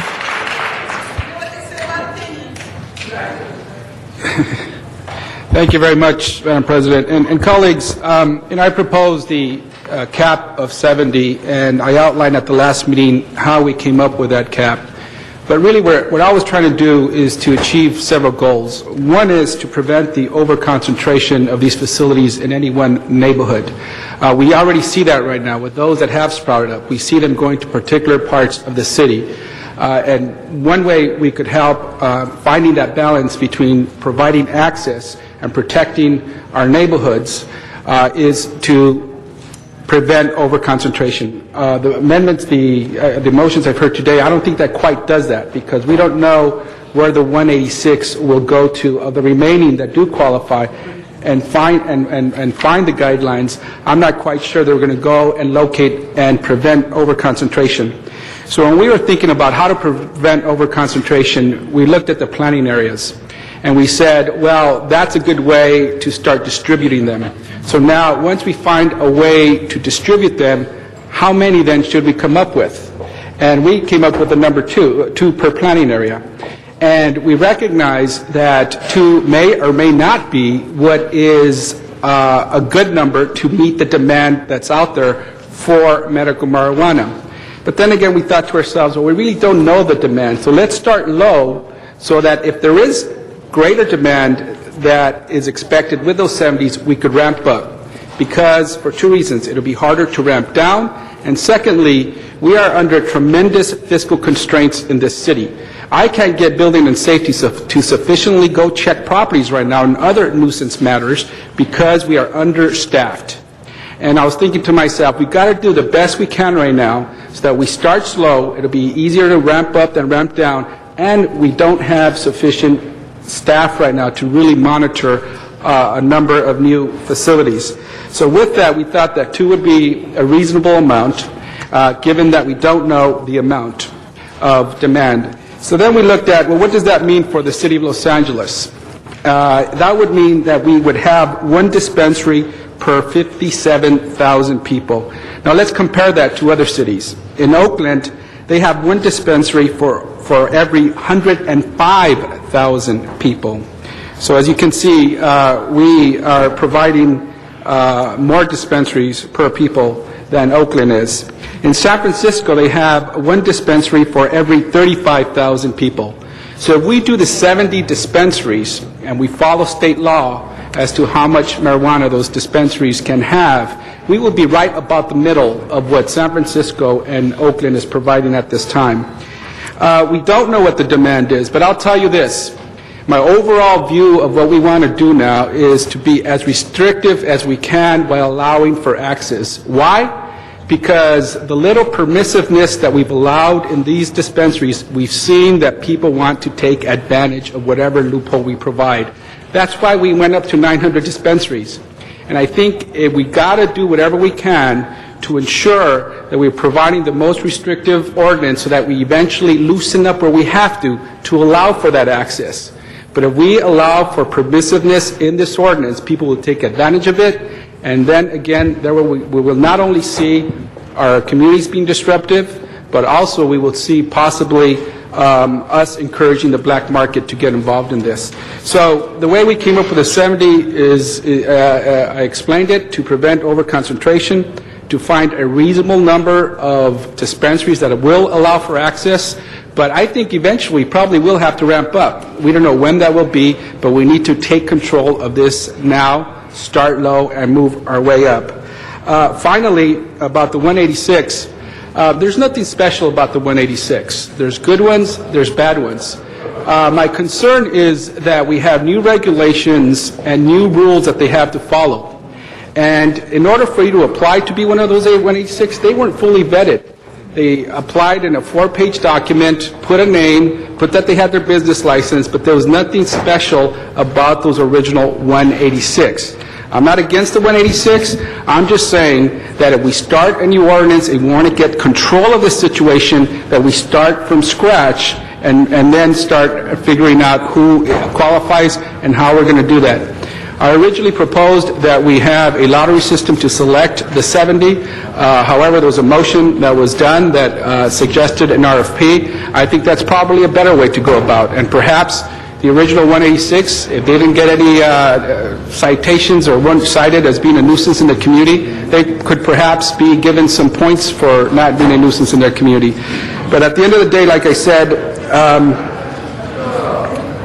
we've got to do whatever we can to get control of this situation. It's out of control. The best way we can do that is we start from scratch with a restrictive ordinance so that we do not allow any loopholes that people could take advantage of them. So I still stick by my 70, but I think Mr. Alarcon, I'd want to hear more about how that actually would work out. Perhaps that could get us to a point that would allow us to start at the lowest place possible and move up. Thank you, Mr. Huizar. Mr. Labange is our next speaker. Mr. Labange. Thank you very much. Mr. Miller, you live in the valley. I do. What impact does this have on you? What impact does it have on me? Yeah, you're in the neighborhood. Do you have any of these locations in your area? I am not aware of dispensaries in my neighborhood. Okay, I just wanted to ask that question.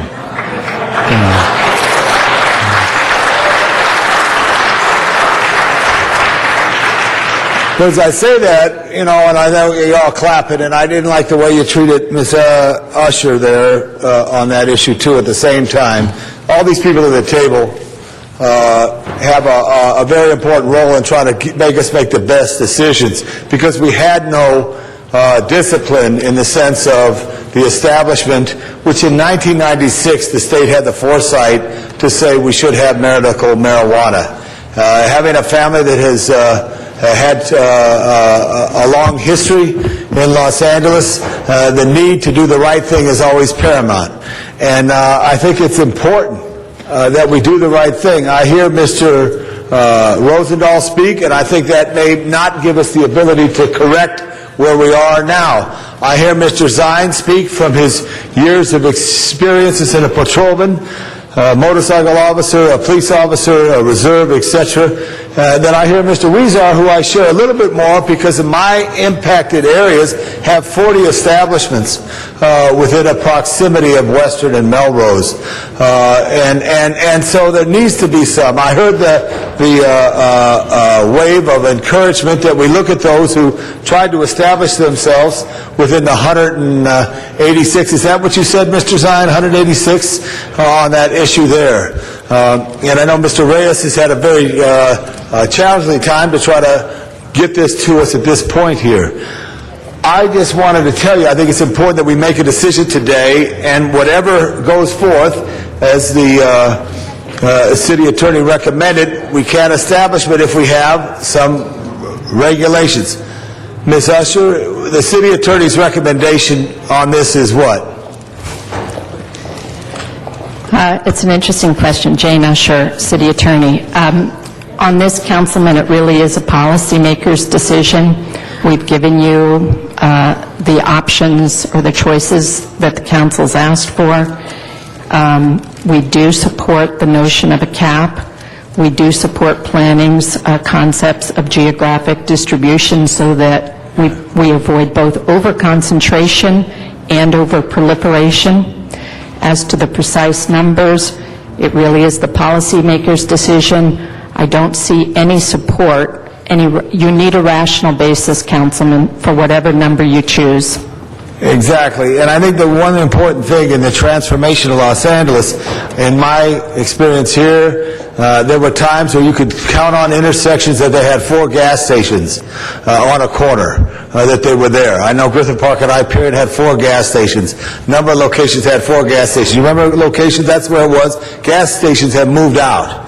Now we have situations where there's not just 4, but there's 8 or 10 or 12 within a very close proximity. And I think it's real important that we do the right thing. I think it's real important that whoever is established or challenged in the needs of medical needs are met in the right and appropriate way. But a guideline is so important on this because I think we lose it when it's absolutely wide open. And I don't recall who stood up, I think Mr. Alarcon, it is important that we help people who really need it, not people who just don't feel well today for some obscure reason. When a doctor says you need this to assist you to make it through the day, I think that's important that we go that way. So with that being said, I look forward to continued amendments, but I stand to kind of find a blend right here to move forward. We absolutely have to do something to be fair to everybody, because if we don't do the right thing, we'll be back here again and again and again without the correction that is demanded in our neighborhoods. Number of locations have opened up right near libraries, right near schools, and facilities that have overwhelmed our community. So I look forward to doing the right thing today. Thank you, Ms. Perry. Thank you very much. Mr. Wesson is our next speaker. Herbie. Thank you, Madam President and members. The first thing that I feel compelled to say is I do want to thank Mr. Reyes. It seems like most of the tough issues that face the city of Los Angeles, the highest percentage of those issues go through your district, and I appreciate all of your hard work. And to Bill, I don't see Mr. Rosendahl, be assured there's probably just going to be a lawsuit because there's going to be a lawsuit, so I don't think that we can focus on that. For me, this is about providing an opportunity for people like, and I thought I saw him earlier, but for years we've had a guy come here named Richard Kearns. And he's been a genuine person, honest, integrity. I believe without pause that he has a significant need for this. And it's the Richard Kearns of the world that I want to provide these services for. And I think that should be our focus. But Mr. Alarcon and I served in Sacramento. Mr. Koretz served there with me, and so did Mr. Cardenas. The first thing that happens, members, when you go there, every time you meet with an interest group, it is the end of the world. If you don't vote one way, it is Armageddon. They're going out of business. They're going to Hades. And in my 6 years there, that never happened. So we've got to realize that the action that we take today, it should be one that we put together ourselves, and we don't really listen to the various information that we get, because it is not going to be the end of the world. Now, I stand because at this juncture, I support Mr. Huizar's approach. And let me tell you why I support Mr. Huizar's approach. And he referenced it. It is always easier to roll up than to ramp down. It just is. Plus, we don't know how many of these facilities we actually need. So I think that it makes sense that you start with a smaller number and you increase it as we receive data that tells us what we need. Now, this is a tricky issue, and I guess it's something that we're going to just have to stay on top constantly, but in the language, it should be a series of 6-month reviews. So we review it after 6 months. We see how the number is working. We make whatever necessary adjustments that we need to make. We have a significant budget problem. So staffing is without a doubt going to be a question. And we need to be able to properly regulate these places, and you're going to need the bodies to go out and do what they need to do.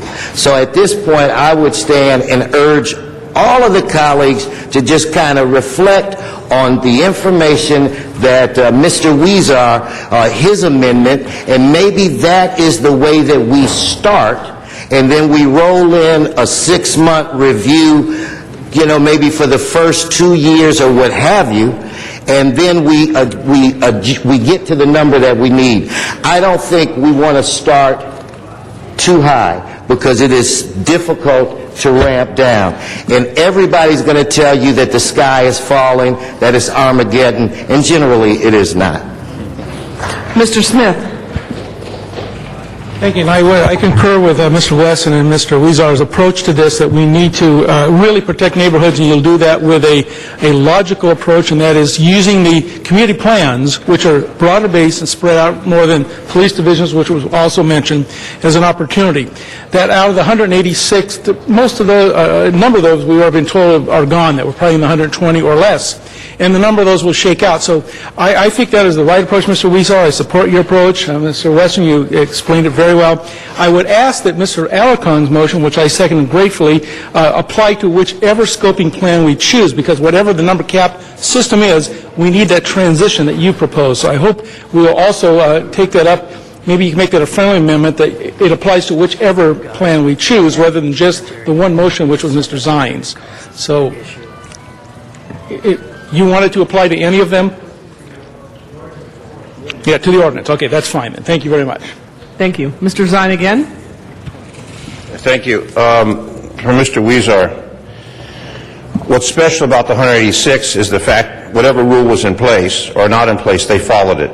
That's what I think is important to recognize. That whatever we had established, whether we agree with it or not, they participated in that process, which is our democracy, our legal process. We're supposed to be a land of laws, reasonableness, and to be fair, I asked, how do we select the 80 out of the 186, or if it's 138? How do we select those? Is it a coin toss? I think if we stick to the 186 and if it's down to 138, then those are the ones that have priority. If we need to expand it or reduce it, we need to have a base. We need to have a foundation. And I think that's an easy opportunity for us to be fair, to have a foundation to those that followed what was in place at that particular time. There were administrative hearings, and I sat on some of those administrative hearings with Mr. Weezer, Mr. Reyes. Locations, for Mr. Rosenthal's knowledge, have been ordered closed. They had the administrative hearing, they've been ordered closed. Building and Safety went out and said, you need to cease operation. They're still in business.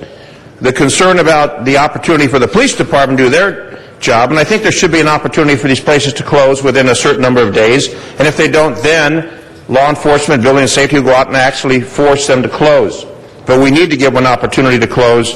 But when you have 1,000 locations, it'll take a period of time for the enforcement authorities to follow up. But clearly, there are places that have had an administrative hearing, they had a hardship, the hardship was denied, and they're still in operation today because they don't care. What we have is an enforcement tool that's not taking action. We need to say and be serious about, you're not going to have 1,000 locations. That's why enforcement has to be a part of it. The other aspect is, how's it going to be funded?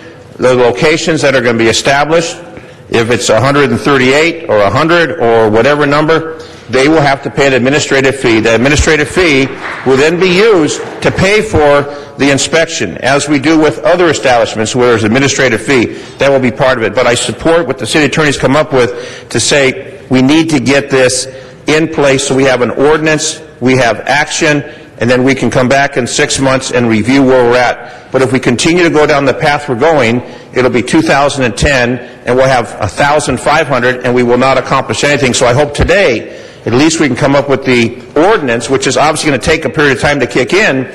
If you don't like the 138, I think Mr. Weezer has merit with the 80, along with Mr. West and Mr. Smith. The problem is, how do we select those folks? Do we just draw it out of the sky?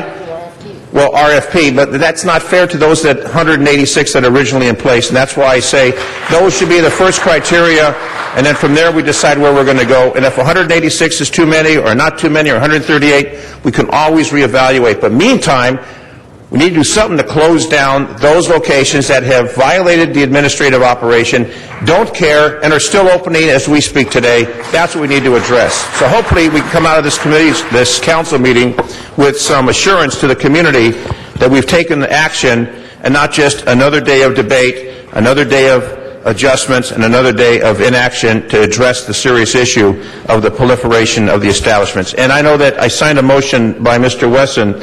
The next area that we're going to be discussing, I don't know if it's today or not, is the abuse that's taking place, because clearly there's a tremendous amount of abuse that's taking place. Thank you, Mr. Zine. Thank you. Mr. Koretz? Thank you. Well, first I wanted to clarify whether Councilmember Zine had accepted my friendly amendment, and we had made that a formal amendment that there be a 6-month review of the number. Thank you. And then I just wanted to make a couple points on this. I really think the 70 is a terrible idea. I think actually using the exact number of the people that are compliant now makes a lot of sense. We avoid legal problems, we avoid confusion, we avoid having to set up a process for how we select the next group by not going lower or higher than that number. And the point was made that there are other cities that have high numbers of population per dispensary. The city that nobody looked at, again, for this number was West Hollywood. West Hollywood is considered the model ordinance, including by folks like Sheriff Baca. West Hollywood has about 10,000 per dispensary, and we're talking about a much lower rate than that. So I think certainly the 137/186 is a reasonable number. Whatever number of those folks are still in business, that's what we should set our base and work from there. I think the idea that we don't know the demand is ridiculous. We do know the demand. That's why there's 1,000 dispensaries, some odd, in the city of Los Angeles. Now, eventually we're going to winnow some of those down, because I think over time we'll develop a process where people with headaches are not going to be able to just get a medical marijuana prescription. But at the same time, there's clearly a higher demand than 70 dispensaries could ever fulfill. And I think we have to avoid this mistake.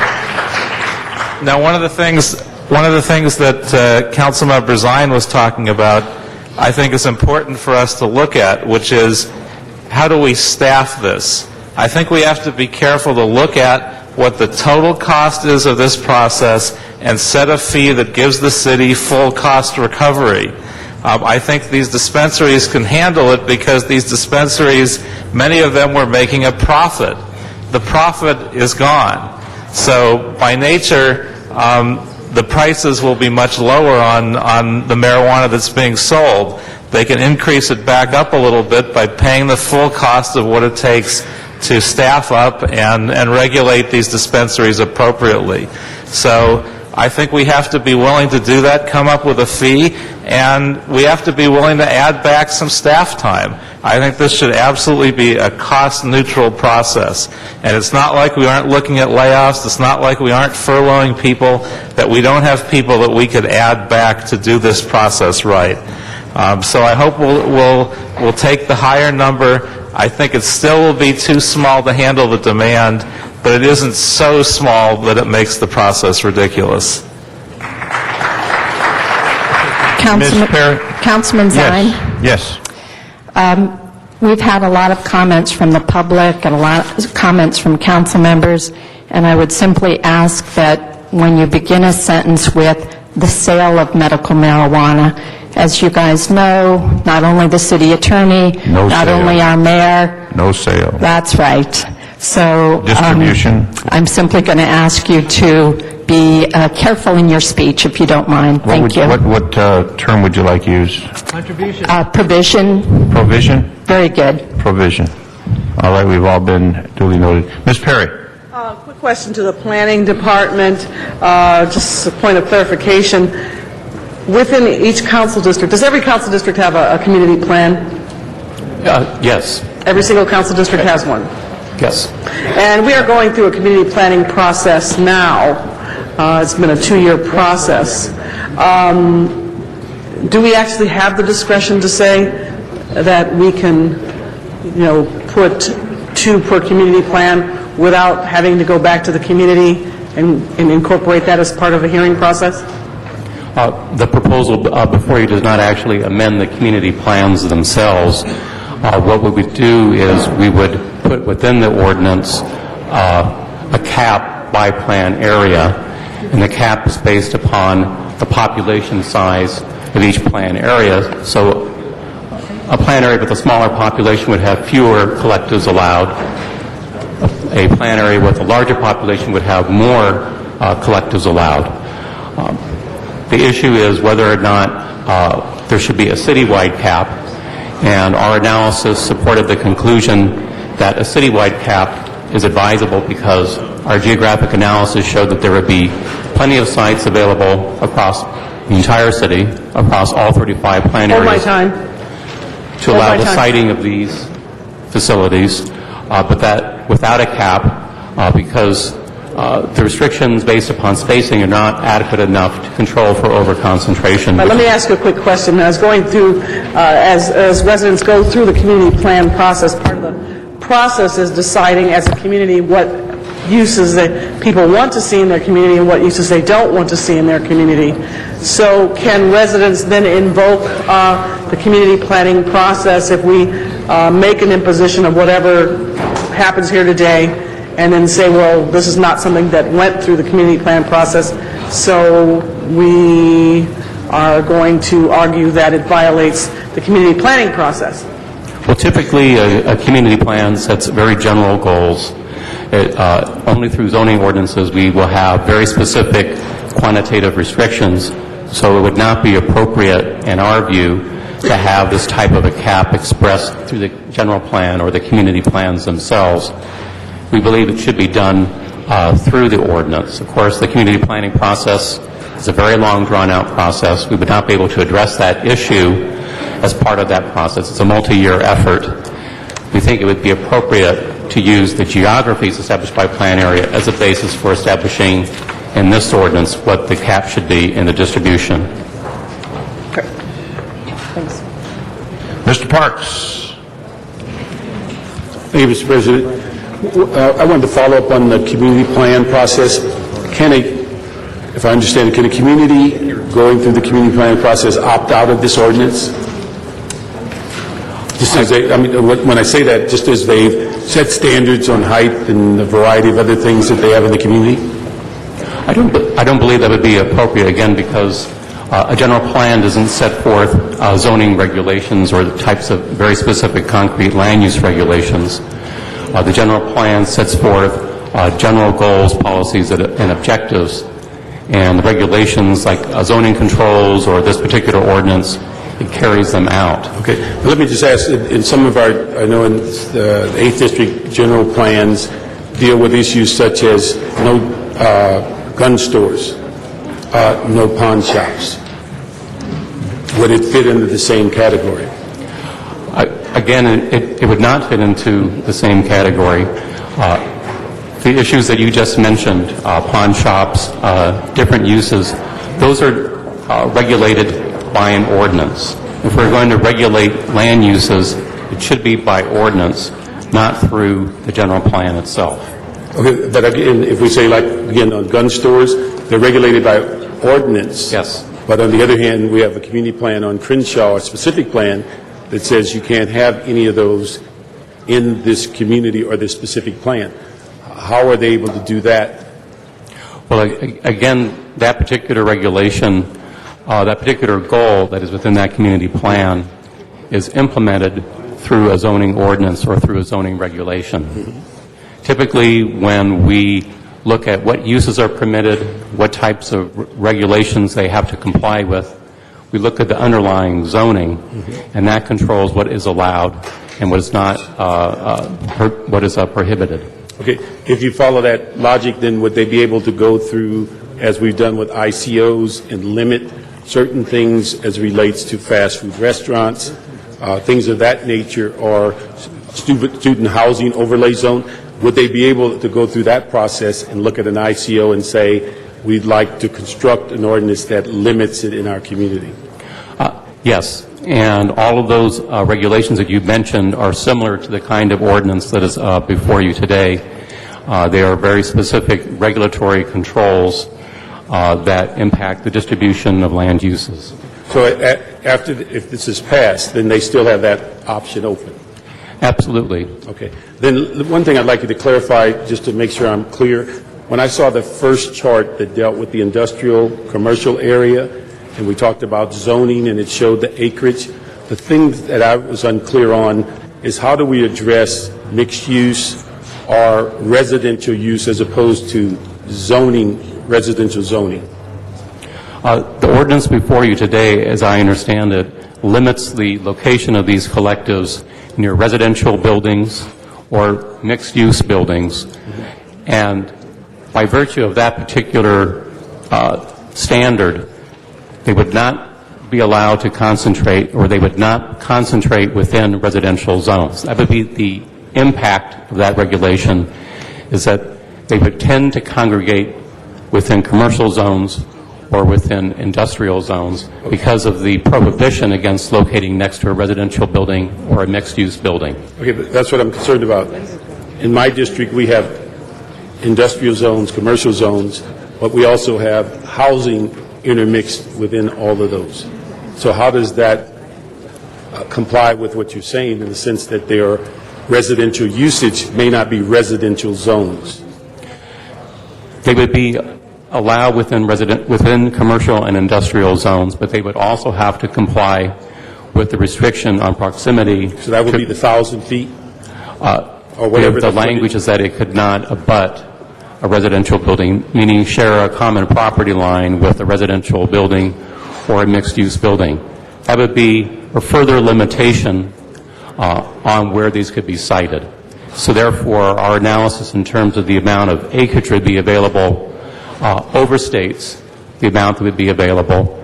By how much percentage, we do not know. What we can say with confidence is that based upon the distribution of land uses within the city, that the regulation provides an adequate number of sites throughout the entire city. Again, an estimate of approximately 18,000 acres citywide would be available if they could comply with the distance and spacing requirements and also the residential proximity standard if a 500-foot standard is adopted, and 12,000 acres available citywide if a 500 distancing standard is adopted. Okay. Let me ask the City Attorney, in open session, do we have the ability for you to comment on the Eagle Rock case and what that judge has offered towards this ordinance, or what we can take away from that case for this ordinance? Councilman Parks, Jane Usher, City Attorney's Office. We can certainly comment, Councilman, on the tentative ruling. It's a public document. The portions of the case that we wouldn't be able to comment on in public session would include things like the strategy, the process, the prosecutorial decision-making. What I read was in the newspaper. What would be the issues that you could comment on and the guidance would give us as far as this particular ordinance? Judge Chalfant, who issued the tentative decision in that case, he took great patience with us. He went through the entire law, Councilman. He recited it. I will have to tell you, just as the city attorney has recited it for you, he did accept all of our positions and arguments. The principal finding that he made, explained in a 12-page document, is that storefront dispensaries that engage in sales are unlawful. And he did continue the hearing in the case till late January. They're going to take further testimony on whether this particular operator was cultivating. Judge Chalfant also said the model that's been approved in state law allows immunized conduct for the collective cultivation of medical marijuana. So he was very focused on the conduct. Was this particular operator engaged in the collective cultivation, or was this particular operator engaged in the storefront retail sale? Did they distinguish in sale as it relates to other items of value that could be traded as opposed to cash? Or did they discuss at all the issue of reimbursement or issues such as that? Judge Chalfant, obviously it's a tentative decision, and Heather, perhaps you'd like to read the passage, but Judge Chalfant wrote rather eloquently about how difficult the City of Los Angeles or any other municipality would make for its law enforcement if it isn't very clear about what constitutes appropriate reimbursement. Heather, if you don't mind. Heather Aubrey, the relevant passage from Judge Chalfant's tentative ruling is as follows. The conclusion that Hemp Factory may not shoehorn a retail sales outlet into Section 11362.775's immunization for a cooperative that cultivates marijuana is supported by public policy. The sale of marijuana generally is unlawful in California. If a storefront dispensary were permitted to operate as a cooperative by providing marijuana to its member in exchange for reimbursement of the cost of overhead and operating costs, it would be extremely difficult for law enforcement to evaluate whether a storefront is turning a profit from illegal sales or merely charging only its costs. It would be a simple matter for an operator of the cooperative to take an exorbitant salary, include it in expenses, and state that the cooperative was only charging its members for overhead and operating expenses. And then let me ask you one other part of the case, and this is my last question for the moment. The issue that dealt, and that was the first time I've seen anyone on a legal opinion bring in the H&S code about the ingredients or the quality or the content. And what did the judge state about that?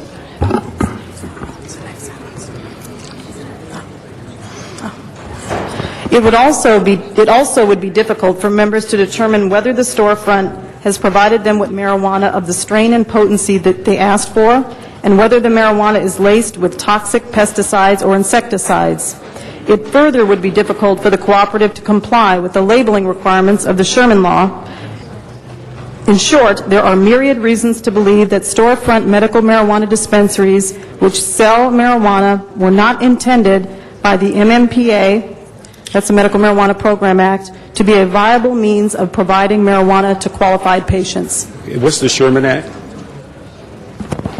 The Sherman Act is a state law related to labeling, distribution. There's actually another city attorney here who could address that issue more directly, if you would like further information regarding that. Is that what the context is that you have to have labeling, much as what we see on other medication? Councilman Jane Usher, we in our office continue to make this same verbal slip, the Sherman Act versus the Sherman Law. I'm sorry, Sherman Law. Quite all right. The Sherman Law is, in fact, the state's, if you will, its mini FDA. It's its requirement for packaging, weighing, labeling, testing, essentially ensuring the veracity of any consumable. Is that the state equivalent to the FDA? Yes, it is. Thank you. Mr. Alarcon? Members, I think we are real close to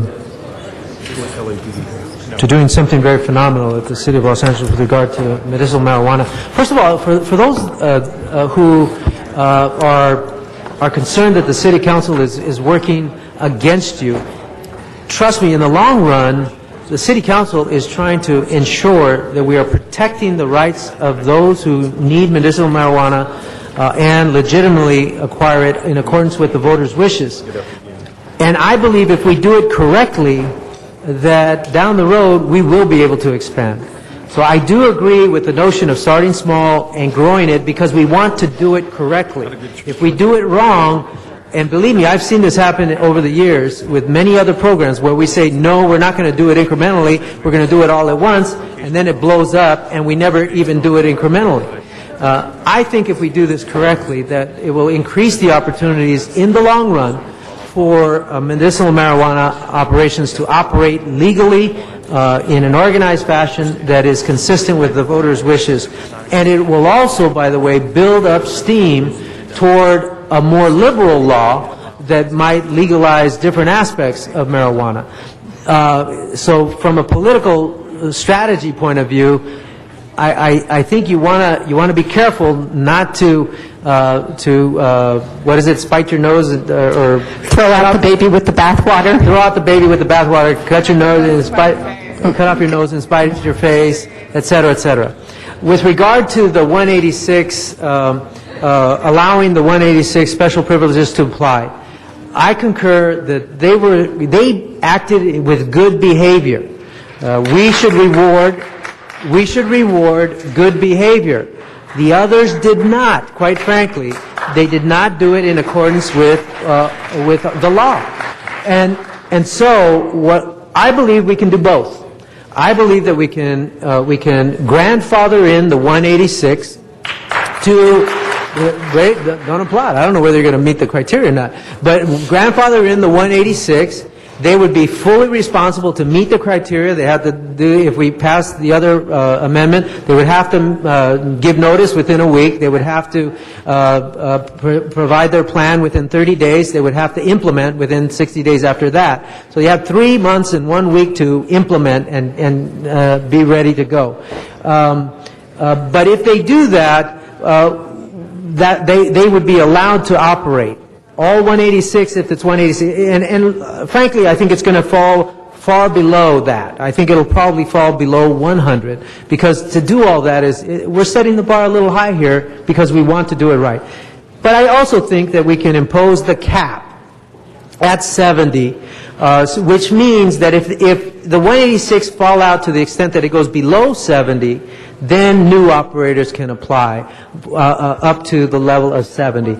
If we end up being over by 25 or 30 beyond the 70, it's okay because we've grandfathered you in. I still think it's manageable. You did the right thing by operating in accordance with what you thought we indicated. So with that, I believe Mr. Rizar is going to introduce his motion to cap it at 70.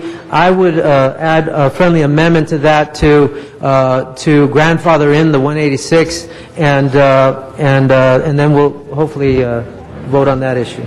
Very well. Mr. Rosendahl?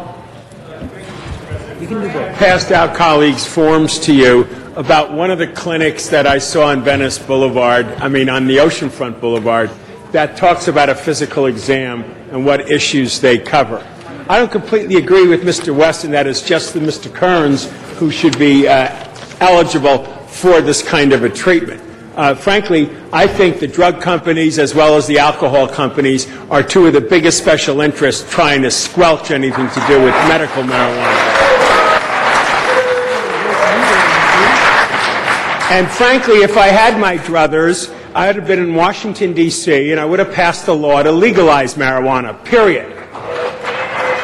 And I would treat it like I would treat alcohol. It's not one's status that matters, it's one's behavior that matters. But we're not there yet as a nation. We haven't reached the level of appreciation that maybe it has medicinal qualities like this form points out that's far beyond what people realize. And I know the drug companies and the alcohol companies don't want this to happen. So that battle still needs to be fought in Washington, okay?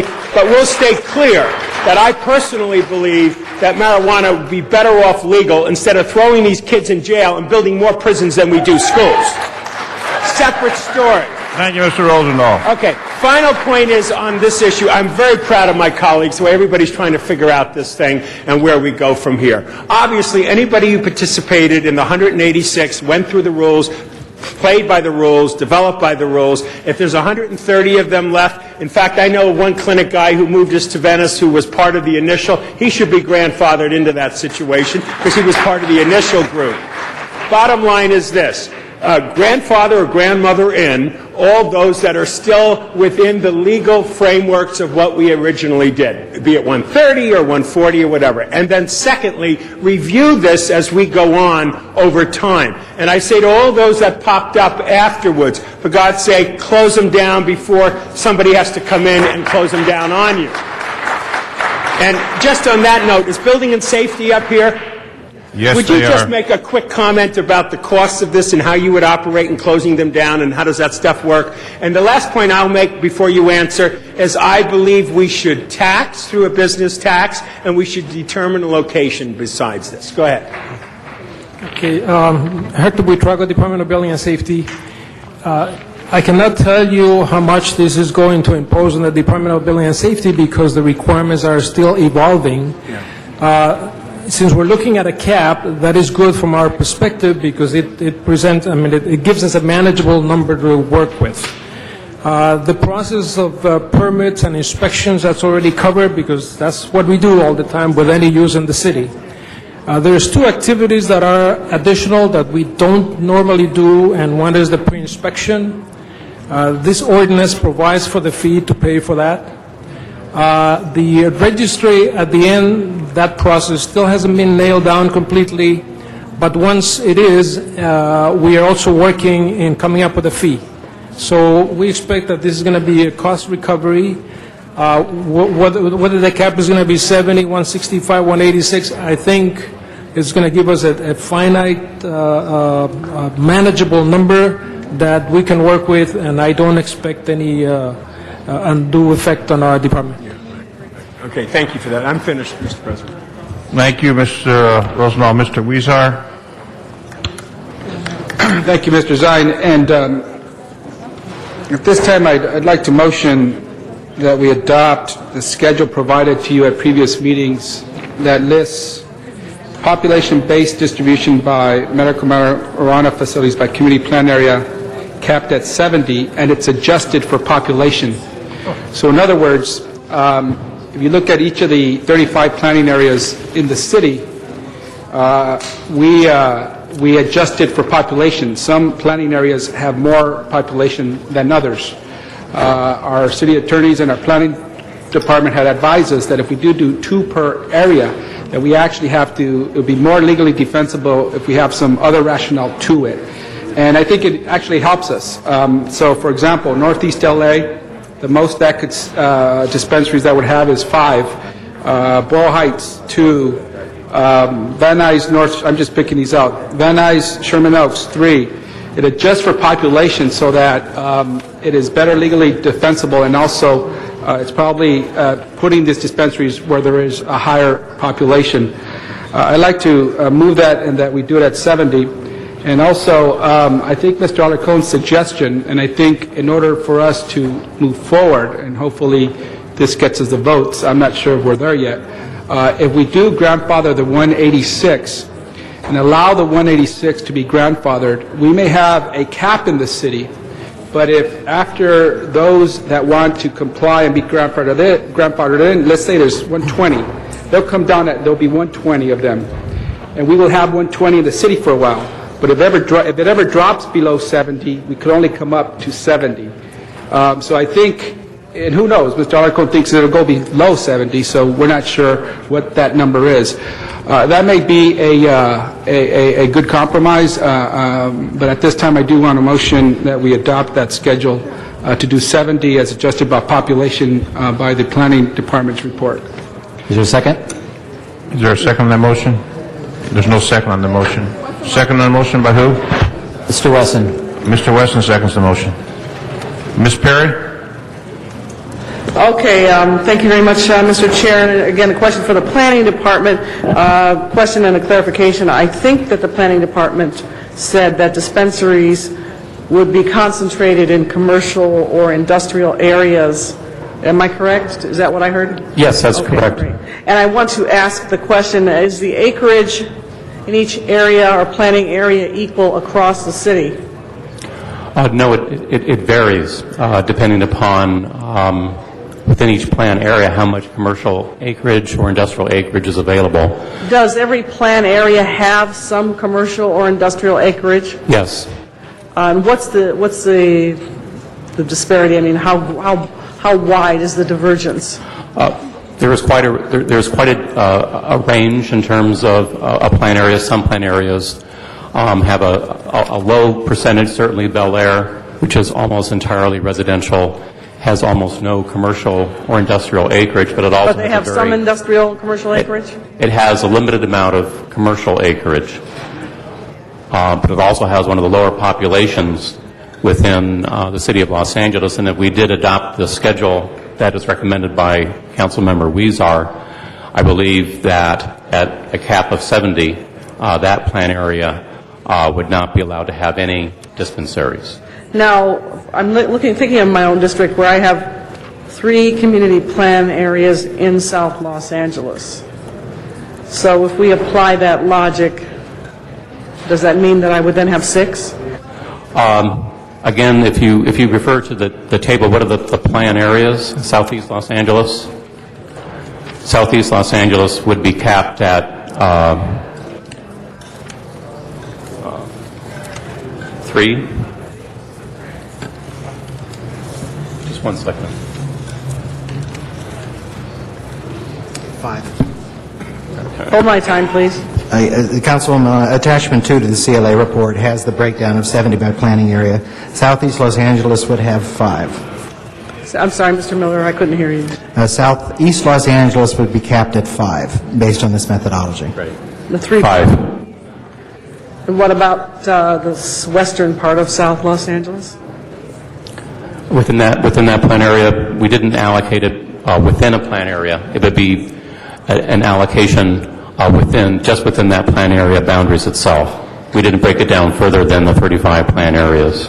All right, how about the distance and separation requirement as it applies to residential properties in manufacturing zones? This is the example that I want to give you. At Washington and Main, there is a mixed-use building on the corner. It is actually zoned M3, but it is a residential building. So technically, it's in a M3 zone, and but people live there. Now, have you given some thought, Planning Department, to how we handle those kinds of situations? Under the ordinance provisions, it would not be allowed to locate it if it shared a common property line with the lot that had a mixed-use building or a residential building. It would not be allowed, even though it's in an industrial zone. What we can conclude is that, generally speaking, these would tend to locate within industrial and commercial zones because the ordinance itself says they cannot locate next to residential buildings. Most of our residential buildings are located in residential zones, but we do have residential uses and residential buildings within industrial and commercial zones. So it adds an additional restriction on where these can locate. So that even if it is in a commercial zone or in an industrial zone, if it's next to residential, it would be prohibited from locating there. Does the 500 feet limitation still apply in that situation? The 500 feet limitation is distance from a sensitive use, such as a school or a park. But in this situation, this is not a unique situation in my district where you have residential properties in manufacturing or light industrial zones. So how do you apply the 500 feet there? The 500 feet only applies to a certain list of sensitive uses, such as schools. No, I understand. Yeah, because I added in some language myself on that. But what I need is for that to also apply in situations where you have historically aberrant zoning situations, where you have residential property that is zoned M3, but people are actually living there. In order to accommodate that situation, the council would have to adopt a more restrictive standard and apply the 500-foot distance requirement also to residential or mixed-use buildings. The language before you only restricts the proximity so that if it shares a common property line, it would be prohibited. I believe that I did add some language in the last time we talked about mixed-use buildings, because I have a number of them on Central Avenue now that I wanted 500 feet distance between mixed-use buildings, and I guess I should just go ahead and make a verbal motion if I can get a second, just to clarify again that I want these 500 dispensaries of 500 feet away from mixed-use residential buildings or residential buildings, whether they are industrial or not, or in industrial zones or not, or zoned as industrial or not. As long as people are living in the building as residential, I need to keep a 500 feet distance and separation. And if I could have a second on that. A second on that from Mr. Reyes and Mr. Parks. Very well. We have buildings in our... We have Mr. Garcetti, Mr. Parks, Mr. Reyes, Mr. Labange, Mr. Koretz, Mr. Alarcon. Next speaker is Mr. Reyes. Did you have something to say at this time? Okay. I'll wait my turn. Okay, fine. Mr. Garcetti, followed by Mr. Parks. Thank Thank you very much, Mr. President, and thank you, colleagues, for, I agree 100% with what Mr. Alarcon said. I think this is the right way to get it right, and we've seen too many times, whether it's with billboards or other things, if you go too far unwinding, even with this case, with medical marijuana, the unwinding is much more difficult than the actual good forward movement. And I do also agree with Mr. Rosendahl that I think this will require kind of a clarification later on by voters. What is there right now, we can't aspire through laws that aren't there to make laws that don't exist. What is important for us is to be able to get in control of this. I also think there's a number of elegant changes, and I want to thank Mr. Reyes. We worked on both of these together, whether it was on whether the cultivation has to happen on site, whether it was whether cash can change hands. Those things are described in a way here where we can move forward and the courts can decide that. And I think that's the proper place where the courts will decide. And if the courts decide it in a way that is against the will of enough voters, I believe voters will redefine what it is they need to, and that's the right democratic way to do that. I also know that a lot of folks have come here and said, you need to listen to people, you need to talk to people. Trust me, around this horseshoe, I know members who have gone into a number of dispensaries to see what they've done. We've all talked to patients extensively. We've spoken with colleagues in other parts of the state who are struggling with this. This is something in which we've really culled together a lot of information. Los Angeles will be slightly, I think, ahead of the curve if we do this right, both for patients and for communities. And that's very important. You know, there's a lot of people, and I know who are out there, who would like to see a more expansive definition of what medical marijuana can be used for and how it can be distributed and grown. Go for it. You know, get out there in the process. If it was such an overwhelming vote last time, I think the work of advocates statewide should focus on a redefinition of that, because what was clear is that this was a flawed initiative the way it was written. It didn't actually allow, I think, what a lot of people thought it did or wanted it to. So that's just a side note that I would add. I also, Mr. Alarcon articulated everything that I was thinking, and I do think that it is an elegant way of being able to deal with the number. I stood up here before arguing against too low of a number because I didn't want mega dispensaries. You know, having talked to the city attorney in Oakland and other places, with 4 in Oakland, they're pretty large places. If we have 70 here, and you do the math, it's actually quite smaller. And my experience has been that most folks have not complained about, especially those ones that started early, anything about the operations of them, with the rare exceptions, but more about the concentration of them. So this gets to the heart of what I talked about last time, that we get a right number, that we get to somewhere between that 70 and 139, Mr. Miller, you said are functioning of those 186 today? I believe 137 are functioning. 137. So I think this is a good way of doing that. And the thing about laws is we can always change them. If 70 creates some sort of over-concentration where we have these mega dispensaries that are spilling out into the community, we've seen that, for instance, with alcohol, where, you know, a large bar has a much bigger effect on a community and on bad behavior than a smaller one, and we can always make those changes and expand the number, but I think this is the right way forward. I just want to thank Mr. Reyes for his very diligent work on this, and the City Attorney's Office. I think a lot of people who weren't us, the City Attorney's Office or the Council or others, wanted to create a bigger fight between City Hall players, but this is actually how things should work, and I think things are working. So I urge folks' support of that cap. I think it's the right one to do, and I know Mr. Alarcon and Mr. Huizar are going around the horseshoe talking about that too, but now's the time to do it, and let's get this done before Christmas. Thank you. Thank you very much, Mr. Garcetti. And just an announcement, Energy and Environment will be postponed until 3 p.m. this afternoon. Our next speaker will be Mr. Parks. Colleagues, one of the things we've asked, I think, Building and Safety to talk about their enforcement. I'd like to ask Chief Gannon to come up and talk about what and how this may impact LAPD as it relates to their resources and how they are going to go about addressing these issues. Thank you, Pat Gannon for the Police Department. Obviously, this will have an impact on us. In taking a look at the different motions that were put into play last couple of weeks, especially, and reviewing the ordinance, most of the audit and the inspection would fall obviously on the Police Department and on the Building and Safety. From the Police Department's perspective, to adequately do this, we looked at some rough numbers, and for 70 collectives, we have figured it would take about 14 employees to be able to accomplish the things that would need to be done in order to comply with the ordinance, to do the proper audits and the proper inspections. Obviously, we don't have to take those 14 people, we would take them from some other assignment. Right now, that would be it's our best advice to take those and work out of Narcotics Division, create a unit that would be responsible for doing that, and centralize that function for the entire city to ensure that it's standardized throughout, and not parcel it out to the individual stations in order to do that. That would take approximately 14 people. From that, they would be removed from Narcotics Division, so they would not be working on criminal narcotics investigations that they would normally work on. So if it's the city's, if it's the policymakers' decision to go forward with that, we just want to make sure that people are aware that those resources will not be working on criminal narcotics investigations. They would need to be switched over to this.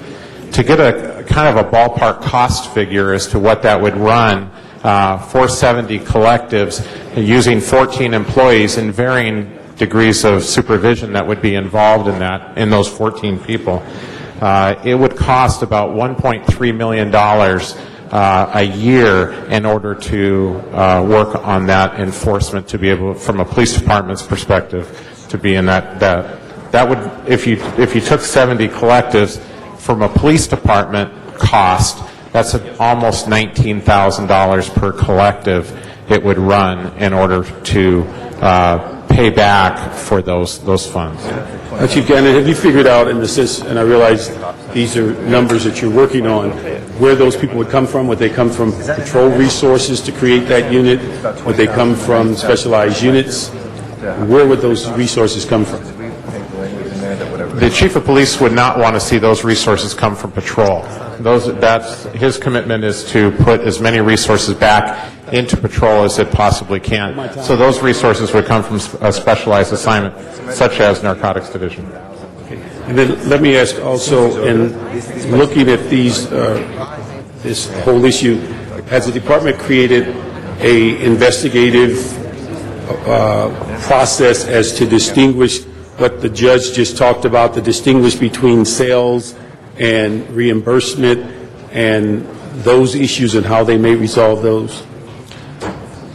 No, we haven't. To answer the question, currently, are we doing criminal investigations involving these types of locations, these collectives? And the answer to that question is yes, we are. And those that are clearly outside of the bounds of state law, we're going after those collectives. Those that fall within the guidelines, obviously, we're not. Any criminal investigation that would take place would be handled outside of this particular unit. I think this unit should be separate from whoever would do a criminal investigation on a collective. Okay. And looking at an investigative protocol, have you put any thought into looking at how it's distinguished if money is transferred, whether it's a reimbursement versus a sale, and those issues in which the police department is going to have to decipher this generally on the fly? It is definitely on the fly. We agree with the city attorney that sales should be completely left out of the vocabulary, and that reimbursement and how it's done throughout the collective is still open for a lot of interpretation. So no, we don't have set protocols yet in place. So you haven't quite pulled that together as to how you're going to address that? No, not yet. Okay. And the ordinance will give us a lot of direction in that respect also. Was LAPD involved in the case that produced that court decision? Yes, we were. Okay. From what your analysis of it, could you share with us from the investigative standpoint, without giving up secrets, but from the investigative standpoint, what were some of the issues of concern from the department? If I could bring up Captain Kevin McCarthy to address that, he is more familiar with the case than I am.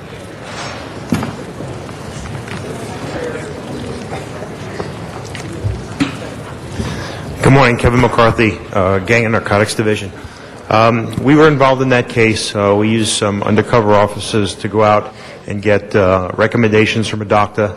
They subsequently went to that dispensary. The dispensary verified that they did have a recommendation. However, They did not perform anything that you would expect a caregiver to do as far as any medical questions or any type of exam. They provided the UC provided the cash, and the dispensary provided the marijuana. Was that a citizen complaint that brought your attention to that? You know, that location was brought to our attention by the city attorney, and I believe it was a citizen complaint. Okay. And then, were you involved also in the recent case in the 8th District on Crenshaw Boulevard? Yes, that was actually a federal warrant. The DEA arrested a gentleman back in 2007 for sales of marijuana. He pled, and he was out on bail on that case. He subsequently reopened 2 locations. The DEA obtained some search warrants and arrest warrants for him. The search recovered a stolen weapon from the valley in there, as well as a number of amounts of marijuana. And so the case in Northeast and the one in the 8th District were both established as collectives? They were both listed as dispensaries collectives, yes.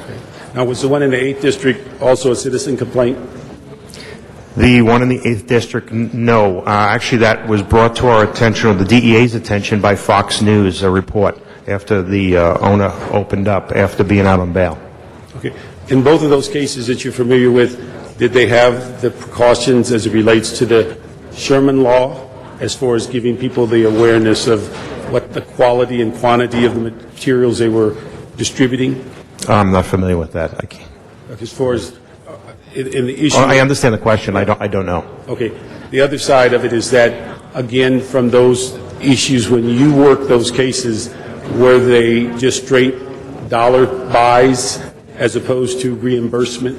Yes, there was a prices posted, and it was a cash sale. Okay. Now, from your experience in working narcotics, from watching some of these businesses evolve, is there any perception of how they initially go in business? How do you start one of these businesses as it relates to getting the product? That's the $100 question. I don't know. Is there a way to get it legally, to start a marijuana collective? They can grow it, but the question is, how do you get that first seed? Yeah. No, that question has not been answered. We assume they get it from the black market. It's one of the few businesses that you have to do something illegal to start a legitimate business. Yes. Okay. All right. Thank you. Mr. Reyes? Mr. Reyes?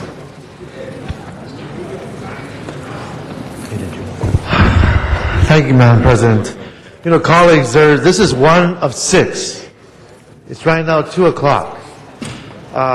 We're trying to get this done before the new year. So I just want to give us that reality check. I want to thank my colleagues because they're vigorously discussing how to get to that number.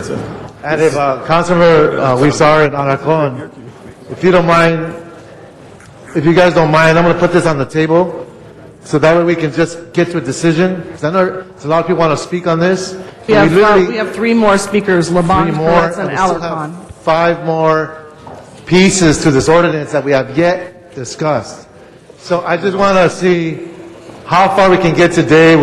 If we stay here to 8 p.m., that's up to us. I'm fine with that. But the fact is, we need to make a decision. And Councilman Huizar, I'd like to give up my time to you or to Councilman Alarcon. If you could just put on the table where we're at, and maybe we can put this to a vote. Then we can move on. Otherwise, we're going to keep going in this circular discussion. Can you just put that on the table, what you think you see, and if I can add on, and then we can just make a decision, if that's okay with my colleagues. Councilman Huizar? Okay, hold on, Mr. Huizar, can you hold on for a second? I've got, maybe I can ask the city attorney or city clerk, Mr. Labange, Peretz, and Alarcon. We can't hear you, Councilmember, we can't hear you. So Mr. Reyes is ceding his time to Mr. Huizar, and I have 3 speakers in the queue ahead of Mr. Huizar. Okay, if Councilman Huizar... Let me just ask a question of the clerk of the city attorney. Can I do that? Can I do that? It's up to the All right. presiding officer to All make right, that that's fine. decision. Okay, so we have a minute and a half. Mr. Reyes, you're ceding your time to Mr. Huizar to put Right, his proposal on the I'd just table. like for them to put on the table what either one of you has come up with, because I think we're really close. Yeah. And if you could just summarize where I think we're at, so we can put this to a vote and we can move on to the next issue. Okay, thank you. Colleagues, what we've heard today is that there are a number of council members who agree with a cap of 70, some form of cap. Other council members have expressed their interest in giving some preferential treatment to the 186 that had existed, that played by the rules. Mr. Alarcon proposed an amendment to my cap of 70 on the chart we have that distributes those 70 by planning area throughout the city, adjusted for population.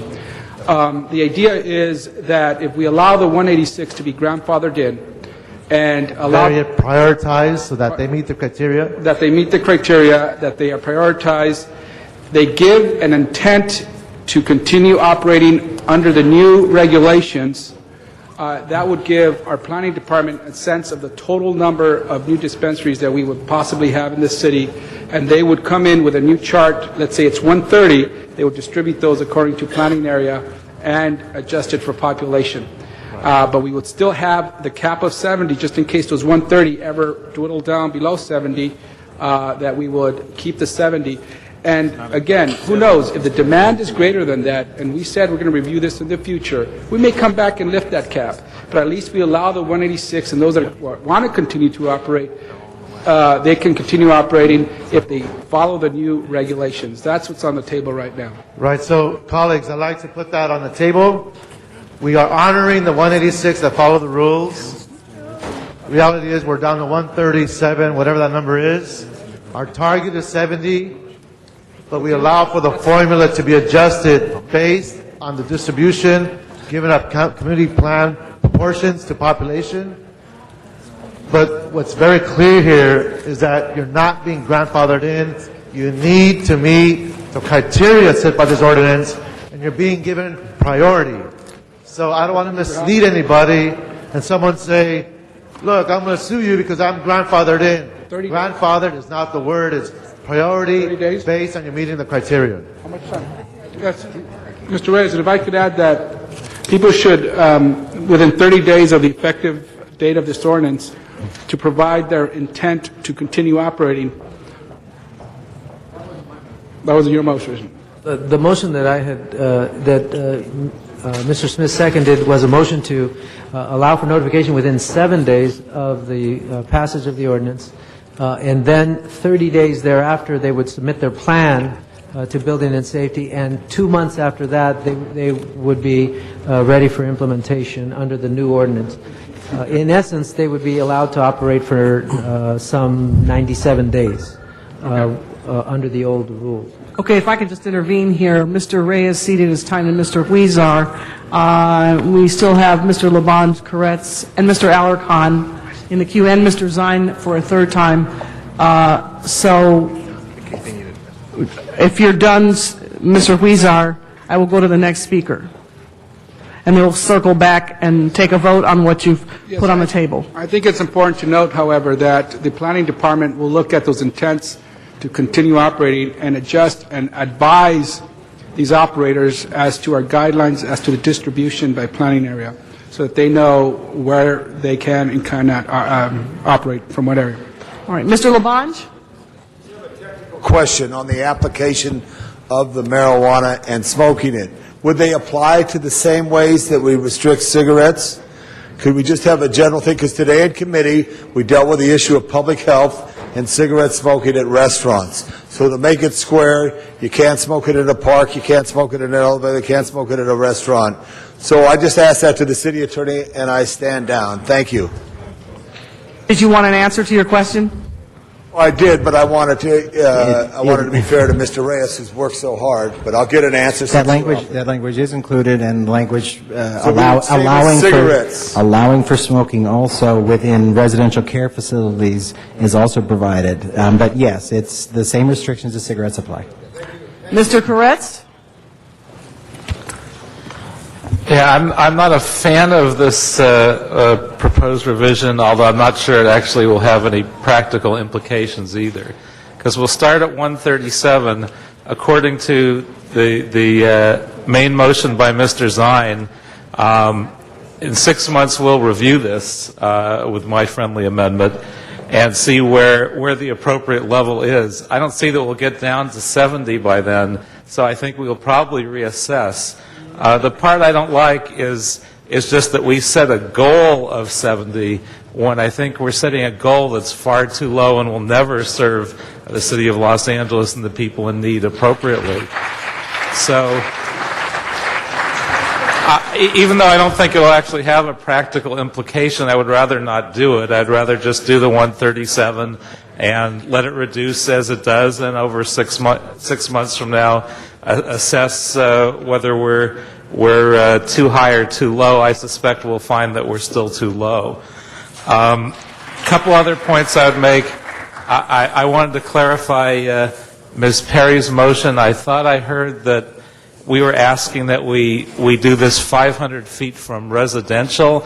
That would be, if that's my understanding, that would be a wholesale change to the whole ordinance, and every medical marijuana establishment that I'm aware of anywhere in the city is within 500 feet of residential. So if that's, I think we really need to flag that, because that, as I understand it, would basically virtually throw out the whole ordinance and start over with that amendment. So if I could have a clarification of that. Excuse me. Ms. Perry? I actually said that before. I actually asked about distance and separation before, and I think it was the last time it was up when I mentioned that I had a number of mixed-use buildings in commercial zones, and I wanted to have distance and separation requirement applied to those also. I have mixed-use family buildings, mixed-use senior buildings. Got 3 of them coming up on Central Avenue right now. The building I referred to this morning is zoned M3. It is a residential building, mixed-use, mixed-income building, and someone had attempted to put a strip club there, and because the fact that it was zoned M3, but it was a residential building, we are going to oppose that.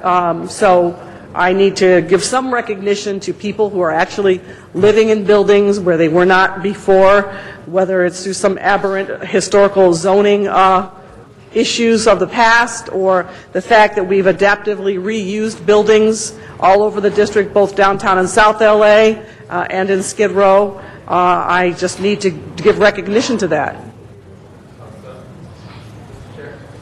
Yeah, Mr. Grant. And I tried to ask you to hold my time, but you probably didn't hear me. So you're not saying all residential, just residential and mixed use would No, apply. I'm saying single-family residential, like I said before. I've said it before. You know, we have residential areas circled by commercial corridors, and in many cases, these could be residential that are zoned M3, or single-family residential zoned M1, or mixed-use buildings on commercial corridors, which is a new and new development, especially in South LA.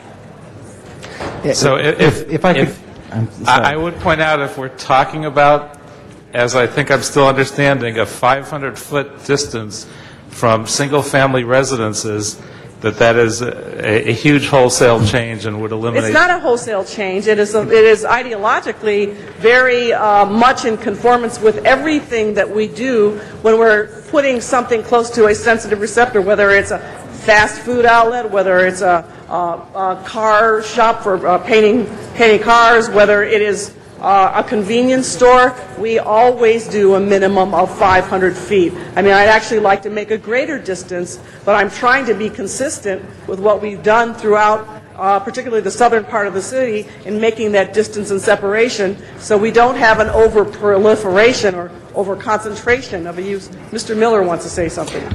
Perhaps if I can clarify. There are 3 distance restrictions in the ordinance before you. One is that they have to be at least 1,000 feet apart from each other. The second is that they have to be 500 feet away from a sensitive use, which is a church, school, etc. The third is they cannot abut residential property. The ordinance does not have a 500 feet separation from residential property. It says that it cannot be in a residential zone and cannot abut residential property. So I think the confusion here is, Ms. Perry, your proposal that 500 feet separation also be included in residential property. And I think that's where I misspoke, and it's a but. A but. A-B-U-T. A but. Yes, initially it was only single-family homes. Your motion was to include or any residential. Residential, however that is. So the ordinance now says it cannot abut any residential. It does not have to be separated by 500 feet. And the concern, and the reason I raised it and sort of refined it today is because in South LA, we do have properties that are residential, but in M3 zones. They're actually zoned industrial or commercial, but they are residential. That's right, and a dispensary or collective would not be able to abut that property regardless of the zoning if there's residential in it. Okay, I'm going to ask Mr. Koretz, you got another 39 seconds. Okay, well, I just wanted to clarify, and if I understand this right, it's not the 500-foot requirement, it's the abutting language. Because the 500-foot requirement would wipe out virtually every dispensary in the city. The abutting language would provide some protection. So you're saying the mixed use would be handled the same way as the single-family residence, that it would be abutting. Okay, thank you. The councilwoman from the 15th District, Janice Hahn. Thank you. Thank you. I think the only couple of clarifications, colleagues, and again, I like the way we're working together and trying to compromise on this. I would think that we would want to come up with a different word besides cap, because I don't see how we have a cap of 70 when we're allowing 186 or 37. You can't have both, because if you were to strictly enforce the ordinance that said a cap of 70, that does not, even in the CLA's notes, because my motion 10K actually said that the 186, we should allow the 186, and you say 10L, which was Jose's, the 70, conflicts with 10K. So we're still at the same place. I think you need another word. I mean, the point is, if they drop down below 70, I understand the will of this body is to not go above 70. But you can't say you have a cap and allow 137.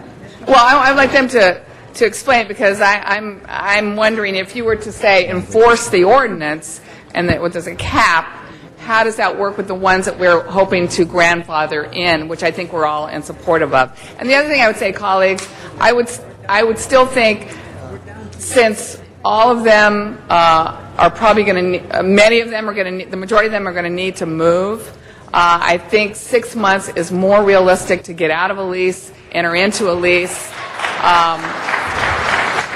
I think even going through our own general services, even for city facilities, I think we've tried to get leases that sometimes it was 18 months for us to try to get in or out of a lease, even with our own city. So I would think it makes a little more sense to make sure that everyone is complying with what we want, a 6 months time period to come in compliance. And again, I had in 10K, as long as there was no nuisance, no police activity, I think that is still a part of what we should look at when we grandfather in. But I just want somebody to explain to me how we have the spirit of what I think everybody wants. If it falls down below 70, it seems like no one really wants to go above that at this time. But I don't see, if you use the word cap, how you, I just want to make sure that in the zealousness of shutting all them down that we don't want operating, how those 186 don't get caught into that. If you can explain that to me,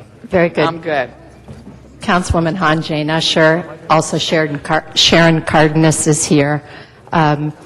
We are your principal drafters at this point, and it's a good call that you're making, but it is susceptible to adept language. So what we would have to do is we would have to talk about the 70 as a cap, and we would have to talk about the 186 as something like a preference, a grandfathering, subject to compliance, it is solvable with language. And thank you for calling it to our attention so that we don't get it wrong.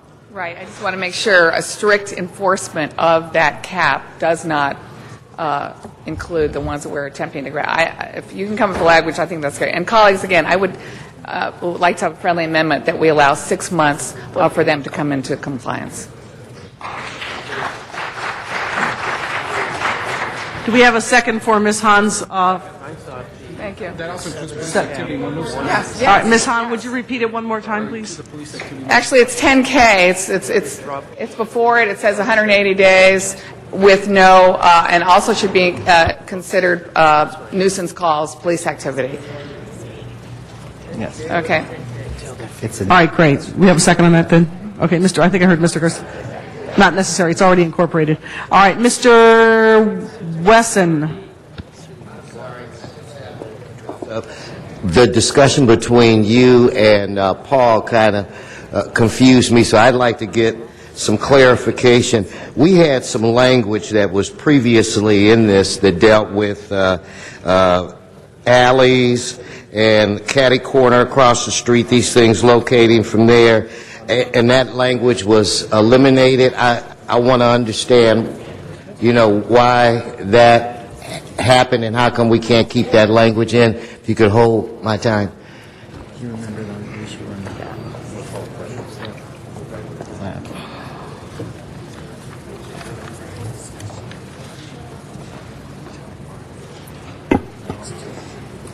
Councilman Wesson, Jane Usher.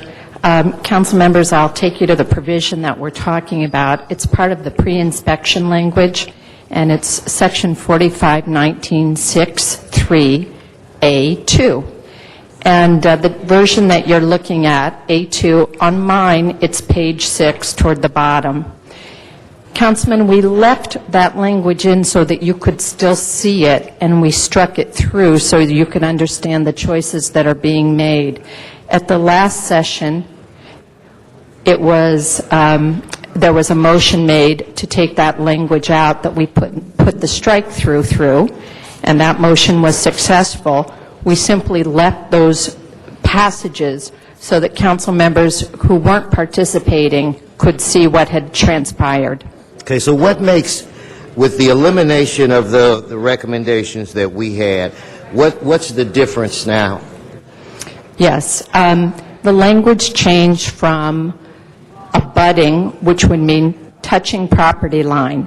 So, for example, when Councilwoman Perry talks about a mixed-use building that includes residential, as written, a collective could not touch its property line with that particular building or with any residential building. What we've eliminated is across the street. They could be located across the street. We've eliminated across the alley. They could be located across the alley. And I'm going to have to turn to Sharon Cardenas to talk about the common corner. Yeah, because I'm a little confused. Sharon Cedar of Cardenas, City Attorney's Office. The language that struck out was the original language that was proposed in the Plum Committee and was part of the ordinance that came in. All of the language that I struck out was done by council motion at the last hearing. You could move to have it put back in. Well, I'd like to move to have it put back in, or which motion? Mr. Smith. I brought this up at the last meeting and asked for the clarification of the word abut, because property line or building is different. And you were going to clarify that. Now we get it stricken out totally. Where do you come up that it was changed? Because this council didn't do any motions to remove that. I thought it was. Councilman Smith is right. The change was made 2 sessions ago, not in the last session. In the last session that we had, the word abut was the word used.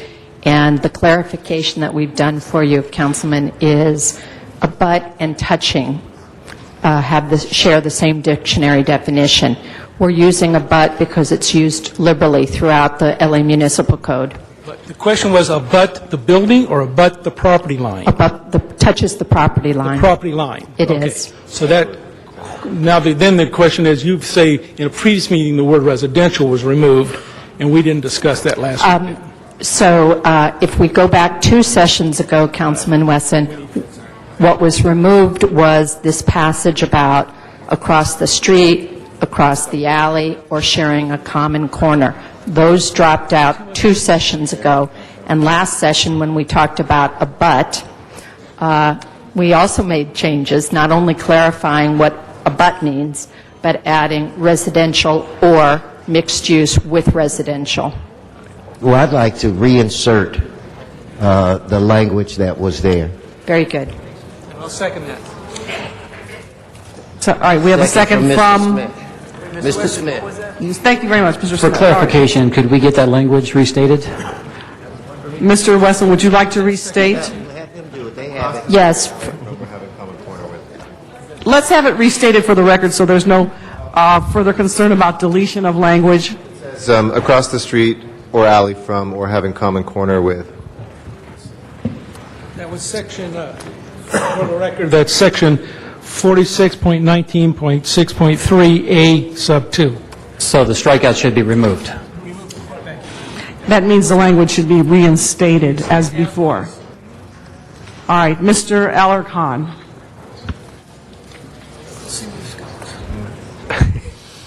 Okay,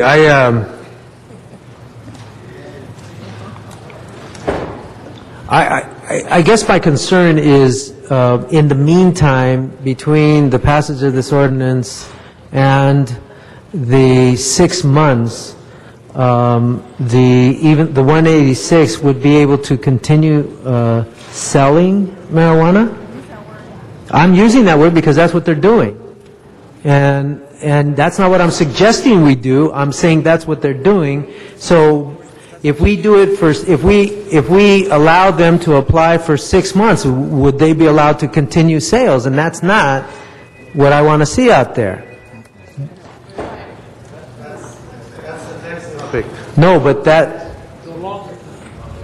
well, they make, look at, if we're talking about allowing them 6 months to apply to get implemented, to come into compliance, that's one thing. But if we're saying we're going to give them 6 months to continue selling marijuana, then I don't want anything to do with it.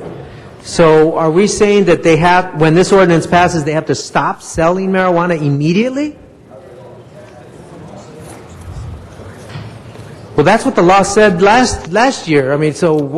Professor can answer. There are many references in this about applying and obeying the state law. Obeying the state law, which is the language in there. Mr. Alarcon. Well, I don't think that was clear in the conversations that we've had, because in essence, there was some discussion about allowing the organizations to wind down, and if there's a strict interpretation here, that means it's illegal as soon as this ordinance passes, and we've got 1,000 operators out there, and all heck is going to break loose. So we better be very clear on what we're doing here. I don't mind allowing 6 months, but I don't want to allow 6 months of sale, because what's going to happen is there's going to be a glut. If we allow them to sell, there's going to be a glut for the next 6 months, and everybody from Idaho is going to come down to buy it, even Idaho.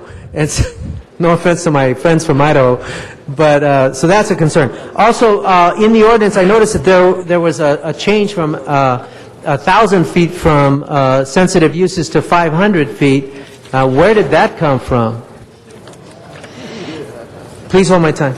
Very good. Councilman Jane Usher, in our last session, there was a motion, I believe it was motion J, introduced by Councilman Reyes, and it did, among other things, recommend that the 1,000 feet be reduced to 500, and the only 1,000-foot distance requirement be between collectives. And again, we put in both. If you look at the same version I'm looking at, we've got both there so that you can see the changes that have been most recently made. I actually see 1,000 crossed off and 500 underlined. That's right. So that's how we're letting you see it. We showed it crossed out because in our last session, a motion was successful. That means to me is the draft ordinance is 500 feet. That's correct. But did we vote on the 500 feet versus 1,000? Yes, you did. It was motion 10J last week. And it passed Yes, it did. by what margin? I would have to check the vote. I don't know. Mr. Alarcon? I would like to keep it, to think that we're going to have these places 500 feet from schools, that to me is ridiculous. So I really believe that should be 1,000 feet. Are you sure I did? No, I didn't. Councilman, without trying to specifically characterize any of the motions that were considered last session, we really had a long time with one another, and it did seem that some motions were flying through, others were getting significant time, and we kept the language so that you understood the direction that we think we've been given in the event you want to alter it back. Colleagues, I recommend I would move that we change that language back to 1,000 feet, and I would ask for a second.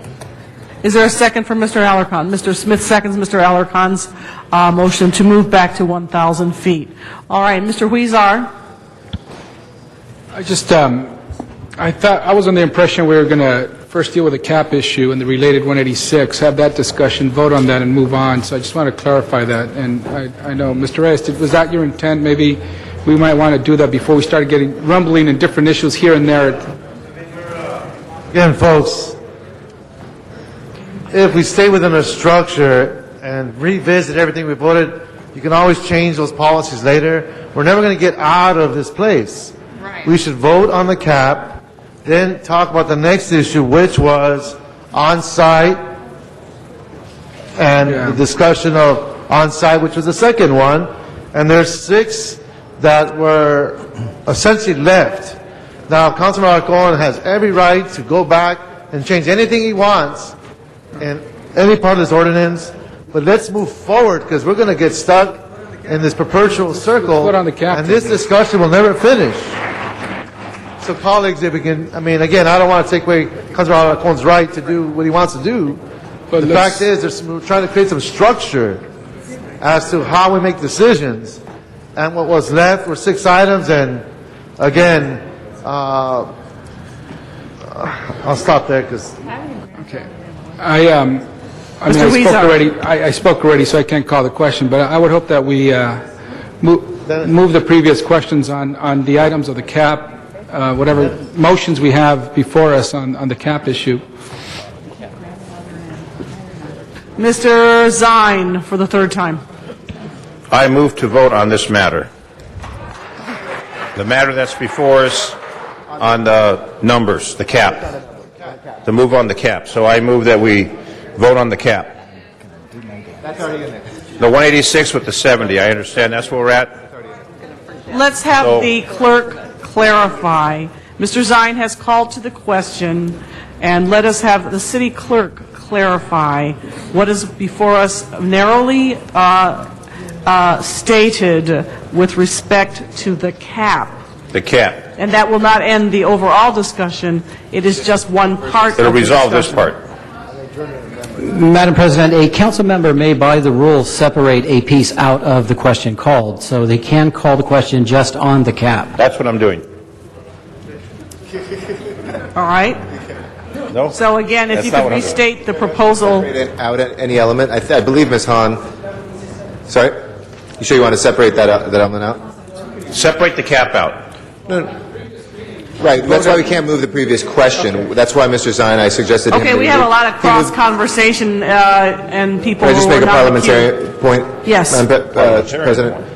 If you call the previous question, it ends debate on everything we're doing today. So, Mr. Zine moved the vote. He moved the vote. Either way, we can do this. Robert rules. Yes, you can. You can ask to move the vote on this element of it, on whatever it is, and that's what we're doing. Yeah. Okay, we all in agreement? Hold on, Mr. Zine. Hold on. Ms. Hahn. Okay, but I thought the cap was with grandfathering in. That's already in there, so it does not. It's in the cap. It does, no, it's already in the overall ordinance. I'd like to hear I'll make Ms. Hahn, I'll make sure that the out clerk restates it for the record. Is there anybody else who wishes to speak on this before I ask the clerk to restate? Mr. Weezer, did you want to add anything But else? she has a different concern, whatever he reads. All right. I just So want to let's- hear, I want to hear what the clerk says. All right, We may I'm have going to some ask the clerk, clarifications. just so if we can cease on the cross-discussion. Mr. Clerk, if you can state what is before us, narrowly stated, with respect to the cap. The last motion made regarding the cap was by Councilmember Weezer, seconded by Councilmember Wesson, which was to adopt a schedule that is population-based and has a cap of 70. At the same time, grandfather in the 186 collectives, and if the number drops to 70 or below, it would stay at 70. Just as a point of clarification, I believe the use of the word grandfathering was in question in prior discussions. Mr. Miller, can you give us a recommendation on that, please? Because I believe the use of the word grandfather was the subject of some contention. Again, I think it's a language issue for the ordinance to come back. In essence, the 137 or the 186 or however many are currently operating now would be able to, would have preference, That's would not be able to continue to operate. That's not correct, not the ones that operate now, because there's 1,000 operating now. Of the ones that were pre-ICO, Right, pre-ICO. of what we believe to be Operating now. 137, then they would be able to continue to operate. If the number falls below 70, then other collectives could form up to 70. Right. Right. And I just want to clarify that's by, the schedule we're adopting is by planning area. And secondly, it's the 137 that are currently operating now. So of the 186, someone can't come back in, and if they had stopped operations and say, hey, I was part of that 186, and if they stopped, it's just a 137 operating now. Right. Well, if that's what the number is, If that's Yeah, what if the that's number what the number is. is. If but that's- it wouldn't be more than 186. It's pre-ICO And- that are operating now. And if I could, one further clarification. There will be some of the 137 that are operating now that will be too close together. So they will have to find a different location. And they will be permitted to do that. So to be clear, then if they are too close together and they need to find another location, then they will have the opportunity to do that. And are we giving Mr. Reyes. and are we giving them 6 months to do that? Mr. that's in Reyes. there. Thank you, Madam President. If we could just focus on this one more time. The 137 will be given preference if they meet the criteria set by this ordinance.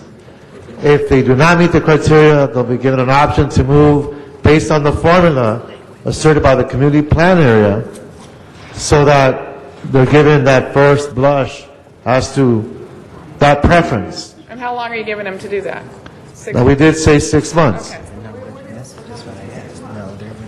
That was part of the discussion. That's part of the, okay, whatever it is, 6 months, I'm real flexible. I'm not wedded to this. That's a separate Let's issue. make a decision. So, if you want to set aside the 6 All months, right, that's fine. we have the question on the table, and again. How much time do you want to give it then? Yeah, Let's yeah. let's set that time right now. Okay.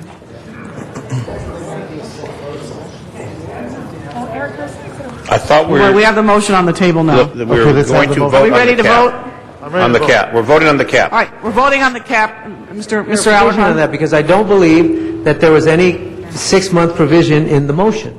Just eliminate it. Eliminate it. It's not in there. It's not in the Mr. motion. Clerk? Mr. Alcorn. It's We're not. gonna No vote on 6 that months. separately. It's- All right. Vote on that separately.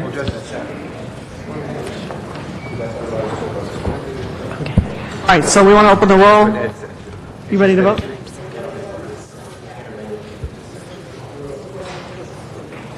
All right, we're ready to vote on the cap itself. Mr. Clerk, would you please open the roll, close the roll, tabulate the vote? 10 ayes, 3 noes. All right.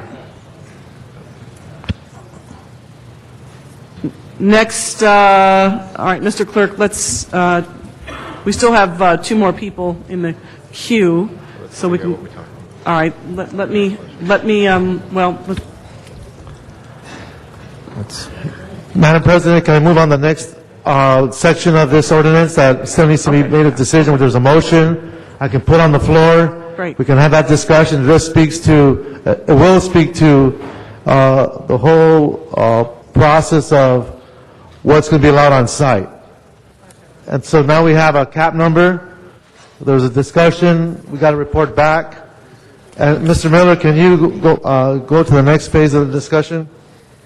Are you referring to, well, if I could very quickly, on the original report, you've dealt with everything other than Mr. Wesson's motion about the request for proposals, but I believe the vote that you just took that allowed the 137 to continue to operate would make that process unnecessary. Okay. So. All right. So the next piece? Mr. Wesson, okay. I think the next piece to focus on then would be item DD. That was distributed to you. This has two items, and this essentially goes to the discussion that you had last week relative to compensation language. Again, in no way permitting sales. And what this language does, in essence, is to make it clear to the collective managers that they are responsible for ensuring that they are operating compliant with state law. This is 10 double D. Item 10, DD? Yes. That's what we're focused on, colleagues? And this was the area that we still need to make a decision on this policy. Councilman Reyes, Jane Usher. Something didn't show up that I'd like to call to your attention on item DD, the second portion of it. The first two sentences were alternatives to each other, so one of them needs to be stricken and one of them needs to survive, not both. Okay. Now, if colleagues, not to complicate things anymore, but item 10, DD, we've just been instructed on number 2, there is a subsection that says number 8. Quite frankly, colleagues, if we were to strike that first sentence, well, what may remain would be, no collective shall possess more dried marijuana plants per member other than the amounts permitted pursuant to California Health and Safety Code, Section 11362.77. No collective shall possess or provide marijuana other than marijuana that was cultivated by the collective in strict accordance with the state law in this article. What that does, it allows us to be very aligned with the state law. The first sentence makes big assumptions. It says no medical marijuana collective shall possess more than 5 pounds of dried marijuana, more than 100 plants of any size at the location. My question here, colleagues, and again, it's open to discussion, is I don't know if any one of us has enough experience or is a professional enough to say how much should be at each site. My hope is by sticking with the state law and with all the other restrictions that will come with this ordinance, that we will be limiting the presence of the volume of marijuana in our streets based on location, based on criteria, and we know that with time we're going to get a report back, because this asks for a report back in a year to understand what is actually going on based on experience from building and safety from the police department so that we can make adjustments accordingly. So that would be the motion that's in front of us based on the observation by our city attorney on that section. And that's what's before us, colleagues.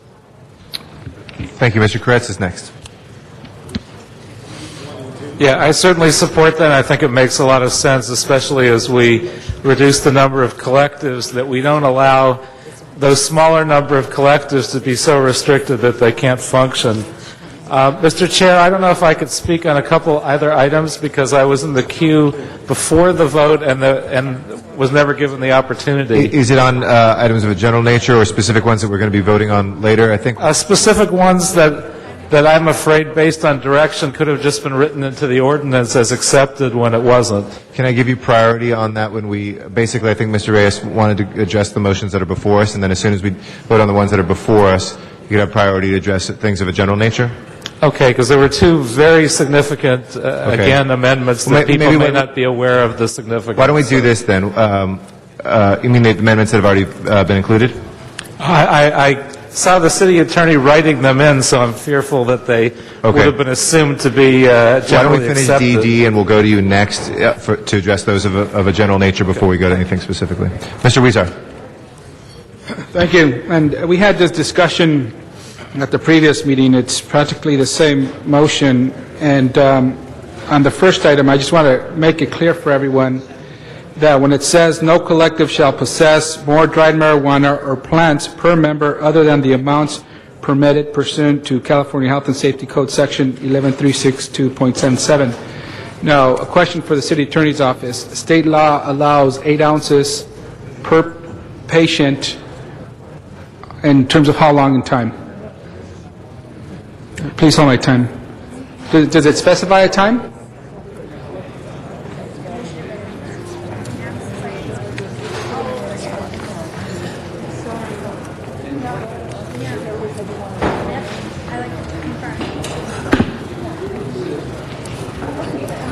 Heather Aubrey, could you please repeat the question? Yes, I just want to clarify this first sentence that says, no collective shall possess more dried marijuana or plants per member other than the amounts permitted pursuant to California Health and Safety Code Section 11362.77. What does that permit? What does that section permit patients to have? Please hold my time. That section relates to the individual possession limits under the Medical Marijuana Program Act. Specifically for individual patients, it's 8 ounces of dried marijuana, 6 mature plants, 12 immature plants. It doesn't specify a time period? No, it does not. Okay. So at any one time, a dispensary could only have that amount of marijuana based upon the number of patients they have, then that would be multiplied by 8 ounces or the plants, and then we'd come up with a total amount. Okay. That appears to be the intent of this motion, yes. Okay. And again, the previous numbers that were there, which was 5 pounds of dried marijuana or more than 100 plants of any size at the location, when I asked where we got that from, that was from the police department. My staff has since done some research, and apparently having more than 100 plants is some type of federal felony for possession of plants. So where did the 5 pounds come from? That was what was thought was reasonable, correct? Yeah, it's not a big issue for me. I'm fine. I just want to know where these come from as we get educated on all this. Yeah, Kevin McCarthy. I'm not sure where that 5 pound came from, but the 100 plants I think over 99 pounds is a upgrade in sentencing for federal violation. Okay, thank you. On I think that's fine. I think if we go by state guidelines on the amount that a dispensary can have, that is what the state law is right now. On the second sentence, no collective shall possess or provide marijuana other than the marijuana that was cultivated by the collective in strict accordance with state law and this article. So this looks similar to what was in our previous ordinance, except it takes out at the location. It deletes the wording at the location. Does that pose any, does that change the operation of how people will possess and distribute marijuana? Please hold my time. Councilman Jane Usher, as you know, state law is very strict about who may transport medical marijuana, and it limits a patient's transport to that which he or she has cultivated for his or her own personal use. The second opportunity for transporting is given to a primary caregiver, similar limitation, only in an amount sufficient for that primary caregiver's patients. Okay, so to comply with this provision, those would be the only kinds of transporting that could occur, those quantities by those individuals. So this is telling us that no collective shall possess or provide marijuana other than marijuana that was cultivated by the collective in accordance with state law. And state law does not allow for the transport of marijuana. Okay. Except for those the primary explicit caregiver and the limitations. individual taking it. Yes. So in effect, if a dispensary, under the way we will adopt, if we adopt this language, because it's according to state law, in our jurisdiction in the city, if someone is caught transporting marijuana to and from a dispensary, if they are not a primary caregiver and they're carrying their amount sufficient, and the individual who actually has a prescription, they can be prosecuted. That's correct. Okay. Now, I keep hearing, and also right now my colleague Koretz keeps telling me it's a city attorney's opinion. So there's differences of opinion on this, whether marijuana can be transported. We adopt this. Police have discretion. Prosecutors have discretion. What's going to happen? I'm just asking a very honest, open question. Please hold my time. Very good. Councilman, I think what will happen is what's already happening. I could cite to you a couple of examples within the last 2 months, and these would be examples of trucks that we've been told have crossed the border, our southern border, come into Los Angeles and made distribution of large amounts of dried marijuana. That truck was stopped by the federal authorities. A prosecution is occurring. That's what will happen. Okay. Well, my concern earlier, colleagues, when we heard this last week was that I liked the way it was worded before because we had a finite amount of marijuana that could be had there. And secondly, we are saying you have to grow your own. And what I liked about that was because we were able to say and know what the source of the marijuana is for that dispensary. Because what's occurring right now is that a lot of these dispensaries are going to the black market, are going to the drug dealers in our town and internationally to get this product. And what I don't want to do is adopt an ordinance that will continue to allow for that to happen. Now, I just want to make it clear. The language we are adopting, we're saying we're going to follow the rules according to state law. And there's differences of opinion how that is interpreted, and we really don't know what's going to happen. Because some of our prosecutors could say we're going to prosecute individuals who are transporting the marijuana because they're not growing it at their facility. We may say we're not going to prosecute because we believe and know where the source is coming from. It still leaves us in an ambiguous area. Thank you, Mr. Huizar. If you can conclude. Can I ask the city attorney a question, and then that'll be... No, why don't you press your button again, because we have 3 people waiting in the queue, and we're about a minute and a half over. Any thoughts on that? Or go ahead. Mr. Reyes is actually next, and then Mr. Zine, Mr. Koretz. Thank you, colleagues. And, you know, I understand Councilman Huizar's logic. I agree with him wholeheartedly in that we should be taking care of our city. We have to clean up our city. We have to eliminate all those bad users that are essentially taking advantage of this process, working with the gangs, working with the black market, working with the sub-market. We have to eliminate them. There's no doubt. But I also have a problem with our interpretation from our city attorney on this one. There are several codes that completely contradict the opinion of Ms. Usher. Completely contradicted. And there is a sense of I don't even know how to label that, where you get this political perspective of what should be, and that's a perspective that is not objective.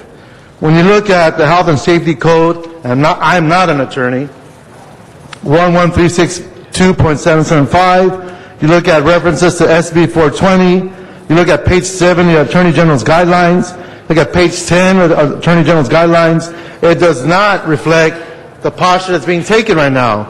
So how can we have objectivity and a decision we don't have a basic objectivity from the city attorney right now? Colleagues, all I'm suggesting is that on DD, page 10, we were given enough guidance to say pick one or the other. And I'm not even sure if that's correct, but if that is what's being suggested, if we eliminate that first sentence, when you look at subsection 2, no medical marijuana, if we don't start literally putting these kinds of restrictions and we follow state law, I believe we're in a safe area. With all the criteria going on, with all the different specifications and the remaining of the ordinance, I think we'll have a really good, we will clean up the city using that mechanism. But this is my point.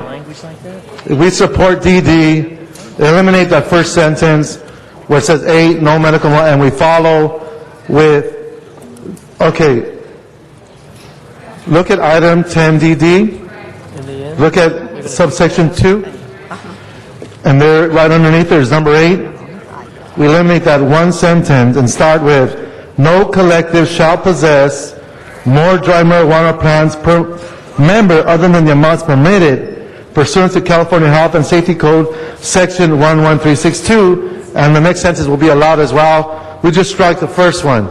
This follows within the spirit of the working group that we've had for 2 years, in which we went to the medical marijuana establishments that were truly addressing those in need.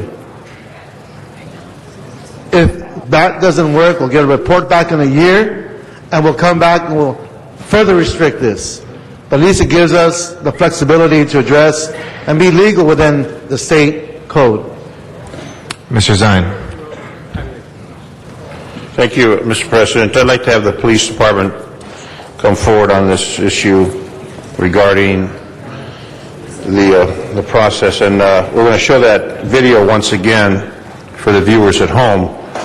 Regarding the grows, regarding the opportunities for people in the city of Los Angeles, whether it be behind Topanga Police Station, where there was a large operation for growing marijuana, what has the police department found as far as the growing operations that then distribute to the marijuana clinics? They're all run unregulated, and the problem is they're all illegal. And the issue is, from a police department perspective, we would like to see the grows occur at the location, at the dispensaries themselves. If you get into a position where you're having off-site grows, which is what we're seeing on the screen now. What you're seeing now, you've not spent any time at how would you regulate that and how would you handle the transport of that. The transport of that would be illegal. And now you've put the police officers in a incredibly bad spot. So, for example, in 2 officers working Van Nuys area end up stopping a vehicle that is going from this particular grow that we see here on our screen to South Los Angeles to a particular dispensary, will have a legitimate arrest. And that case would never go to the city attorney's office. It would go straight to the district attorney's office, who I guarantee you would file that case for transportation. And there were signs inside that residence and tags on the bags, the medicinal marijuana. It was obviously grown for medicinal marijuana purposes. That's correct. So do we have a record of how many have been located by the police, how many have been taken down? Like this? Or similar, this single-family residence? These types of operations are found weekly. So if someone's growing it, what's the recommendation of the police department as far as, obviously they have to have the product? The recommendation of the police department is to have on-site grows. So that your dispensaries have on-site grows. So those are the way in which we are going to be able to legitimately inspect and audit the operation. Once you have it off-site, then you would have to develop some sort of ordinance or in your ordinance you'd have to be able to allow for that off-site location, but you can't authorize the transportation of it. So the police department's position would be to keep it on-site. And what is happening with this is it's totally illegal, not only... It's dangerous and it's illegal. And if they're in a business structure, then what's the recommendation how they're going to grow it?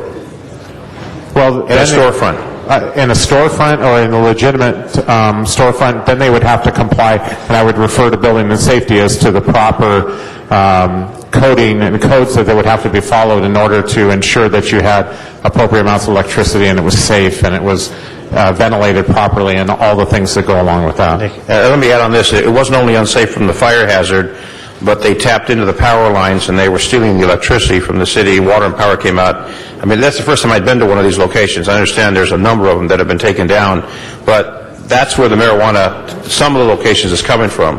So that distribution network was cut off, but I'm sure there's many more. From the Building and Safe, from the Planning Department, has there been any recommendation on that, where they're going to get the product from, other than from illegal operations? Was that ever reviewed by planning? The planning department didn't analyze that. That was a legal question in terms of whether or not it could be grown on site or in terms of whether it would be transported from an off-site location. But our particular analysis merely focused on the impacts of the locations of these collectives in terms of industrial zoning, commercial zoning, and distance from sensitive land uses. But we did not analyze that particular question. There seems to be a gap in how we're going to fill that gap, Mr. Miller, as far as getting the product to the collective if they're not growing it on site. I would say there is a gap. I think has been mentioned previously. There is. Well, how do we fix the gap without making it more illegal than it is? I think what we do is rely on state law, and collective managers are going to have to be aware that they need to be careful about how they are providing the marijuana to their members. And again, I think the concern that I heard expressed last week and repeatedly over the last number of months and years is a desire for the council not to put in its ordinance restrictions that go beyond what is required by state law. And there is, many people believe, a lot of uncertainty. So what we've tried to do, to the extent possible, is rely on state law. And the bottom line is it's the collective managers that are going to be at risk. But there's nothing that this council can do. You cannot authorize any collective to do anything that isn't allowable under state law. So the growing at a location off-site is illegal. And if someone is going to the different locations, the 186, 130, the 70, whatever, with big bags and carrying them in, that's illegal. Is that correct? Again, the city attorney feels very strongly about this. What's legal and isn't legal is difficult. I just want to clarify it for the record, because if I was working narcotics, I would go to one of these facilities, I'd stake out, I'd see the man delivering the bag, I'd follow him to the next location, I'd follow him back to the grow and take it down. It's real easy to track. What we're trying to do in the city of Los Angeles is establish legitimacy for the individual who needs it for proper medical purposes and provide that opportunity for them to do it in a legal fashion without committing a violation, without getting arrested, without going to jail. That's what we're trying to establish. And I think this gap creates a problem for those locations that are going to legitimately do what Proposition 215 permits. Ms. Usher? Judge Chalfant asked those same questions. He was interested in what you and Jerry Miller are calling the gap, and I do believe that we'll spend a substantial portion of the hearing in late January talking about whether that particular operator was cultivating. And the judge has indicated he wants to know that that operator was actually cultivating. So the gap will continue, and we may have the legal number of facilities that are following the rule, but how they obtain that product could subject people to arrest. That's exactly right. Okay. Thank you. Thank you, Mr. Parks, Mr. Alarcon, Mr. Kretz, and Mr. Weezer. Thank you, Mr. President. And although Mr. Reyes has asked us to stay on point, I just have to go back to one issue, and that deals with the industrial area and the point that Ms. Perry brought up earlier. The dilemma I have in that every district is different, and there are many districts that have more industrial area than other districts, and although we all have commercial areas, we do not have the same amount of industrial. And the word "abut" concerns me in the fact that you can be in a situation where you are not abutting a residential property, but you can be 2 lots over and be in that same community.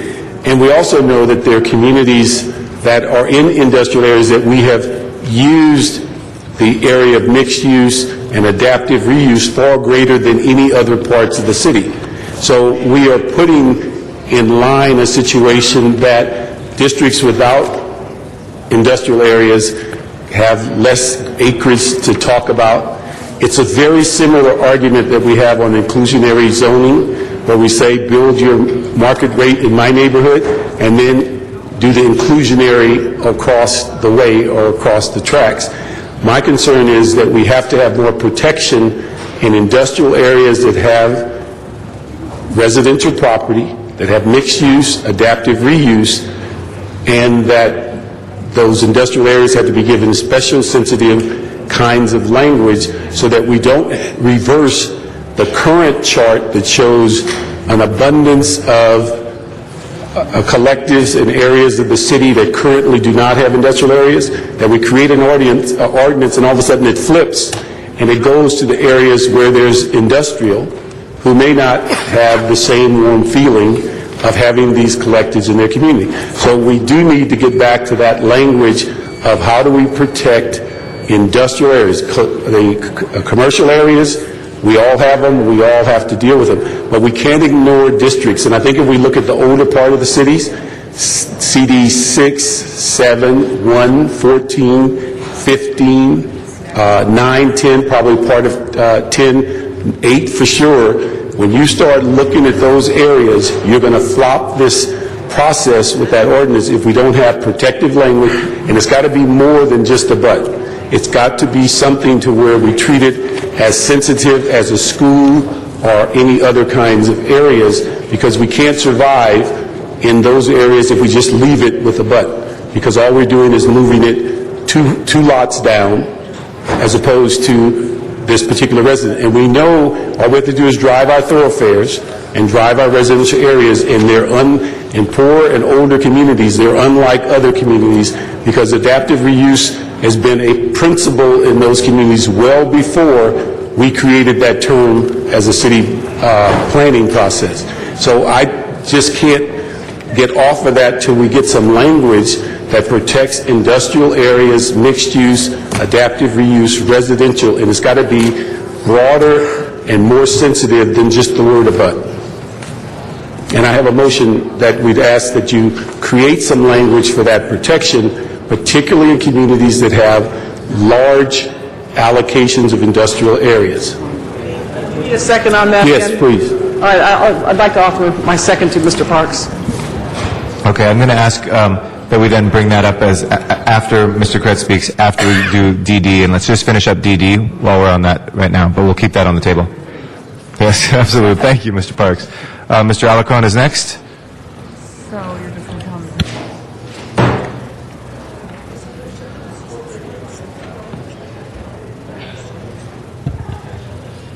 I may speak from here. Over there, Mr. Alarcon. Thank you. I just, well, first, let me ask the police department, if we continue with the ordinance as written, with the language that simply says they must comply with state law, what will the police department do? Hold my time, please. Yeah, Kevin McCarthy. The police department is actually waiting for the city council to approve an ordinance. Once the ordinance is approved, then we'll sit down and develop a strategy. I can tell you in the last 6 months, the DA has filed about 24 cases on owners of dispensary for possession of sale of marijuana, and in at least one case, sales of marijuana on the person who delivered the marijuana to the dispensary. Okay. So, but will LAPD specifically target locations if they are purchasing it off-site? I don't know what, in fact, we'll target. I mean, there'll always be citizen complaints that we'll look to see. I mean, we get growers, like the chief said, we get growers every week. We just got another grow in Van Nuys today. So we'll always investigate citizen complaints, but I don't know what exactly we'll target until the ordinance is approved. Okay, well, assuming the ordinance was approved and it said that these establishments must comply with state law with no reference to whether it's cultivated on site or not, what will LAPD do? What is LAPD likely to do? If somebody's cultivating off-site and transporting and they're not a primary caregiver, they could be arrested for felony. What if they are a primary caregiver? Well, that's a good defense. That would be a defense. Okay, so members, my feeling is that this is a matter that only the courts are going to be able to resolve, and for us to insert that language, it may actually have a negative impact in that if the courts decide it's okay somehow to establish an off-site location, we then would have to counteract our action. I would rather allow the establishments, the medicinal marijuana establishments, to make a determination as part of their business operations of whether they want to bear the risk that they may be in violation of the law and they may be prosecuted, but that is not our determination. That's a determination for the courts. So I think the language that Mr. Reyes has offered is good language, and we should allow the courts to make that decision and let the operator. I would recommend, however, that operators, I believe the intent of the law was that the operators cultivate it on site. And I would strongly recommend that that's what they do. But if they want to, I've been wrong on the law before, so if people believe that they have a better legal argument, we'll let the cards fall where they may. But I don't think we should enter into that battle. The police department would like to see on-site cultivation. However, if this body elects to vote for off-site cultivation, the police department would like to see the owners identify that location prior to. Okay. I have no problem. I can't believe we're going to vote for off-site cultivation. Okay. We're just going to say comply with the state law. Okay. But I have no problem if we would want to amend the motion to say that, I believe I have in the draft ordinance, we have to be able to test the marijuana. And therefore, they got to tell us where it's from in order for us to do an effective test. So I believe that's covered, but if it's not, maybe we can get a city attorney opinion. Can you express something about that? Councilman Jane Usher, yes, the testing provisions that were requested last time have been drafted, and they are in the document in front of you. And would that accomplish what he's asking? Would it say where the marijuana is from? We've asked them to test and to tell us specifically whether there are any health, if you will, violations in that quantity, and we have a new motion today that it's asked us to amend that language. 10II. To do what? Thank you. 10II concerns that, Mr. Koretz's motion. We're going to get to that in a second. But is it to say that where the marijuana was, where they got the marijuana from? No, it's the food testing motion she's talking about.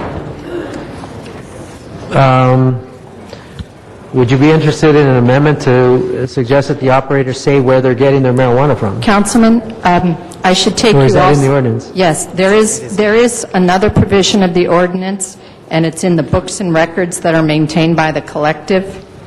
And I do believe that there is a requirement in that books and records that they indicate.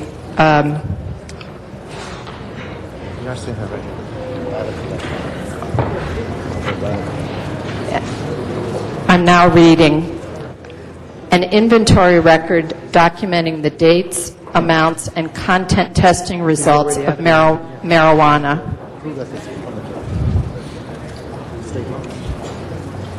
Okay.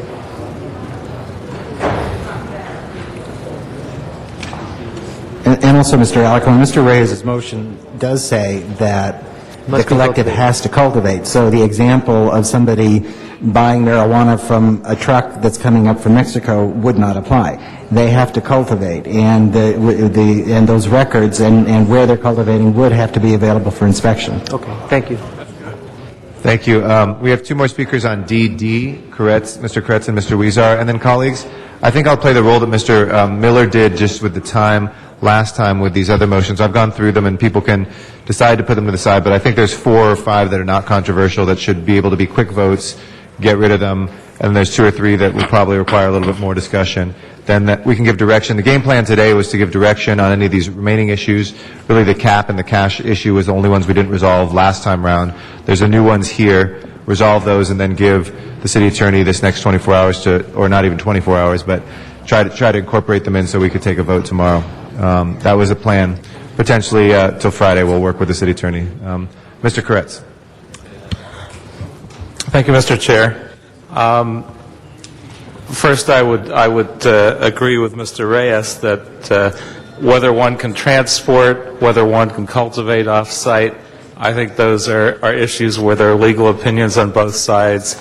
We only hear one side. I still can't get the other side ever presented, but there are 2 sides, and I think we need to bear that in mind.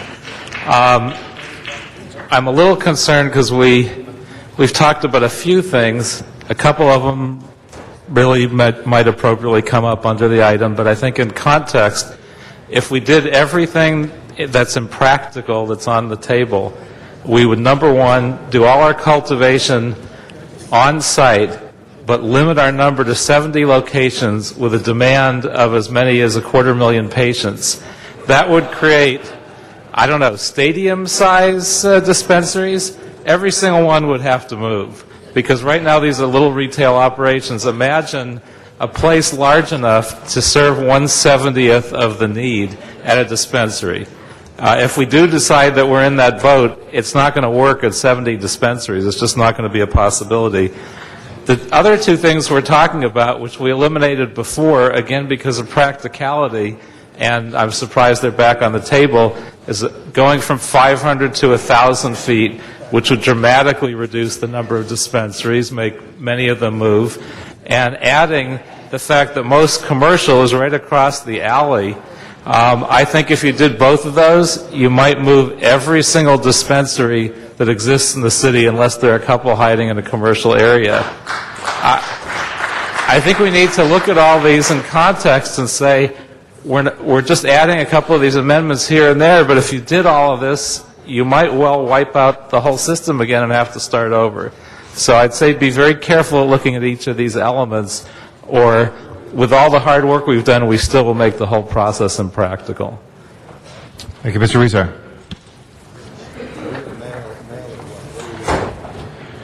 Thank you. Like I said, had issues with this at the previous meeting, primarily because we didn't know where the marijuana would be coming from, but state law is state law. I think that's the ambiguity we are faced with right now.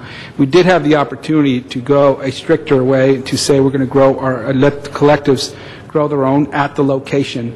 And to be quite honest, I'm of the opinion that the way the framework that we have by the state is that it was created a framework where you have primary givers. And if you form a collective, it is a collective. I mean, in the sense of the word of how we've been using collective most of our lives. But this has taken a whole different turn throughout the state of California as to how people are creating these dispensaries. They're storefronts, they're selling. When you go to a lot of these places, there's paraphernalia.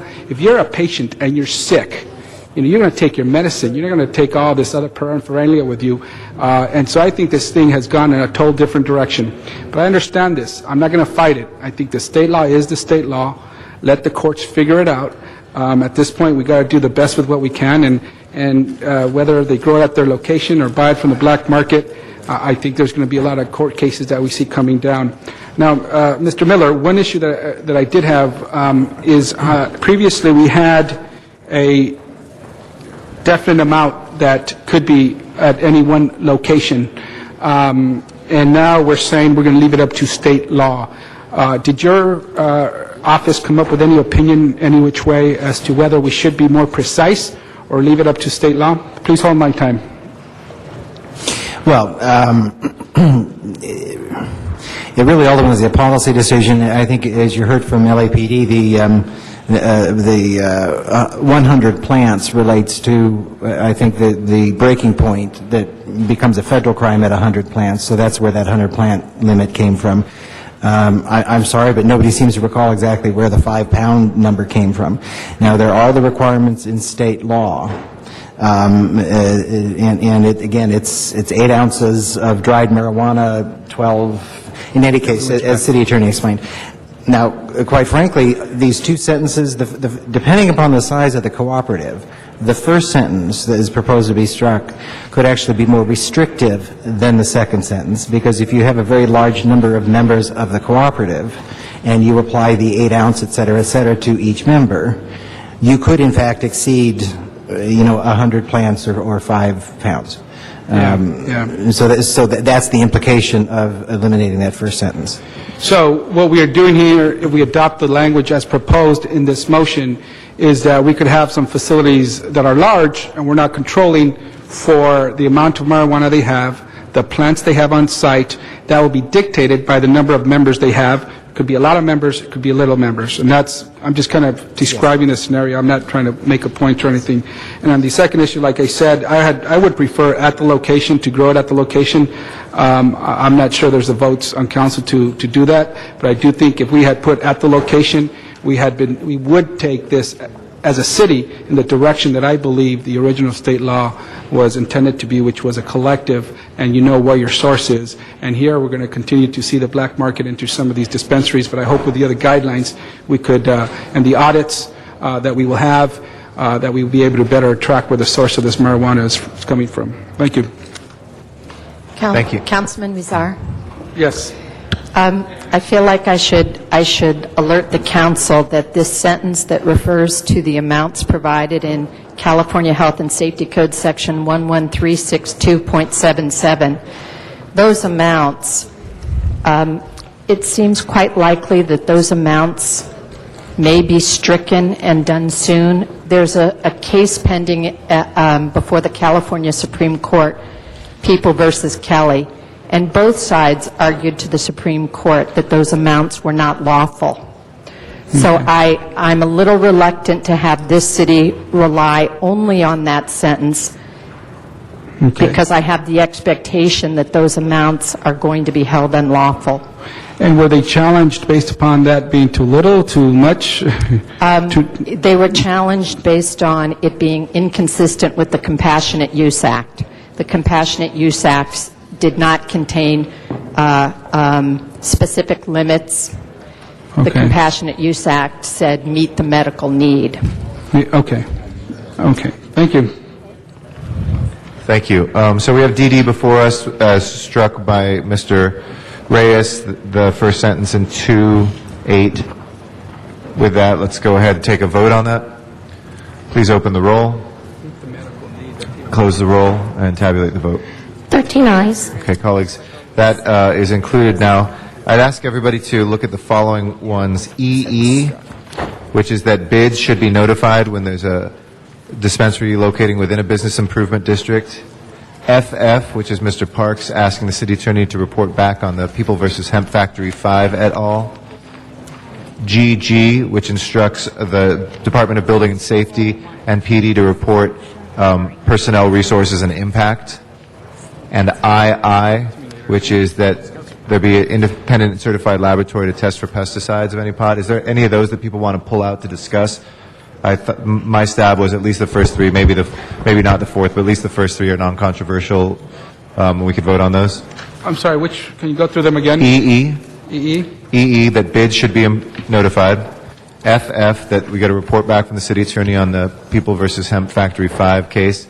GG, that building and safety and police report back on the personnel and resource impacts. And II, that the collective should use an independent certified laboratory to test for pesticides and contaminants. It's Mr. Koretz's tweak of the earlier language. And he just added science-based food tolerance levels. Anybody want to call any of those out special? Mr. Koretz, did you want to discuss one of them? Just we're going to pull it out and vote on the others. Do you want to take that one out? I'd like to pull FF for a brief comment. FF. All right. So if there's no others, that's EE, GG, and II. Anybody want to pull any of those? If not, let's go ahead and vote on them then. Let's go ahead and prepare the roll on EE. Again is the Business Improvement District one. GG again is the Building and Safety and Police report back, and II is the testing. Okay. Let's go ahead and prepare the roll and tabulate the vote. 13 ayes. All right, that is approved. Let's go to FF and Mr. Koretz. FF requests the city attorney's opinion on a couple things. I would just ask that we also request an opinion from our own in-house legal counsel as well at the same time. We'll add the CLA to obtain that legal opinion too, without objection. Okay, that'll be accepted as friendly. Let's open the roll on that item. Please open the roll, close the roll, and tabulate the vote. 13 ayes. Okay, that leaves us for today the HH, JJ, and LL. Let's take up HH first. Mr. Reyes, this is your motion. This is on the land use zoning component analysis. Thank you, Council This may President. be non-controversial too, but I thought you might want to lay it out. Okay, thank you, Council President. HH is a directive. It's instructing the Planning Department to include in the report relative to land use zoning component, essentially analysis and recommendations on proposed standards for cultivation sites, including a discretionary review process for the deviations from the proposed standards. So we're going to have these cultivation sites. We should have standards that promote safety. We don't violate the type of construction that can create fires that will harm the area. Make sure that the chemicals, if there are any kind of fumes, odors, are essentially taken care of. Again, it's how we are able to create standards of cultivation. We've heard in the 2 years concerns of the methods of cultivation, the ingredients used, the chemicals used. So there are fire and safety standards, building and safety standards that we should address. Are there any concerns or questions about that? If not, let's go ahead and open Councilman the roll. Garcetti, Council President. Yeah. Do you want to add anything? I understand that this item is just instructing to obtain a report back. Yes. But to the extent the council members are not seeing the red flag in this motion, I do think it's my responsibility to call it to your attention. It's the sentence, or the phrase rather, that says, including a discretionary review process for deviations from the proposed standards. It's a red flag. I would ask you to recall the hardship exemption and the way it led us to an unending process.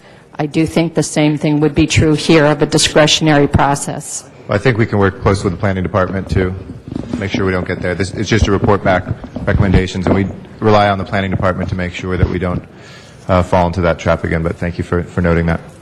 Let's go ahead then, prepare the roll and tabulate the vote on that. 13 eyes. Okay, we'll take that up when the report back comes. JJ, Mr. Koretz, did you want to discuss JJ?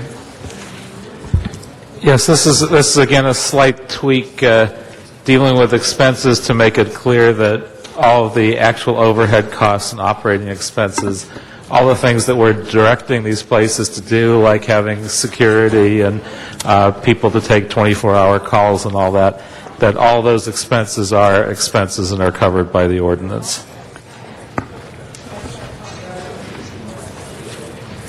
All right. Council President Garcetti,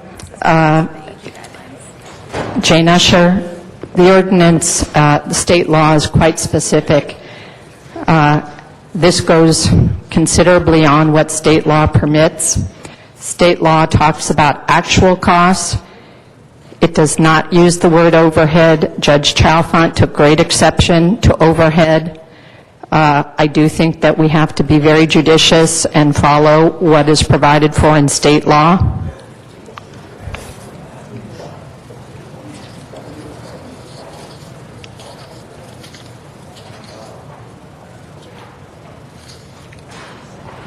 I think on this, we worked out some pretty careful language last time, Mr. Kretz, and I understand and maybe even agree, but I think that this covered that. We added the provision as well. So provision, in my opinion, does cover that, obviously the overhead, but I think we already had that battle before, and I think that if folks focus on this, it may kind of split the council again on this. And so I think part of it was to resolve that, to make sure. I share probably the same opinion you have, but it's the same thing that we've been doing, Mr. Reyes and I, on these other motions, which is to say, provided it's applicable with state law, that those things should be decided by the courts. This does not prevent any business collective that is, providing marijuana from being able to make that case. But if we specify, we may be out of sync with what the courts are.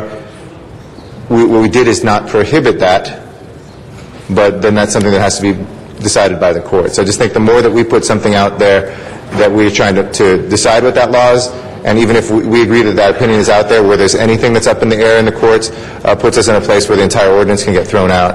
What we want to have is something that can live and breathe and be flexible enough with those court cases as they evolve. If you're right, and I would hope that you're right, and I share that same opinion, the previous language doesn't prohibit that. It allows that to happen. So I would ask folks to stick with the language we had earlier on this on JJ.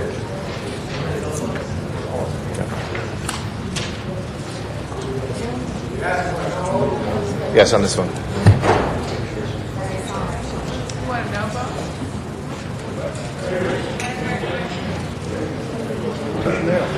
Councilman Koretz? Well, I will take President Garcetti's legal opinion on that. If you feel confident that this covers all the actual operating expenses of the operation, and we don't find that somehow, even though they're a nonprofit and everything has been paid for as it's expended, suddenly they're not able to charge for rent, then suddenly, right, they're behind the 8 ball and they have no way to recover it. Yeah, I mean, sorry to speak from the chair, if you'll indulge the exception, colleagues. I think what I said last time was, to me, I don't know how you can provide this medicine without having a store to rent. But again, it's something the courts will decide on this, but we allow that to continue for folks to take that risk, and then it'll get resolved rather than putting something here which may be out of sync with state law, and then they throw out the entire ordinance. That's the only point. Well, I will take your legal take on that, and I'll withdraw my motion. Okay. Thank you, Mr. Gretz. Mr. Huizar, did you want to be heard on it? Okay. All right, LL is our next one. Mr. Huizar's motion. Would you like to go over that, Mr. Huizar? Thank you very much, Mr. President. And colleagues, before us is a motion to allow us to gather information for us to better review these collectives in the future. We come across a lot of data and information as decision makers, and that's how we base our decisions upon, that information. As we've been in this discussion for some time, part of the problem is that we don't have information. We don't know what the demand is. We don't know the characteristics, the demographics of who are the medical patients in the city of Los Angeles. Now, let me make this very clear. We do need information to make decisions, and we also need to protect the medical privacy of the patients. But in order for us to get that information, I put forward a motion that would give us general information without medical information, without disclosing patient identity, that would allow us to evaluate these collectives in the future. They include the age, sex, and city of residence of the patient, the condition for which the use of medical marijuana is recommended, the name and address of the recommending physician. I do want to ask the city attorney about that one to see if that presents any legal issues.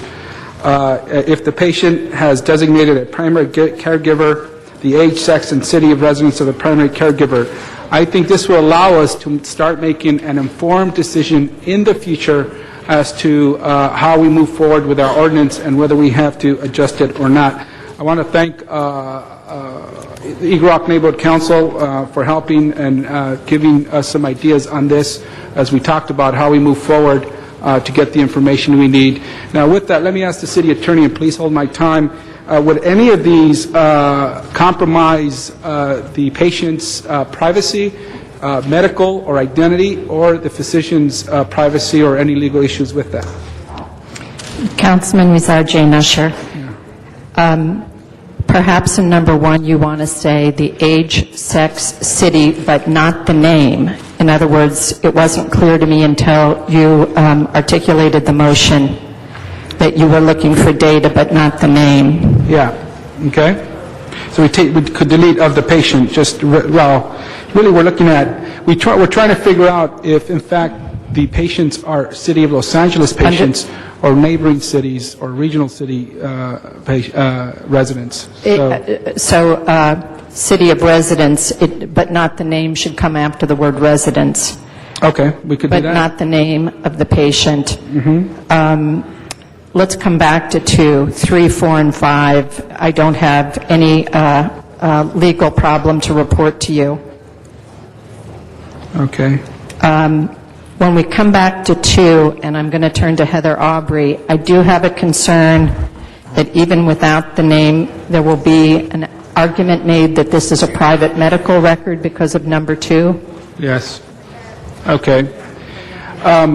Can we include that for now in the event there is a legal issue? Can you please flag that for us when we come back? Because if the patient remains anonymous, but all we know is the condition for which the prescription is being given. For example, Oregon, which has a restrictive use of when a prescription can be given for, we've seen very different results. For example, all of the state of Oregon has the same population as the city of Los Angeles, and there they could track their patients. They have 20,000 medical patients for marijuana, and here we are trying to gather as much information as we can to start making proper decisions. So can we keep that now, and in the event when we come back, we're going to vote on this in finality at some point, if you could do some legal analysis on whether that poses any problems or not. We certainly want to protect the privacy of individuals and their medical conditions, but we get anonymous information that could help us better give us information we need to make decisions. Great. Thank you, Mr. Kretz. Just quickly, I guess the name concern was taken care of. I also wonder why we would need sexual or gender identity information. What could that be used for that would be of any use to us? So rather than just collecting it to collect it, I'd want to know that we actually had a purpose for it. Mr. Weezer? I'm sorry, I missed that. White-track sex. White-track sex. Councilman, perhaps replacing it with gender? Gender? Why do we care about the gender? Why is that important? See who's getting loaded. Yeah. That's discriminatory. Why? So what, more women? Hey, Chief. Another one? Yeah. We could, Councilman, there is anecdotal information from LAPD.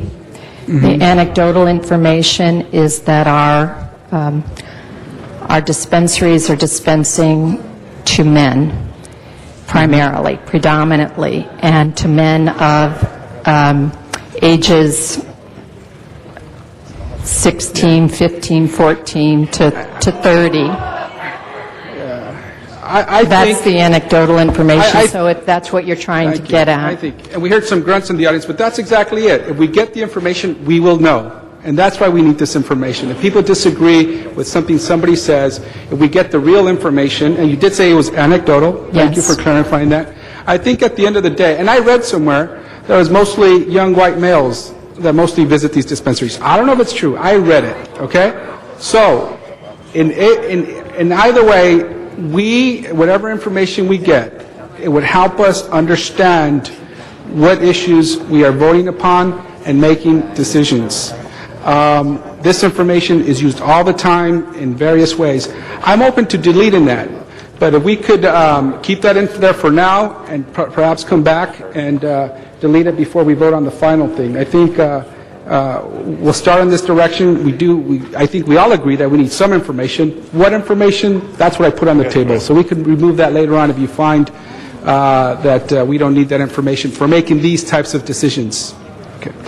Secondly, Mr. Parks did bring up a good issue, and that was who will have access to this information and how will this information be gathered.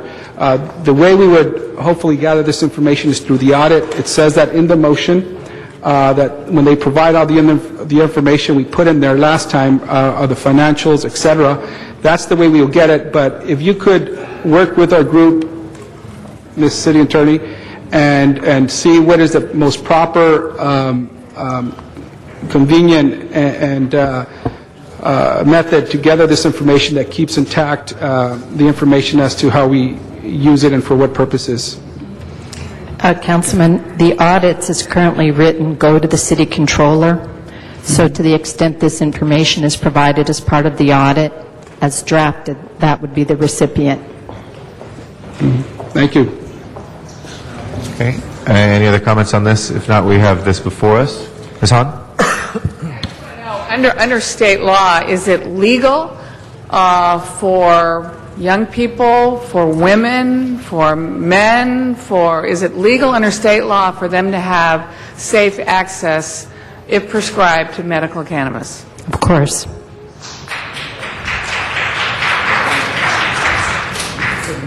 Well, if it's legal, if it's part of the Compassionate Use Act, I don't understand why we want to gather this kind of information and for what possible purpose we could use it for. I am afraid that doing this could compromise, again, the safe access that seriously ill people will need to have.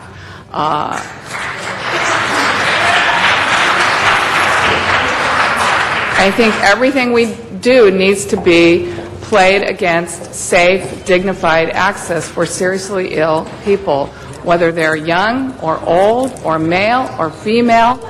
I am worried that not everybody necessarily wants people to know that this is a prescription that they're taking. And so I don't understand, I haven't been explained to me properly, and if you can, I'm open. I don't understand why we need this information. What are we trying to get at? Yeah. And like I said, I put information out the table. We may not need all this information, but we do need to gather information as to the demand for marijuana, how true that is. If we have a huge loophole in state law and we keep hearing that physicians give out these prescriptions randomly and are very easily to get, we need to know who is giving this out. We need to know for what conditions. Is it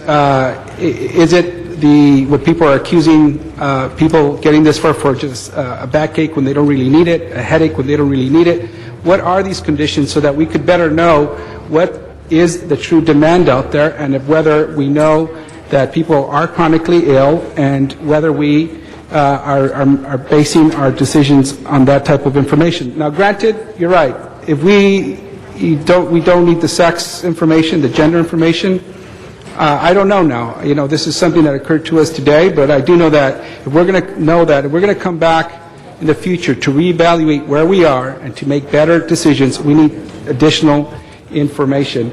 And finally, when I keep hearing in my area that it's young kids who are going to these dispensaries to obtain the marijuana in these areas, I do need to know the age of who has these prescriptions, because they may be wrong.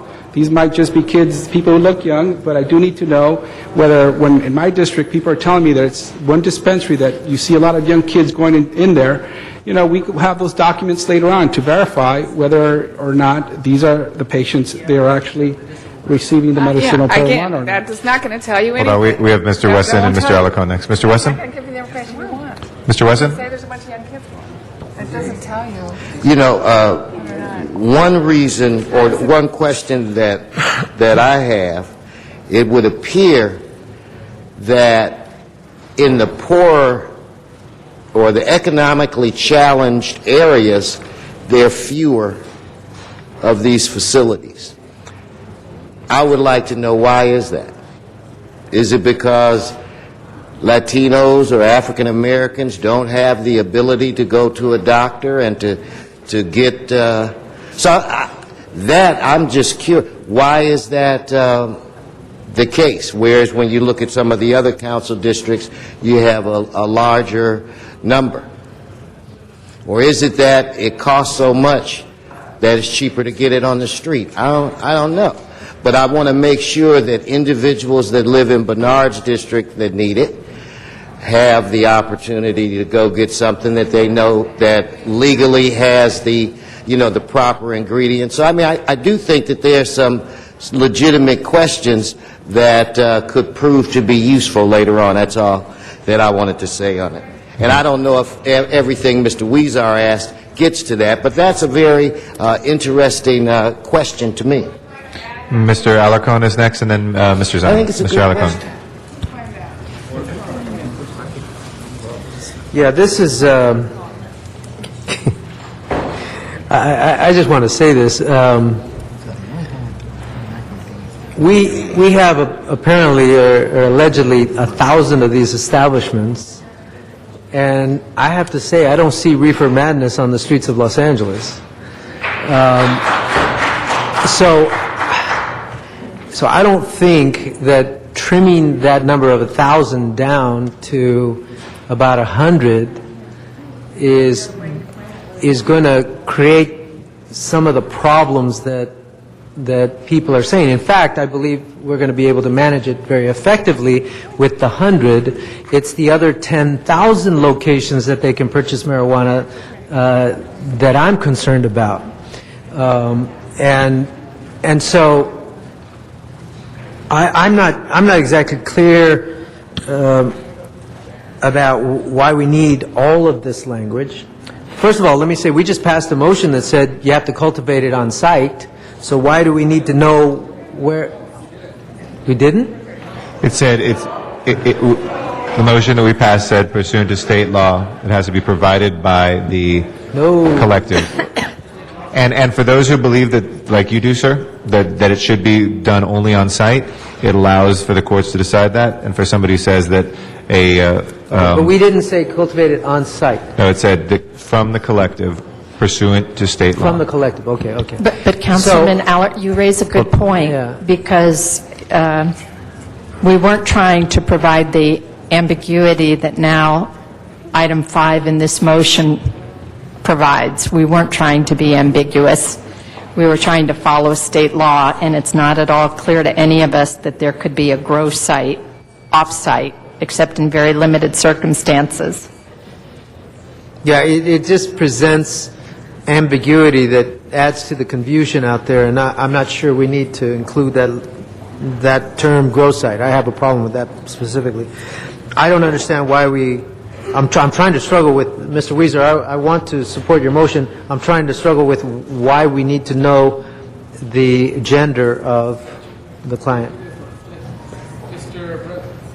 Mr. Alcorn, if we just could come back with some criteria that could help us better make decisions later, we put some out there.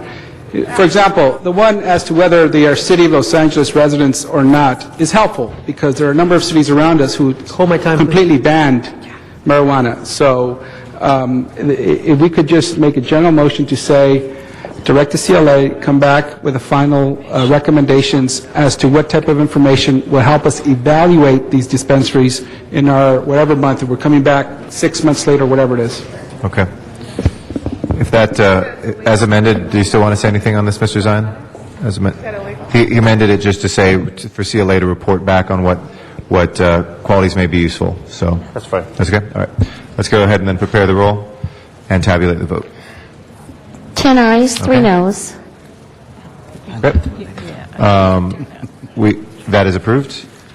We now have, colleagues, the report from the CLA. Mr. Miller. Mr. Kretz? I think I was a little too slow on the trigger. I was a no on that as well. Okay, let's do that if we can reconsider it. Or just record Mr. Kretz as a no. That would be an 8 to a 9 to 4 vote. Don't worry about it. The demand is... Okay, 9 to 4 vote. With just that one, that a report back on any criteria that would be. Yeah. Mr. Miller, Yes. Would you, on the sheet of your report, is there anything outstanding then, besides the motions we've just done? I thought the audits, perhaps the amendments to allow patients to obtain medical marijuana at more than one location. I believe that everything on there has been taken care of except for B, which is Mr. Alicorn's motion. We do discuss in the report that there really aren't guidelines. The only thing the employee salary cap on the salary cap. City attorney has also advised that unlike the only guideline we have is CDD, which does limit salaries for organizations that they fund with money that they provide. And city attorney advised that since we're not providing funding and we don't have a contractual relationship, that we cannot cap the salaries. And I believe that's the last issue on that. Okay. Do you want to still go for a vote or discussion, Mr. Alicon, on that, or do you want to withdraw that for now? No. Hold on 1 second. Mr. Alicon? Any direction you want to take on that? Councilman... Hold on 1 second. I thought there was some proposed language regarding... We did. ...the salaries. Here's what we did. Jerry Miller's just right. We didn't think a cap was lawful. But if you look in the definitions provision, we defined reasonable compensation. And reasonable compensation is the term used in state law. So we've added a definition, and if I could take you to that definition.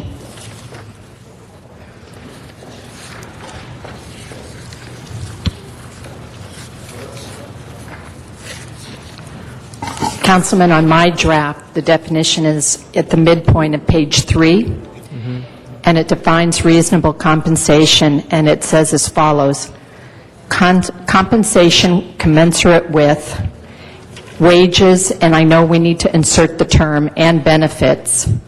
So it's compensation commensurate with wages and benefits paid to employees of IRS-qualified nonprofit organizations who have similar job descriptions and duties, required level of education and experience, prior individual earnings history, and number of hours worked. The payment of a bonus shall not constitute reasonable compensation. Okay, so that language has been inserted into the ordinance, and where does it reference reasonable compensation? Very good. In the provision where we talk about cash reimbursements, again, on my version, it's at the top of page 9, and it's provision 6, numbered 6, and it says reasonable compensation. Okay.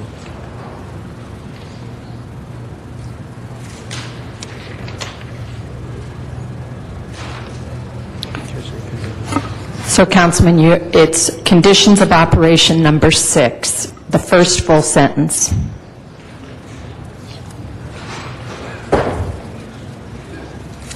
Okay, so that section is defining expenses, or what is it? That section is, it was the language we previously worked on contributions, reimbursements, and reasonable compensation that shall be allowed to be provided. And so we used the phrase reasonable compensation because that's what state law allows, and then we defined reasonable compensation. Okay, so I want to be clear because I disagree with your assessment, Jerry. In this case, we are guided by state law approved by the voters. We're not talking about some contract the city implemented. It was the voters' intent to allow for people to provide services in a collective environment to medicinal marijuana users. But I don't think it was their intent to include in the expenses of those operations massive amounts of pay for salary, and so I think it's different than us contracting with some developer or something. I think we have to. I do think we have a responsibility to ensure that these operations are running for the benefit of the members of the collective for the purposes of receiving medicinal marijuana legally. And anybody that profits off of that individually or collectively, to me, is not living up to the spirit of the state law that was approved by the voters. So the language is okay with me. That's the bottom line. I'm fine with the language provided by the city attorney, and if nothing else, it does allow for us to have that discussion should we find problems. And, Councilman, it also gives us a way when these audits come in to take a look. The definition that we use the standards that the IRS uses because its standard is also reasonable compensation. So we simply adopted the standards that the IRS would use to adjudge reasonable compensation.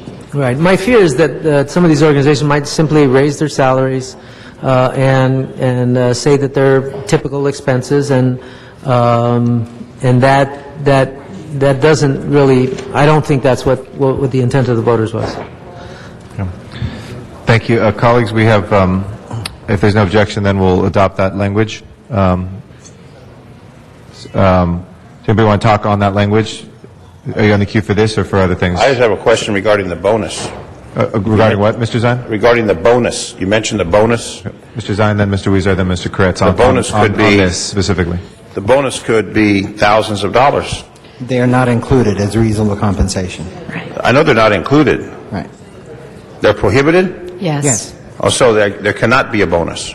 yeah. Oh, I thought there could be the compensation and then the bonus without restrictions. So there can be no bonus. Thank you. Mr. Weezer? Are you going to speak on this issue, Mr. Koretz? I was going to speak on a different issie, but Mr. Okay, Koretz wanted to speak on I'll hold this you on the issue? queue then Oh, yeah. for another issue. Mr. Koretz? Yeah, just very briefly, I agree with the language, but I think we want to also, I think we want to be as tight on this as we can. We may have to strengthen it based on the judge's decision that Ms. Usher read earlier. I think it's very clear that there's an expectation legally that this will be absolutely a nonprofit and that there's no way to game the system, and that someone that was making a substantial profit before can't suddenly make themselves the executive director and take $1 million salary. So this is one where I'm willing to tighten it up later on if need be. And I think we do have to keep an eye on this to make sure that we're compliant and we don't lose the issue in court. Okay. If there's nobody else on this, everybody okay with this language? Without objection, we'll adopt that language. Hold on one second, Mr. Weezer. I know you're on for something else. Let me just give folks the game plan.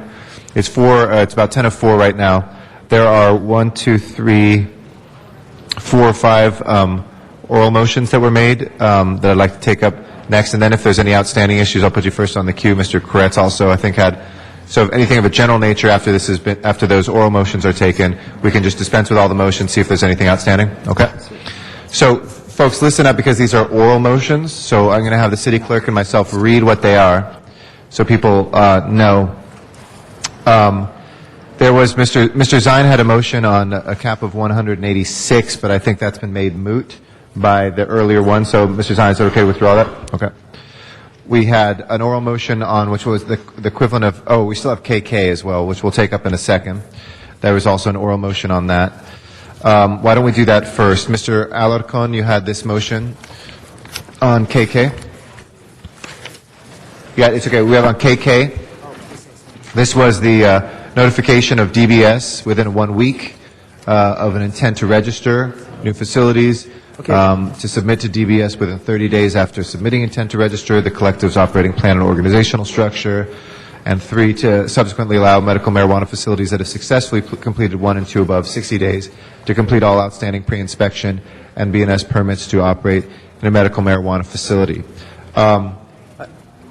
This may also affect what Ms. Hahn was talking about in terms of, and this is something for us all to consider, whether the ones that we get preference that had opened up get 180 days to comply or not. So why don't we have that discussion in that context, and I'll recognize you as the first speaker. Oh, thank you. Thank you. That's the nut of it. The question is not so much the process period, because that could be separate and apart theoretically from the discussion about whether we allow them to continue sales in the interim until they transition over. I don't know how we can do that and live up to the spirit of what we're trying to accomplish here. So it would seem to me, if we pass an ordinance and effectively we are declaring that it's illegal to operate in this manner, I don't know how you could say you can operate illegally for a little while. And therefore, if we can't do that, if we declare that as a policy statement, then we should have that discussion. How long are we talking about? And we should declare what that period is. If we're not going to do that, and these places are going to be immediately illegal, then we need to expedite this process, and that's my intent with the 3 months rather than the 6-month provision. So this is actually secondary to the issue of whether or not we are going to allow current operators. There's 2 classes, the 186 and the others. But if we pass this ordinance, if it means immediately you must shut down, we need to declare that. And we haven't done that anywhere, and I think it's going to cause tremendous confusion. For the purposes of discussion, then I would offer that as a motion, that when this ordinance goes into effect, anybody that is not in compliance with the ordinance must shut down their operations. So that would be part of the KK? That would be the last kind of component of this motion, or? We could make it, well, I don't necessarily, Okay. I just think we need to have that discussion before we do KK, that's all. Okay. Is there any objection to that? Or anybody wants to speak on that? Ms. Hahn? Right. It was my understanding in my previous motion was that by what we did with grandfathering in the 186, we were giving them a grace period to comply. That's part of what you do when you grandfather a group in. You give them some kind of a grace period to comply, and then at that point, if they're not in compliance, then you shut them down. But it was always my understanding, and was one of the previous motions, my 10K, that if we grandfather them in, we gave them, I said 180 days to comply. Again, we were talking about getting out of a lease, getting into a new lease. What's the point of grandfathering them in if we're not giving them some grace period to comply? And then I'm all for shutting them down. I think besides the 186, everybody else gets shut down. But I think we have to make a part of the grandfathering some sort of, we know right now they're not in compliance in terms of their location. So if you're going to grandfather them in, I think we have to give them some grace period to comply. But everybody else, Great. shut down. So we've got three things before us, colleagues. KK, which just talked about the notification that has to occur. What Mr. Alarcon added on top of that, which is to explicitly state any that weren't that, which Ms. Hahn also stated, would have to be shut down. So I guess it's actually just two. So does anybody have any objection to either of those? It was your motion, KK. Yeah. And then your statement that we should explicitly have language that anybody else gets shut down. Ms. Hahn just specified, though, with the exception of those 186. You know, they'd have some preference, but they still have to be compliant, obviously. Yeah, I got to tell you, folks, I have a real problem with us basically admitting that folks are out there operating illegally, but we're going to allow them to continue to do it for 6 months. Something's wrong with that, and it sends a wrong message. It is. I just think that we need to expedite this, and if we we're turning a blind eye for 6 months. We're turning a blind eye, the City Council, but that doesn't mean that the DA is going to turn a blind eye, and it doesn't mean that other officials will turn a blind eye and enforce the law. But so we would find ourselves in a position allowing them to operate for 6 months when we've also declared that it's illegal for them to operate under those conditions. And I don't want to be in that position when the DA comes asking me questions. Ms. Hahn? Well, again, the only reason they're out of compliance is because of the ordinance that we're passing.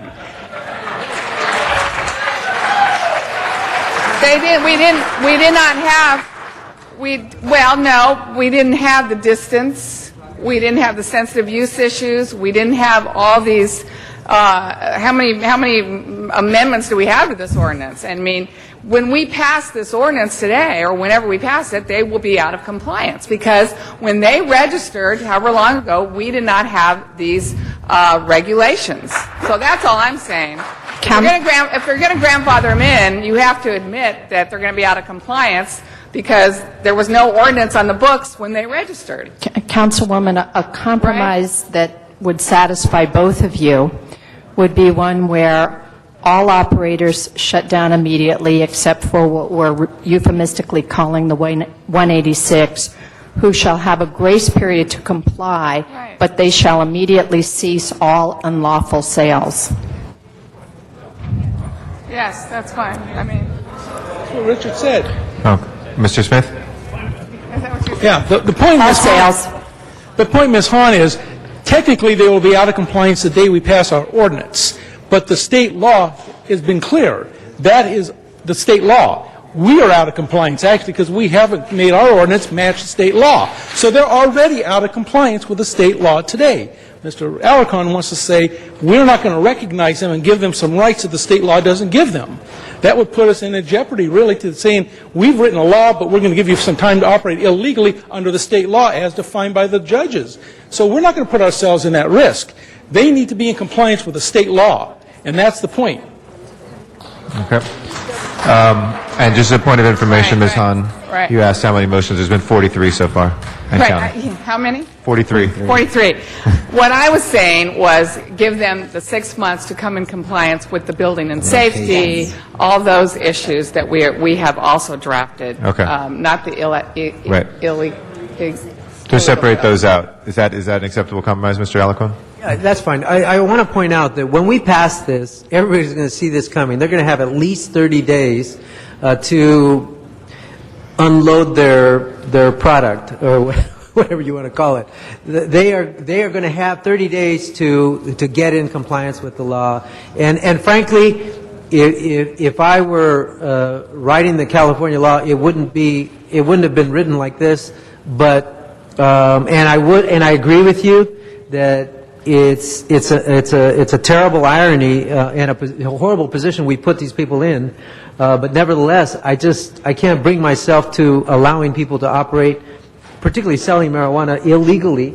Because when you say out of compliance, they're out of compliance with what? They're out of compliance with the law, meaning they're acting illegally. Okay, I think we... I'm sorry, but that's illegal.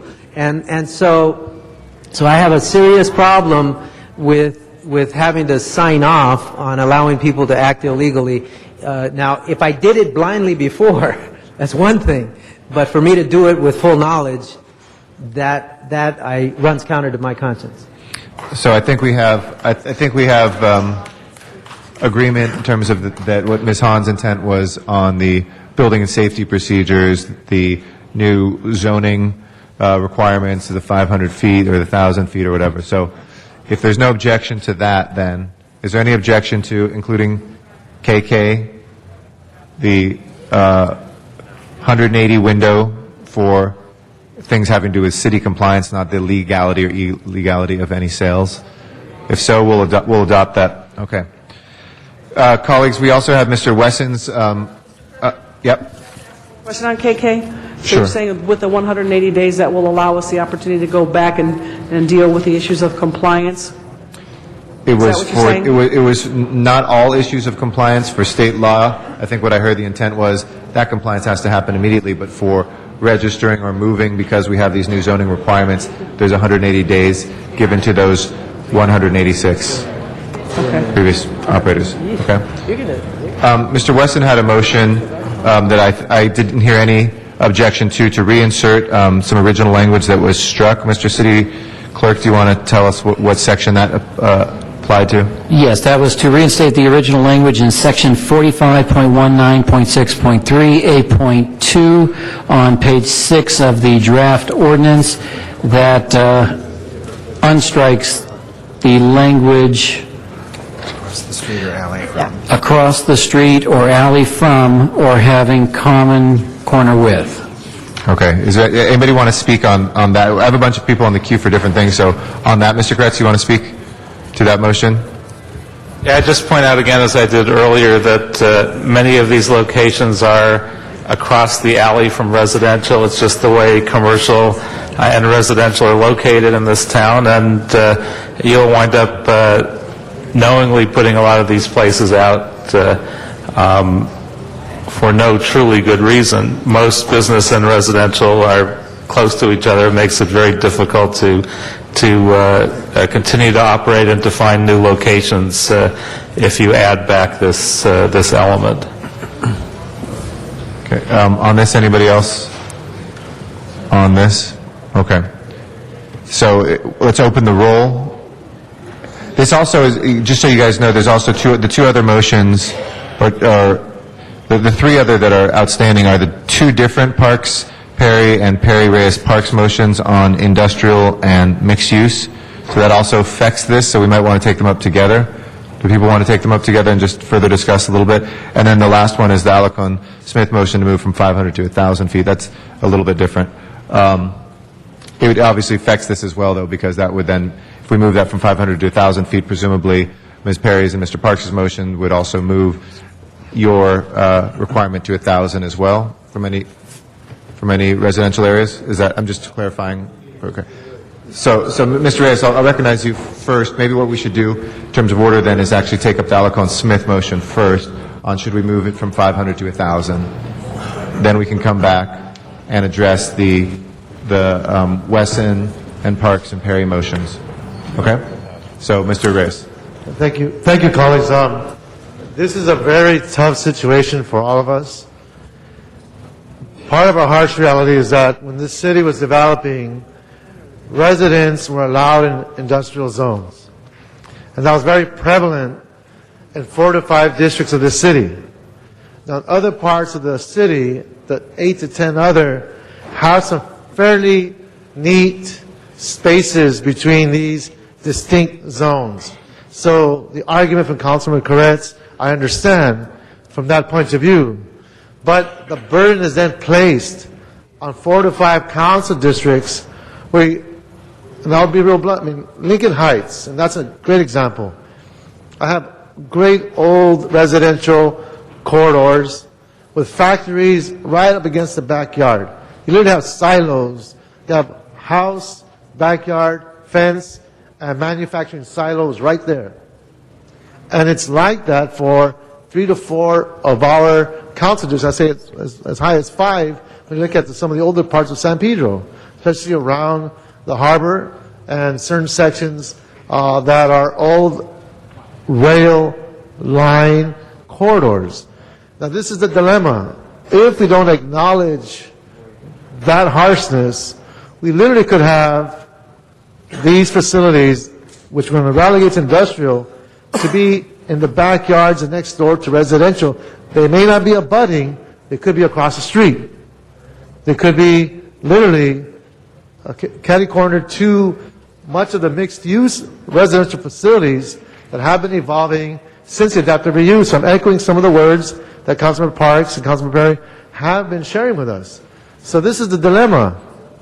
How do we lay out a level playing field, recognizing we have this disconnect, this incongruity between our zoning, while we're trying to protect the residential life of our communities, although they may be on industrial zones. And that's our dilemma. And so I appeal to the planning department, the city attorney, is there a way to phrase it so that the intent of this policymaking body is to protect the residential use, even though they're on industrial and manufacturing zones? Is there a way to phrase it so that we get the protections that's intended that benefits 8 to 10 districts that is different only because of the way it evolved since the 1940s? So that is the challenge before us. If we can find that language that creates our protections, then we may not have to zone them out of existence, as been stressed by Councilman Koretz. And that is our challenge right now. Council members, Alan Bell, Planning Department. I think that the language that is before this body certainly gets at this particular issue. I mean, it depends upon how restrictive or how liberal you want to be. The most liberal would be to limit it to properties that share a common property line or which are abutting. You could go to a 500-foot spacing standard that is more restrictive, and then the most restrictive would be to space it at 1,000 feet. Ultimately, it's a policy call. What our analysis showed is that with the restriction on proximity to residential, these would tend to go into either commercial or industrial zones, but as been pointed out, our industrial and commercial zones have many residential uses, both by policy and also historically. We did not analyze that impact because we do not have within our database actual land uses. We only have what has been planned and what has been zoned. So we cannot state with confidence what the impact of this particular restriction would be, but certainly we understand the policy goal, which is to protect residential uses and residential buildings. So again, I go back to the conclusion that it seems that there are 3 choices before the council: abutting, which is a more liberal standard, 500 feet, more restrictive than abutting, and then the most restrictive, which would be 1,000. But we do not have any data available to be able to evaluate those 3 choices. But Mr. Bell, in the early 90s, we had a very heated discussion on the strip joints, the red light district, where by law, because of First Amendment rights, we could not zone them out of existence. Precisely. And so because of the will of this body to create access for those who are truly sick, by going to 1,000 feet, are we inadvertently zoning them out? That may be the impact, which is why the planning department believes that one of the ways in which to control overconcentration is through a plan area by plan area cap. By putting that cap, even though we may have a lot of acreage available by plan area to site these, we can control for overconcentration through the cap. So in my estimation, it may be possible to get at that goal through the cap and have a more liberal proximity to residential standard in place, which would be the abutting standard or 500-foot standard. So for example, in the metropolitan area where you have the urban center, we have a preponderance of clashing zones with uses. Could we do this in a layered approach and say the first layer will be the cap, and then the second layer will be in areas where there does not exist residential activity or residential use, even though it could be zoned industrial and or manufacturing? My opinion is that it would be difficult to do that through an ordinance because we don't know what the actual uses on the ground are today. We would only know that on a case-by-case basis as part of the pre-inspection analysis of the particular site. When someone goes to apply, staff would have to go into the field and survey the buildings surrounding the proposed site to determine whether anyone is living there and whether, in fact, that is a residential building. Is there a mechanism within the planning police powers of the city that allows us that level of discretion, given that there might only be 2 or 3 in the community plan area as it is? Is there a vehicle you could recommend that allows us to drill down to that level of analysis so that every council member knows when there is a case where you have this conflict, where indeed they come in and say the zone M1, M3, but there are residents on that lot or in that space, can we trigger a review process so that we don't allow for that clash to occur? I understand the question. The only mechanism that would be available would be if we had some kind of a case-by-case discretionary review process. The ordinance that is before this committee is ministerial, meaning that the provisions would be by right. We would not have an opportunity to evaluate it on a case-by-case basis. Couldn't we create a trigger in this ordinance to allow for that review? If they fit within all this criteria, and we don't have that nuance, then that trigger is not activated. But if there is, then we allow for that review?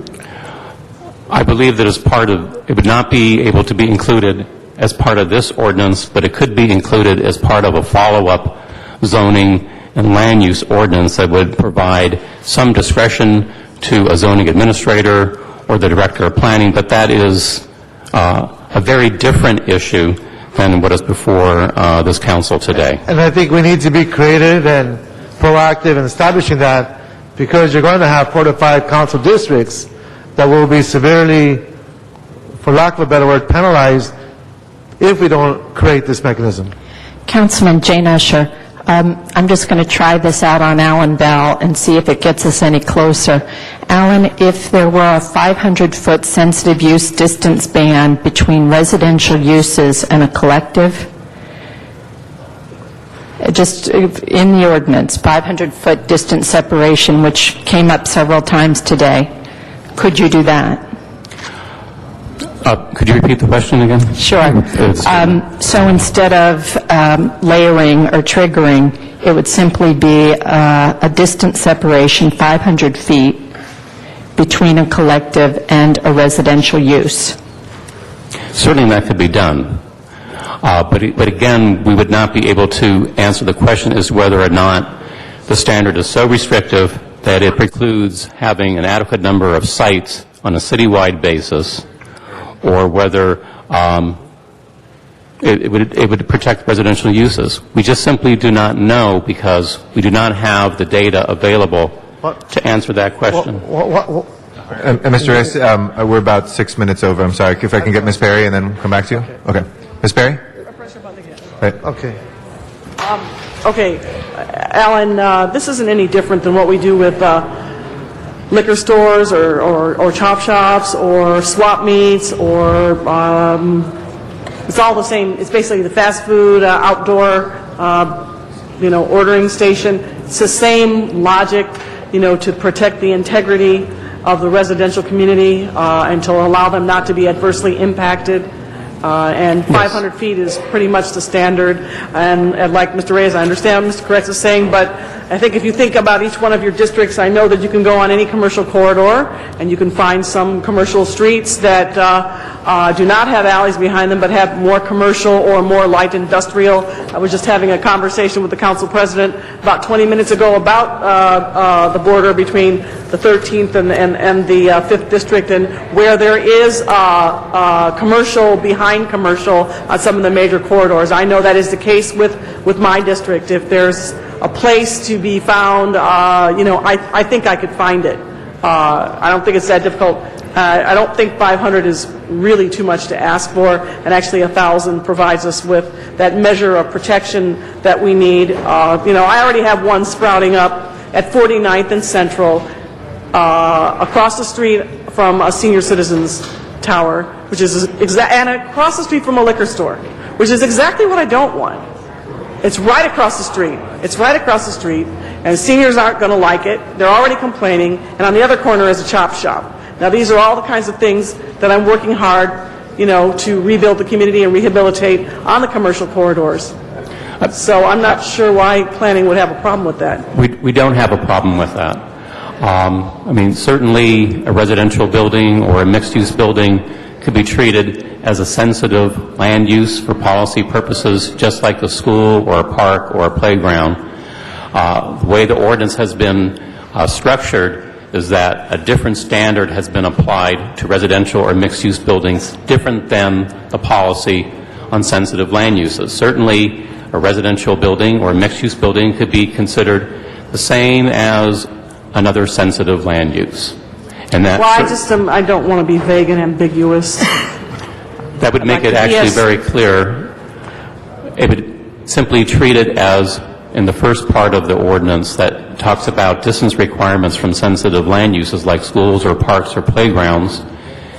It would be a policy change. But if we could take it to 1,000 feet and to be consistent, that would give us that zone of comfort that we need for all the sensitive receptors, including residential in light industrial, residential that's zoned light industrial for historical reasons or for adaptive reuse reasons too. Some of what Mr. Reyes was trying to explain is, in our districts and in South LA, a lot of times people put housing in places where maybe historically they should not have, like next to factories, next to the right-of-ways for rail lines. Not safe, it's not healthy, but happened post-war, and some people are still living in those situations. That's one. And then number two, you can look back at the Arts District, and you know as well as I do, probably as far back now as 25 years ago, and that is still zoned as a light industrial area, but the area has already flipped to residential. Okay? Now I know that there is a commercial property in there already that is already changed to become a grower right in the midst of a residential community. Now that's another example. And then the third example I give you is a building that was always mixed use, the tax roll buildings, the historic tax roll buildings where they had the walk-up apartments on top, the commercial on the bottom. These were built in the 20s and 30s. This one I'm speaking of in particular at Washington and Maine is in an industrial zone, or M3, but it is residential. This is before the days that anybody ever thought about mixed use or, They didn't even know what to call it. It's just a walk-up apartment, and the stores were downstairs, okay? But again, the standard on distance from a residential building applies to any zone, regardless of whether it allows industrial or commercial uses. It applies to any zone and applies to any residential use in any I just zone. want to be clear, so at the end of the day, we don't come back and our own constituents are confused about what happened, or actually what's worse is how it plays out there in the field. And once something gets out there, we won't be able to roll it back. Right. Like I said, the example of 49th and Central. It used to be a little kind of a restaurant, and they've already got the sign up, and the windows are already whited out so that they can go through the conversion. We have Mr. Actually Parks for the first time, Mr. Labange for first time, and Mr. Reyes for a second. Mr. Parks? Thank you, Mr. President. I want to thank Mr. Smith for catching that 500 to 1,000 issue. But I would move that we put the residential use, not just looking at zone, residential use in that sensitive area, and use the same number that we're using for consistency. And I think just as we don't know whether it will basically get rid of locations, we don't know whether they will prosper. So I don't think we want to speculate and then try something out on communities that have a significant number of challenges already. And so I think if we heard earlier saying, well, will that make this whole ordinance useless, I think it makes it even clearer why the industrial zones are so important, because it flips everything into industrial zones. Then I think we are the beneficiaries of something that we just don't need additional hurdles. And so I would recommend that we go forward, clarify that, make it as clear as possible. The word "abut" doesn't help us. To come up with something less than the 1,000 doesn't help us. But again, everybody said that as this thing works through, if it doesn't work, we could amend it. But we don't want to start on an uphill climb. And so we just need to make residential use as a sensitive use and give that same footage throughout the ordinance. Mr. Labange. Thank you very much. Mr. Bell, is the industrial zone the same as an M zone? Yes. Okay, good. I want to make clear that. And also a question on medical buildings. Are there medical buildings zoned? Or I remember, it's been a long time since I worked planning issues directly, but there's a Larchmont medical building. There's medical buildings on Riverside Drive that are adjacent to, let's say, a state highway that back up into that. What about medical buildings? How are we going to clarify them? Well, medical buildings are a general office use. Those are allowed within commercial zones. They also are allowed within what are called the M zones. We have certain industrial restricted zones where they would not be allowed, but generally speaking, commercial uses like a medical office building are allowed in most industrial zones. Right. So would we allow this in those buildings that are zoned medical office? This is a technical question. The answer is yes, subject to the spacing requirements set forth in the ordinance. Very good. And let me ask you a question. How many feet do you think it is from First Street to Temple? I believe you asked that question the last meeting at 600. Very good. So add 400 feet. So that's the distance, let's say, between, so we get a visual, everybody. If there was an operation, a facility at First and Main, you'd go mid-block up between Temple, almost past the crosswalk of the Federal Court Building to get 1,000 feet. I just want to ask any other questions, because sometimes we have problems on our border. I have borders with other cities on that issue. With the border issue, should we be so many feet from another city? Would it make sense, or that would this pile up on the edge of Venice, on the edge of the North Atwater Village District? Would it pile up? Should we be 1,000 feet from the edge of the city limits? Would it pile up at La Brea and Santa Monica Boulevard? I'm just asking. You're a planner. You know the city. I don't believe it would. I don't believe that it would. Again, I think that the spacing standards, and if residential uses are to be treated the same as a sensitive land use, which is the question before this body right now, there would be a limited number of sites that would be available. That plus the cap by plan area would certainly limit the overconcentration. I think that market forces certainly would drive where they could locate given the regulatory constraints that are embedded within this ordinance. And last question, you think there's someone prepared in your department to handle this in the next several months? Could you repeat the question? Yeah. Are we prepared to handle... Right. People coming across the counter looking for directions. Well, I'm happy to report that the Department of Building and Safety, under this draft ordinance, is the administrative entity that would be But someone's got to implementing pass the through ordinance. planning too, I believe. You know, this is not one hurdle that you get to City Hall. There's many. I hope we are all prepared to help. Thank you. Thank you, Mr. Koretz, and then Mr. Reyes. I'm not sure if I'm hearing right, but it sounds like I've heard proposed adding residential as a sensitive use up to 1,000 feet. When you add this to all the other restrictions without doing a concentric circle map, it's very possible the whole city will be eliminated. I know certainly we could come very close. I know we haven't done it. If we actually did it, we would find we've wiped out most of the city. I know the state did this on a sexual predator law where we required long distances from many uses, and as a practical matter, they can't live in LA County. I know some of them are, but they can't because there are no zones where they're not too close to something. I think we're starting to talk about doing that here. I don't know how we started going in this direction. I think we really have to decide whether we want to do these or not. If we want to jam them in a couple really distant industrial areas where nobody would want to go, we might find a couple places to stick these. But we're starting to get into what I consider dangerous territory. If we really want to do this, we can't go this far in this direction, otherwise we're just fooling ourselves that we actually have an ordinance. What we will have done is wiped out the whole system. Mr. Reyes. Yeah, just for the record, Mr. Bell, how many, given your calculations at the 1,000 foot, what was the acreage available for locating these facilities? Just for the record, I know in your report you made that calculation, and again, for the public that are viewing and those who are sick, I don't want them to despair that they won't have access. So can you give us that square footage?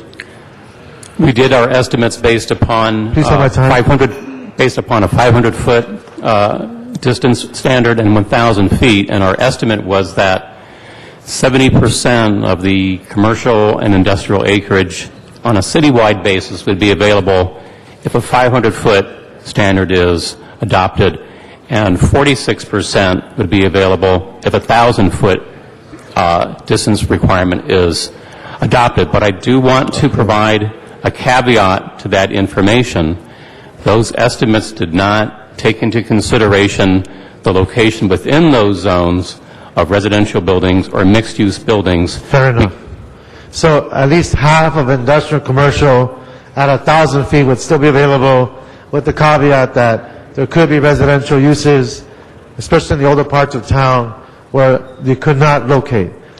Yes, approximately half at 1,000 foot as the separation would be available, with the caveat on location of residential. So to begin to focus this discussion, this body is deciding to go with the 137 that's left.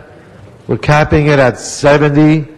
We're looking at some flexibility for those. We're giving them preference, not grandfather, but preference, as long as they meet all of the standards set by this ordinance.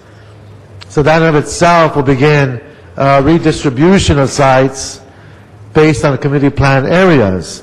So now we begin to see a clear picture of these destinations, correct? Correct.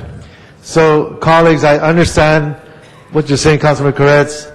I am just much focused in getting this to the folks who really need it. But I also know there are protections that need to occur because of the age and patterns in which this city has evolved, where I don't think it's fair to penalize some sections of cities over the other. Now, on the flip side, if you look at just the notion of market, what has revealed itself is that the majority of these establishments are in the west side. I believe I have 5 of them in my district. On the poor part of town, you're not finding these outlets that are right now in existence. Of the 1,000 that are there, the majority are on the west side. The majority are on the higher paying part of town. So I think this will help you in the long run in controlling its influence and how it is damaging, I think, much of our neighborhoods, given those who choose to break the law. So those who are trying to get this done, hopefully will do it right, according to the law, and focus on those who really need it. But we also have to allow for protections, which is, I think, the ultimate responsibility we all have for the city, is to clean it up from all the unsavory characters that are just gaming the system. So I'm just trying my best to reinforce that there will be access, there will be locations, but we want to make sure we protect the city.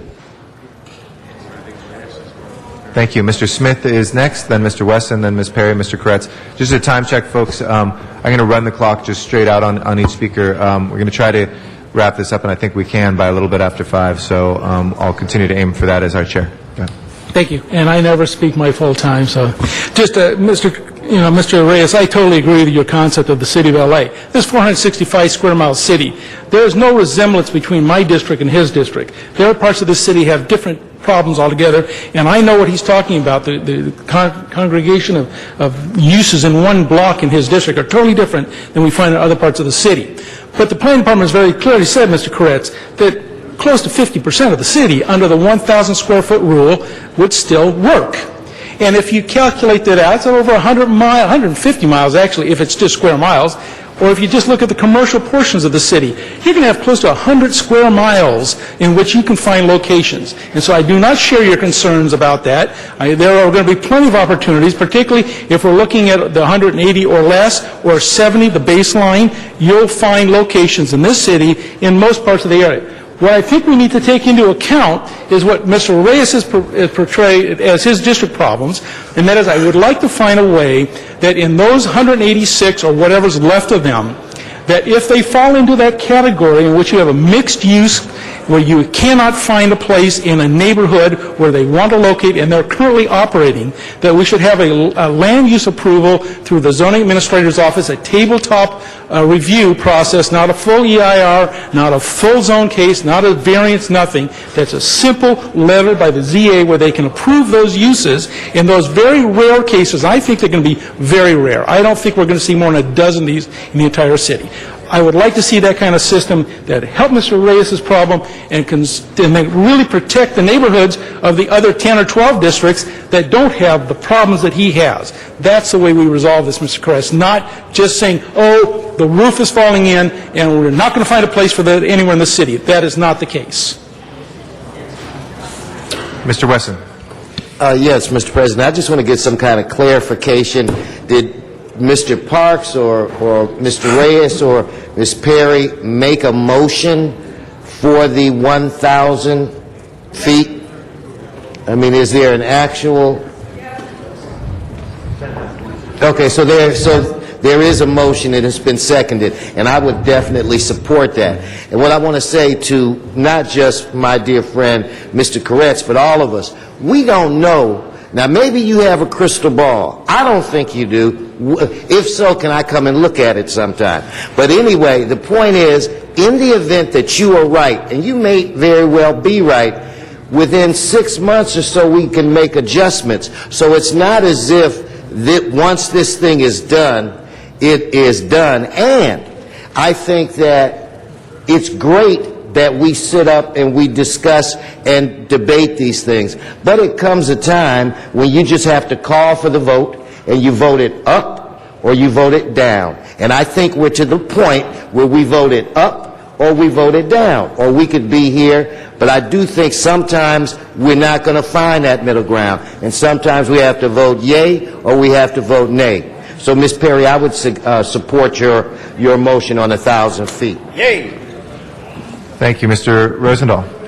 Yeah, well, I haven't been to Sacramento, but I know they sleep over in their chambers to make things happen there. Bottom line is, 1,000 feet doesn't work for me. We wouldn't be able to even locate some of the existing ones that are already there. I don't have all that industrial space. And frankly, I'll go back to my initial comment. You allow liquor stores, which are very, very painful to a lot of community everywhere. So I would rather have the rules of a liquor store than anything else. So I'm going to vote no on this. Thank you. Ms. Perry? Oh, sorry, Mr. Okay. Is this on now? Okay, great. Thanks, Mr. President. And again, Ms. Kretz, I respect your opinion, but you may not really understand what it is like to administer the duties and responsibilities that we have in our own districts. And you may not also be aware that I have a 276-acre industrial park in my district. There's plenty of space in there. There's no shortage of space.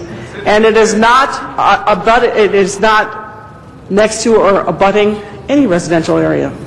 Plenty of choices in there, still lots of room to develop and to locate, and it is all zoned industrial, and it's a good opportunity. So it's down by Avalon and Gage, north of the post office, and I want to put that out there because I think we have to understand how everybody has to live. Mr. Zine? Call the question. Okay, is there objection to call the question? Mr. Kretz objects on this, so that will require a vote. Please, it's just on this thing, not the whole thing.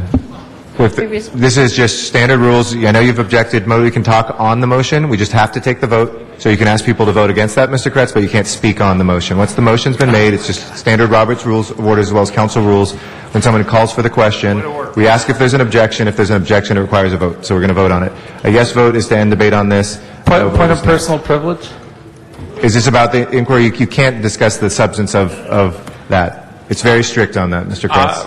I know we've been debating the philosophical parts of this, but there's been one very important factual I'm sorry, we can't even do that. You can tell that to this whole issue. Hold on, Mr. Kretz. You can tell people that privately, but once, and it's the same thing if you make the motion. Hold on, Mr. Weezer. Hold on, Mr. Parks. I've said this many times in council. I will just reiterate what our rule is. We can always suspend rules, but if someone calls the previous question, it is not a debatable motion. It is asked if there is an objection to it. If there's an objection, if people have all spoken for at least 2 times, it requires a simple majority. If there are people still on the queue, and Mr. Kretz is the last person on the queue, who are speaking still for a first or second time, it requires 10 people. Undebatable. Okay? But you can lobby people. That is just the rules. I'm not discriminating against you, Mr. Kretz, or anybody else who does that. And we can't discuss further. We can't say, please don't do this, why, the reasons. We can't debate it. So unless people have points that have nothing to do with this motion, what sort of inquiry is it, Mr. Weezer? Is it a point of what? I point of clarification. Earlier, when somebody called the vote, you said you can't call the vote because otherwise that's on the whole ordinance. The correct we clarified that we can call you can move the previous motion. I was in error. You can move the previous question on individual parts of it. Yeah. Just want to know for next time. Yeah. No, I appreciate that. Mr. Parks, inquiry? Yes and no. This is only to end debate. Yes is to end debate, so Mr. Kretz couldn't speak. A no is to allow him to, or anybody else to speak. Okay? This is just to call the previous question on just this element of it. Yeah, this is on 1,000 feet. Please open the roll. A no vote is to not. A yes vote is to close the roll and tabulate the vote. 7 ayes, 5 noes. That does not carry. Mr. Kretz is next on the queue, and he gets to speak. He's the last speaker on the queue right now. Okay, I just wanted to make a really critical point. As one thing to discuss the philosophy, but Mr. Smith described it very incorrectly. The 1,000-foot distance applied to all the other uses gets us down to about 46% of usable space. When you add in the 1,000-foot residential restriction, we have no idea how far that takes us. It could be down to 10%, it could be down to 5%, and everyone's districts are different. Mine may be the most impacted. We could have 150 medical marijuana establishments, and I face all the nuisance problems. But if you did the 1,000-foot restriction, it's possible we would go from 150 to 0. I can't think off the top of my head where I could locate a place that's 1,000 feet from residential. Every street has residential behind it. You go to Pico Boulevard or Olympic Boulevard or Wilshire, wherever you are, if you include residential as a sensitive use and you make it 1,000 feet away, there are a very limited number of places. And I don't know that we need to engage in that kind of restriction. We've got it 1,000 feet apart from each other, from a lot of other sensitive uses. They can't over-concentrate anywhere anymore. But if you require 1,000 feet from residential, you've got to realize we have no idea how restrictive that is. It could be 2% of the whole city. It could be 5%. Without some sort of concentric mapping, some sort of idea, I don't know where we go. You could literally close down every one in my district, and that's not what I think any of us are trying to do. Just to clarify, colleagues, we do have the residential motions, which are different than this. This is just the sensitive uses motion. I know we've talked about both together, but the first vote will just be on sensitive uses. So that would be to move from 500 to 1,000 on sensitive uses. That's what's the first vote that we'll be taking. Mr. Kretz? To clarify that, my understanding of this motion was that residential would be included as a sensitive use. No, this is Mr. Alacone's motion. There are two other motions that we will get to that do address that. That is Ms. Perry and Mr. Wesson's motion, and actually Mr. Parks as well. So this motion is only what previously defined. Exactly, just to move that number on sensitive uses only from 500 to 1,000 feet. And does not include residential. We'll take that up next. But I said let's do it in that order because then if it's 1,000, we'd need to know that for the residential vote as opposed to 500. Okay? Mr. Alacone, did you still want to be heard, or does that clarify? President. Okay. All right, so we have Mr. Alacone's motion. Again, this is just to move from 500 to 1,000 feet for sensitive uses. Okay? Please open the roll. Please close the roll and tabulate the vote. 9 ayes, 3 noes. That carries. Next, we will take up the Mr. Wesson, Ms. Perry, and Mr. Parks' motions. Mr. Wesson's would put back the original language on abutting. Mr. Parks was about industrial zoned usage, and I think Ms. Perry's might be the same. It said 500 feet from mixed use in industrial areas. Ms. Perry, are you and Mr. Parks, is it the same motion? The city clerk had two different motions that he heard you say. Mr. Parks, seconded by you, Ms. Perry, was about industrial uses. Ms. Perry, yours was talking about mixed use in industrial areas. Was that one and the same? Did you want to clarify what the motions were? I'd like to clarify mine as that I asked that the residential use be put into the sensitive category. Okay, sorry. So Mr. Parks' motion is so it wasn't the industrial one. Mr. Parks' motion is to include residential as a sensitive use. That's right. And mine was to address the aberration in zoning in South Los Angeles, where we often have residential that is zoned industrial in a residential area. So outside of the context, just the specifics were that if there is residential, if there is Ms. Perry? So just to clarify, regardless of the context, just to clarify so everybody knows what we're talking about, it is that if there's industrial zoned property that's used as residential, that would be included under the definitions of whatever restrictions we put on residential. Correct. Okay. Mr. Wesson, did you want to clarify? No, what I would do is I would hold my motion, because if the Parks-Perry passes, then I'm good. Okay. Anybody want to discuss, Mr. Alacone? This is a crazy question, but we have a very large homeless population. We have a lot of non-conforming residential uses, motorhomes and things like that, that we frankly have not effectively addressed. And I don't know whether those would meet the criteria. So it has to be something that is zoned formally. Is the question whether or not those are considered to be residential uses, shelters for the homeless? Basically, any building that allows people to sleep overnight is considered to be a residential use. So yes. So even a motor vehicle? No, it wouldn't have to, not a motor vehicle, because we don't regulate that through building or through zoning. It would have to be a structure. But if we did regulate it and create encampments where they could do that, then that would be considered a residential use? Mobile homes are considered a residential use for purposes of zoning. Okay. Okay. Oh, no, I'm just... Anybody else wishing to be heard on this? Mr. Zine? Would it be, to clarify, so everyone would be on the same page, instead of the use, someone pitches a tent, they live in that tent, that is a use for residential, to the zone, where it's clearly defined what the zone is. And if you're living in that zone, which is not zoned for that, it wouldn't be considered residential use. And that way, areas are all zoned appropriately. And if someone were to set up a motorhome in an industrial area and living there in a group of motorhomes, then it would be residential use, when in fact they're in a zone for commercial purposes or industrial purposes. And I think to make it clear, so there's not an abuse on either side, to say whatever the area is zoned for. If we want to change the zone, we have the discretion to change zones, but if you just leave it to the use, I think it makes it too wide, and it can be abused. The zone, you want the zone? That's the abuse. Councilman, Mr. Reyes? This is a point of view. We're talking about residential use, okay? So let's say there's a residential use in the M zone.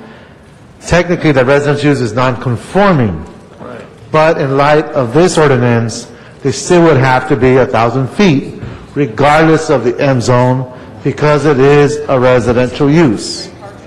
That is how we're trying to address the inequity of this clash of zones in the older parts of town.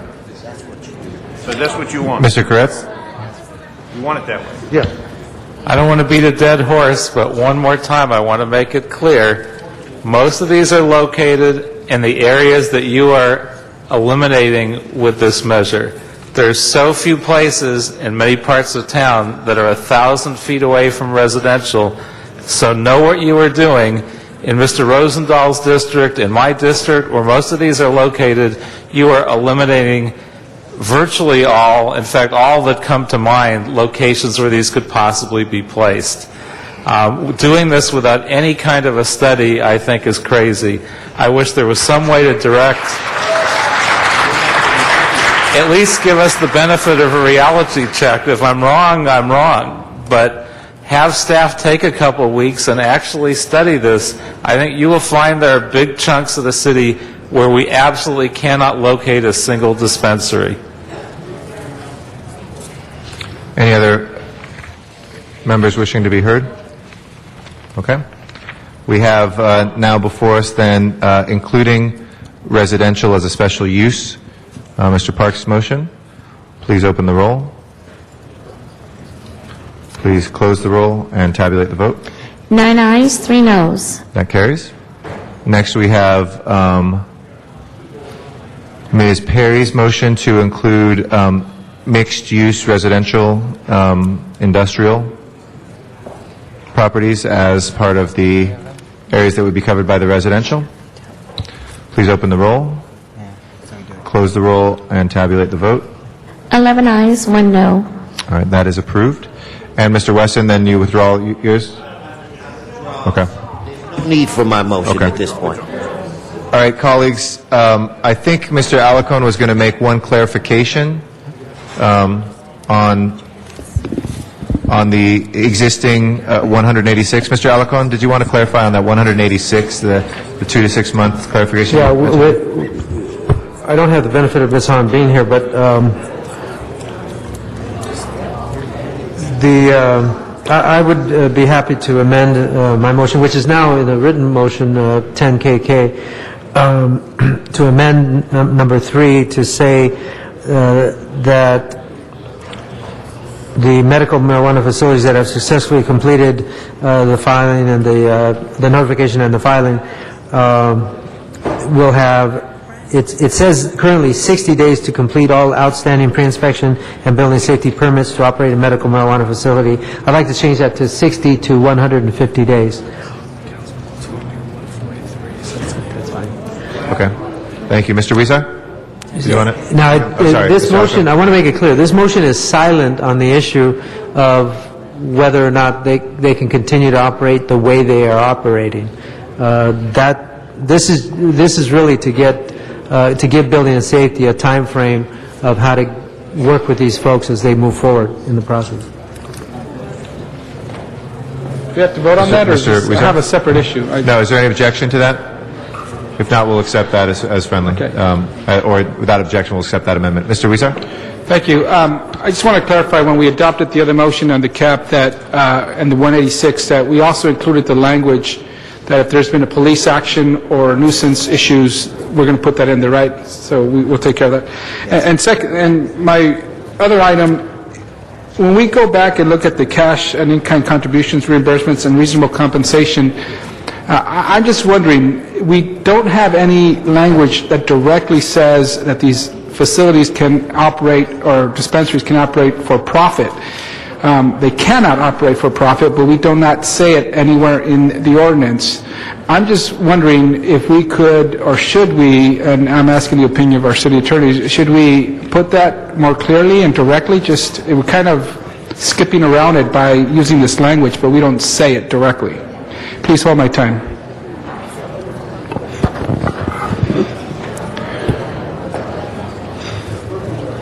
Heather Aubrey, from a legal standpoint, whether it's being sold for profit or not for profit is immaterial based on case law, which basically provides that selling is unlawful. So given that standard specifying that it cannot be sold, that it can only be sold on a nonprofit basis or anything of that nature would actually be counterproductive and actually contrary to state law in our view. So, anywhere in this ordinance do we say that it cannot be sold, that it can operate not for profit? We don't put that anywhere, right? That's correct. It is not in the ordinance. Okay, and if I were to read this language, it kind of says that reasonable compensation, reimbursements. I think when we be in better standing if we just say it straight out, not for profit, and then include this language? Well, again, Councilman, from a legal standpoint, it is immaterial whether it's sold for profit or not for profit. The critical issue is sales, and that is not allowed for under statutory or case law. So with that in mind, specifying that non-profit... Not profit in the way we use it as a term of art, but that you can have no profits. You can have no profits. That would not be inconsistent with state law. Okay. Colleagues, I'd like to, it's state law, we don't say it here, but I think we should add language that says that these dispensaries can not operate for profit. So we have this language that says cash and in-kind contributions, reimbursements, and reasonable compensation provided by members towards the collective actual expenses of the growth and cultivation provision, but it doesn't say that you cannot have a profit. And it's kind of ambiguous. We're kind of asking people to read through the lines. I'd rather be more direct and ask that we amend that section to say that dispensaries cannot operate at a profit. And if we could, that's under conditions of operation. So is there a second for that? It's a second by Mr. Zhang. Just simple language to say that these dispensaries cannot operate for profit, and then we have that language that we adopted from last week. I think that's going to be a lot more clear, direct, and it just makes it very clear where we are. Thanks. Thank you, Mr. Zine. Regarding that, isn't the state law state that there can't be a profit, it can only cover expenses? That it can't be a for-profit, but whatever expenses there are, they can recoup those expenses, which is exactly what Mr. Weezer is saying in very clear language. Is that not correct, Ms. Aubrey? Yes, it's correct that state law specifically provides that nothing in that article, which is the Medical Marijuana Program Act, shall be essentially deemed to authorize profit. That's correct. So what he is stating is that it's very clear you can recoup your cost for operating the collective, but there can't be a profit. which is what I understand, I think everyone understands is state law. With respect to compensation, there's one section that specifically provides for it, and it relates to actual expenses of a primary caregiver in providing services to a qualified patient. So that is how the issue is directly addressed in state law. And then we are discussing a collective where there are numerous individuals who are members of the collective, and if there's 50 members or 200 members, if it's 50, maybe their expense would be greater to cover the cost of the operation versus 200, because you have 200 putting in to help cover the expenses versus 50.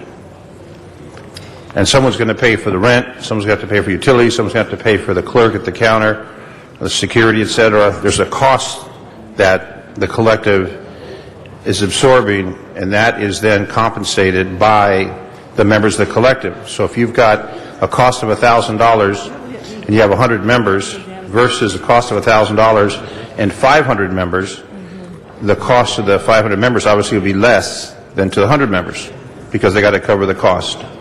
I think it's the nature of the costs as well that needs to be carefully considered. With respect to cultivation costs, it's specifically stated in the draft ordinance that actual costs of cultivation can be assumed by the members of the collective. Which is the members of the collective would provide compensation to the collective to take care of those expenses. That certainly cannot be achieved through a sale, however, under state law. But it's not a matter of sale because we're not selling. So don't say sale. Ms. Usher will scold you, as she has scolded all of us. I just wanted to make sure we were all on the same page. Mr. Clerk, do we have any outstanding motions? Mr. President, there was a motion just made by Councilmember Weezer, seconded by Zine. If I could ask the Councilmember just to restate the language change? Section 45.19.6.63 B6, right before that first sentence that we add that no, whatever we're calling them, collectives can operate on a for-profit basis. That is state law. We're just making it clear, and then we have that additional language that people could be reimbursed, et cetera, but we just want to make it very clear. Okay. Any objection to that? If not, we will consider that passed as well. All right. We've been told by the city attorney that we can have this ready for tomorrow, so I would move to continue this and to ask the city attorney to draft the ordinance, in consultation with the CLA on any of the changes that were, or not any of them, all of the changes that were made today for presentation tomorrow for a vote. Okay? Let's go ahead and vote on that instruction. Please open the roll. Close the roll. Sorry, Mr. Rosenthal? We're voting on continuing the item, but asking the city attorney to draft based on the things that we voted on today, the ordinance. It's for presentation tomorrow. Close the roll and tabulate the vote. 11 ayes. Okay. That is approved. If we can go to the other items called special, I think a number of those were for cards from the public. Mr. President, before you go there actually was an amending motion that was circulated on 16, but it had already been adopted. Do you wish to reconsider that? Yes, please. Let's go ahead and reconsider number 16. Please open the roll, close the roll, and tabulate the vote. 11 ayes. That is approved. And the amending motion has been circulated. Okay. On items 38, 35, 33, and 32. Mr. President, we do need a vote on item 16. Please open the roll on the as amended. I'm sorry. Close the roll and tabulate the vote. 11 ayes. That is approved. Is Mr. Zumadog or Matt Dowd here? If not, let's take up 32, 33, 35, and 38, please. That's 32, 33, 35, 38. Please open the roll, close the roll, and tabulate the vote. Yep, 38 as well. 11 ayes. Okay, item number 39 and 40. John Walsh, you have cards in if you'd like to speak on both of them. If I could ask folks to just clear the middle aisle, please, for our public speakers. And Mr. Walsh, if you want to take up both of them together, you can just do them back to back. Feel free to, please. I'm waiting. The Sergeant at Arms is clearing. I'm waiting. Go ahead. The Pot Industrial Complex lobby has left the room. And it was a sad day for them. Very sad. It was a great day for Alarcon. I'm sorry, Mr. Walsh. We have two items. 39 is transit-related. But I have plenty on 39. As you know, we predicted, Jose Aguilar and myself, that there would be measured collisions. This concerns transportation street furniture on the East Side line because they didn't put in gates. They put in gates when it went to the West Side. They put in gates when it went to the South. They put in gates when it went to Pasadena. But when it came to the Mexican-American community, Zev Yaroslavsky stopped the gates. If you go out there right now, you'll see on every intersection in East Side 2 crossing guards paid for by MTA with big stop signs. Despite that, despite the fact that there were 50 people out there, despite the fact that it was their number one priority to prove we were wrong, 5 days after they opened the East Side line, there was a major accident at 3rd and Rowan. And I want to tell you, this has to do with transportation racism. And I want to say, this also, public transit patrons, you can put all the furniture that you want there if you take the East Side line. And incidentally, only one person was injured on the train at 8:30 at night. Guess why? There was only one person on the train. It was nearly empty because people are taking the bus. HollywoodHighlands.org for all the information. 140,000 hits on September 3rd. Hollywood Highlands, HIGHLANDS.org. Mickey and my website. Thank you. That will close our public comment.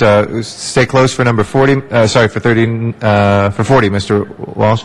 Please open the roll, close the roll, and tabulate the vote. 11 ayes. That is approved. And next on item number 40, Mr. Walsh. Gee, I like buttoning the meeting. If you stay around long enough, you get the last word, don't you? But then again, I don't take marijuana or drugs. I'm still clear. I don't need marijuana. I get screwed up on life. Number 40, Alarcon and LaBonge, we're still waiting. Good. John De La Rosa, 7th Council District, an amount not to exceed $71,000. I want to know what this guy is getting $71,000 for. I mean, did he catch somebody? Was this, I don't like these blind items where someone is getting to provide services. Well, you know, we have services at massage parlors in my neighborhood. I want to know what John De La Rosa is getting. HollywoodHighlands.org. And I want to thank Mr. Rosendahl for apologizing to Jane Usher for your sexist comments and nastiness. We just at item 40. Thanks, Thank you very much, Mr. Walsh. That is the closed public comment on item 40. Please open the roll, close the roll, and tabulate the vote. 12 ayes. That is approved. If we can take up 13, and Ms. Hahn's staff has indicated she doesn't need... Oh, did you want to talk on 13? Okay, hold on 1 second then. Let's do 23 then real quick, which is just on consent. Let's go ahead and take up 23. Please prepare the roll and tabulate the vote. 12 ayes. Okay, and 13, Mr. Rosendahl? Yes, and we'll go quickly on this, colleagues. Could you come on up, because you've been waiting around all day long. We have finally established real costs for providing personnel services to farmers market and block parties. We've accomplished this working with the CLA and the city departments to establish criteria for which personnel and services are actually needed, with the goal of significantly lowering the cost of farmers market and block parties. And my district has been very happy with the progress we've made. Prior to the standard plan, the estimated costs of farmers markets and block parties were astronomically high, which factored in costs for service and personnel that were not always provided. With this new plan, the city departments came back to us with some far more realistic deployment plans and significant reduced fees.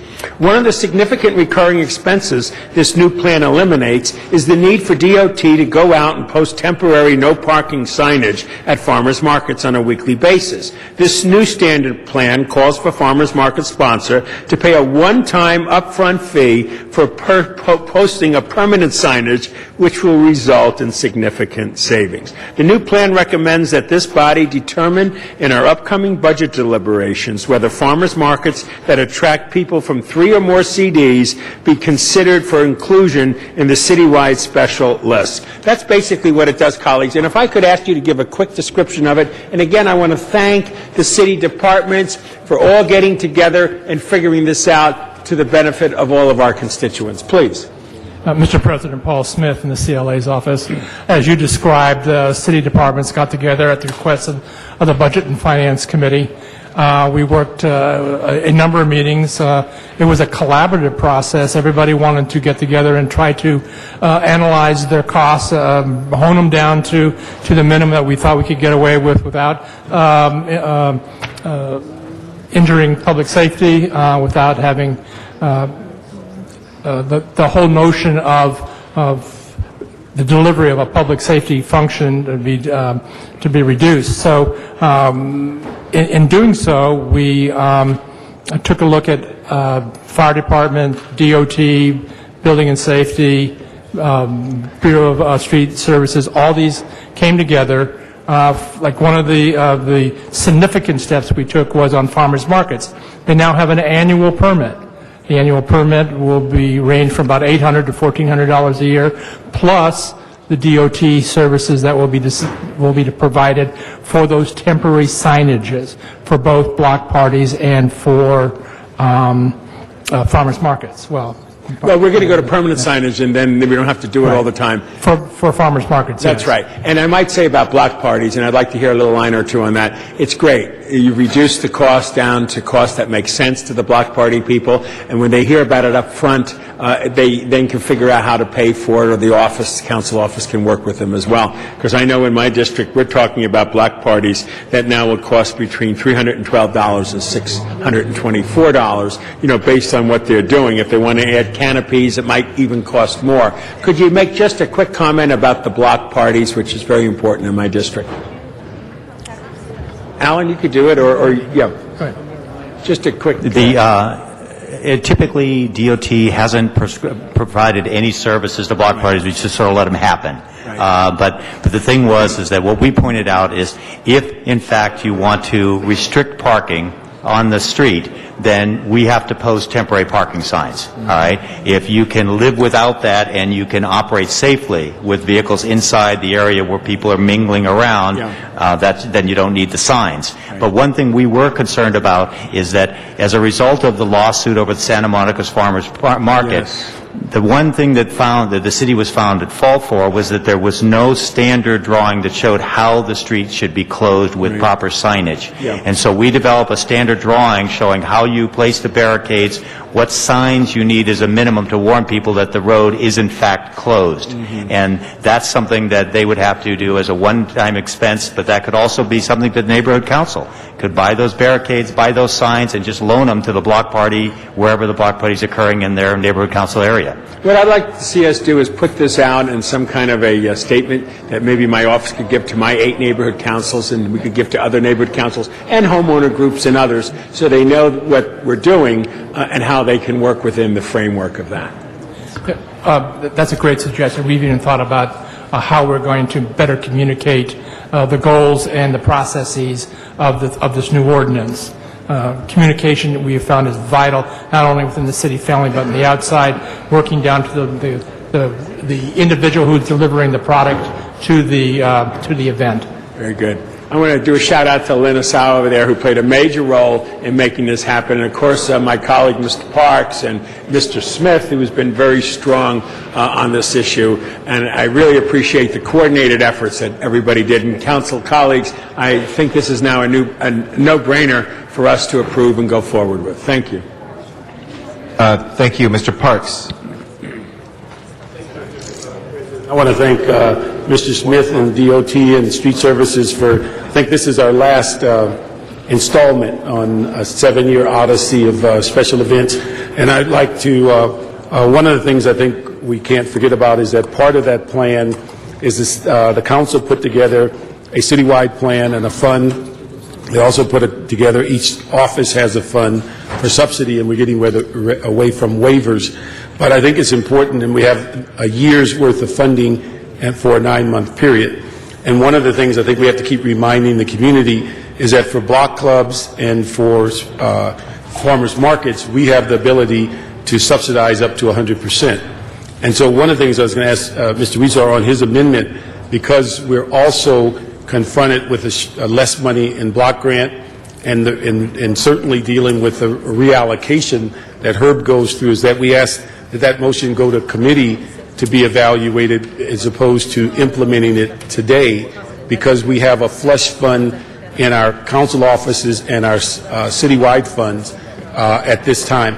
And with the reduction of block grant money, with the reprogramming of that money and a variety of other things, I think that we just need to look at this a little closer in the committee as opposed to making that decision today and using this money for farmers markets. Mr. Rosendahl. Yeah, just a quick comment that the farmers market, will be required to submit a traffic management plan, and what's going to be important for us is we have yet to see the costs. Before that is required, can you please provide specific costs? Alan? Okay, well, let me first point out a clarification. We have prepared the traffic management plan. This is the standard drawing that we prepared. Great. There is one of the items in the report that talks about event sponsors of all other types of special events other than block parties and farmers markets have to prepare a traffic management plan that DOT approves. But that's everything else. This plan is the traffic management plan. And the cost here is we estimate it's approximately $2,000. We can fabricate and install these signs. Terrific. And I just want to do a shout out to John Gregory in my office, who's been doing all the coordinating of this for the 11th District and working with you and getting this before us today. Thank you. Mr. Weezer. Thank you. And colleagues, I did submit a amended motion to use some money from our UDAG, which was identified by the mayor's office, to continue to support certified farmers markets. There was some concern that some of these farmers markets will be affected by a new policy. And just as we wanted to make sure that block parties continue to function under the new policy, we wanted to make sure that the farmers markets continue to function. And I understand when we do allocate funding that we should go through the proper procedures. So I would, Mr. Parks, would you want, this should go to Budget and Finance, right? HCD. To HCD? Okay, to HCD. But then again, like I said, council members, our farmers markets who provide a great service to our local communities will be competing with those funds that we have been allocated to conduct special events in our districts. And let me tell you, as I'm looking at my events in my district, we're going to be way short of all the events that come to us who ask for support from that pot of money. And just like we're supporting block parties, I would hope that we would be able to support farmers markets, and the mayor's office identified UDAG monies that have been unencumbered, that are encumbered to support the farmers markets and not put them in danger of competing with all the other pots of money that we've been given. So we'll send it to HCD, but hopefully we could get out of there and bring it back and give it the proper vetting. Thank you. All right. Yes, Mr. Blumenauer. Mr. Willis, how does it affect those who are on DOT parking lots? There's no impact on them because this is for street closures. Right, very good. Thank you so much, Mr. Willis. I'm proud of you. Okay, by the way, Alan Willis for the record from DOT. Right, you got to make it for the record. All right. Thank you, Mr. Labange. With that, we have the amendment. Do we have the amendment circulated by Mr. Weezer? I know we just turned it in the clerk. They're coming to circulate it around right now.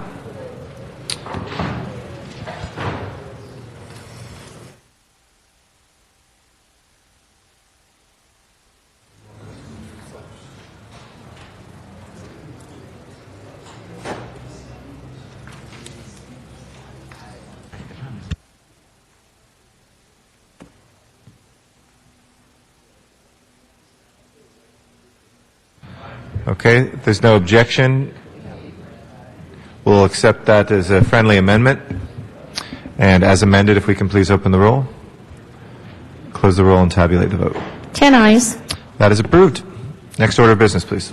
Council has motions for posting and referral. Those are posted and referred. The desk is clear. All right. Any announcements, colleagues? I know we had a couple committees that were canceled today. Any announcements on committees? Any other announcements at all? Yeah, Mr. Okay, adjourn.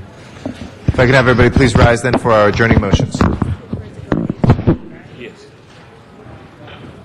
Yeah, it didn't the budget. It's their money. Yeah, the UDAG money they deal with. I'd like to recognize Mr. Smith for the first adjourning motion. Thank you, Mr. President. I want to adjourn the council in memory of Mary Edwards. Most of you don't know Mary Edwards. I met Mary Edwards in 1981 in her living room when she wanted to explain to me the real dangers of living near a landfill. And I know Mr. Alarcon is very familiar with these arguments and problems. Mary Edwards was the leader of the North Valley Coalition who began to fight the Sunshine Canyon dump. And they brought me to her house and showed me the trash that was flowing out in the air and the wind and the dust and all the smells that they had to deal with in their community, and made me a believer that landfills are not good for neighbors and not good for human beings and should not be located next to neighborhoods. Mary Edwards was a leader in that cause, and she was very prideful in the fact that in 1992, when the city approved a land use expansion of Sunshine Canyon Dump, they were going to remove 8,000 oak trees. And Mary Edwards, at the age of 71, went out and tied herself to a oak tree and was arrested for it. So at 71, she became a felon, and she was very proud of that, actually. But she was quite a character, a great leader in our community, gave us a lot of hope, and was also really the heart and the soul of the anti-dump movement in the North San Fernando Valley. And I wish to move that we adjourn in her memory and her husband, George, and their daughter and their son. Thank you, Ms. Perry. Oh, you want a second on that? Mr. Alarcon? Oh, yeah, please, Mr. Alarcon, on that. I wasn't aware that Mary had passed away, but I also want to commend Mary for a tremendous life, well lived. Her fight was not just at Sunshine Canyon. She understood the need for us to develop the whole package of environmental protections, and landfill use was old-fashioned way of dealing with trash. And not the place we need to go. Certainly, she organized her community against Sunshine Canyon's expansion, but she also was very supportive of the closure of Lopez Canyon for the exact same arguments, and I had many meetings with her and her team to talk about, to be educated about the issue. I owe a debt of gratitude to her for that educational process. I think it made our efforts to close Lopez Canyon much more effective. And we, those of us who were fighting to close Lopez Canyon, tried to support her efforts to the extent we could at Sunshine. I was the only vote with Hal Burnson to vote against the expansion of Sunshine, and it was largely because of Mary Edwards. And so I want to send my condolences to her family, but know that I want to send a message that she did good work, and because of her, the future generations are going to be much better off in the Northeast San Fernando Valley. Thank you. Ms. Perry. Mr. Parks and I think Ms. Hahn would like to sign on to this too. In memory of Elizabeth McClellan, born November 18th, 1933, in Mississippi. She moved to Los Angeles in the early 1950s. She was a passionate community activist, dedicated to addressing community quality of life issues every single day. She resided in the South Los Angeles historic community called Green Meadows, and was one of the founding members of the 48th Assembly District Empowerment Congress, where she served on the Executive Board Committee. She was also a member of the 48th AD Democratic Party Committee and was a California Democratic Party delegate. She volunteered everywhere. She volunteered for the Community Coalition. She volunteered for Neighborhoods Fighting Back, the City Attorney Dispute Resolution Program, which is where I first met her. She was a mediator and a facilitator and a coach and a volunteer. She was a founding member and co-director of the Friends of Mark Twain Library. She authored a Friends tutorial program to improve Mark Twain Library feeder schools' test scores, and assisted the director with compiling information for the Friends nonprofit status, which became effective last summer. Mrs. McClellan, as we all called her, was very proud of her many accomplishments and received many awards and accolades, including the Community Volunteer Excellence Award from President Clinton in 1997, the Governor Gray Davis Community Service Award in 2000, and was the first recipient of the Los Angeles Public Works Living Treasure Award in 2005.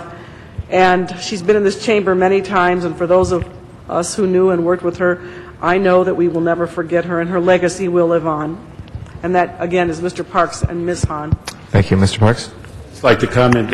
Ms. McClellan was an integral part of assisting my office when the county came forward to build a $100 million county building on 83rd and Vermont.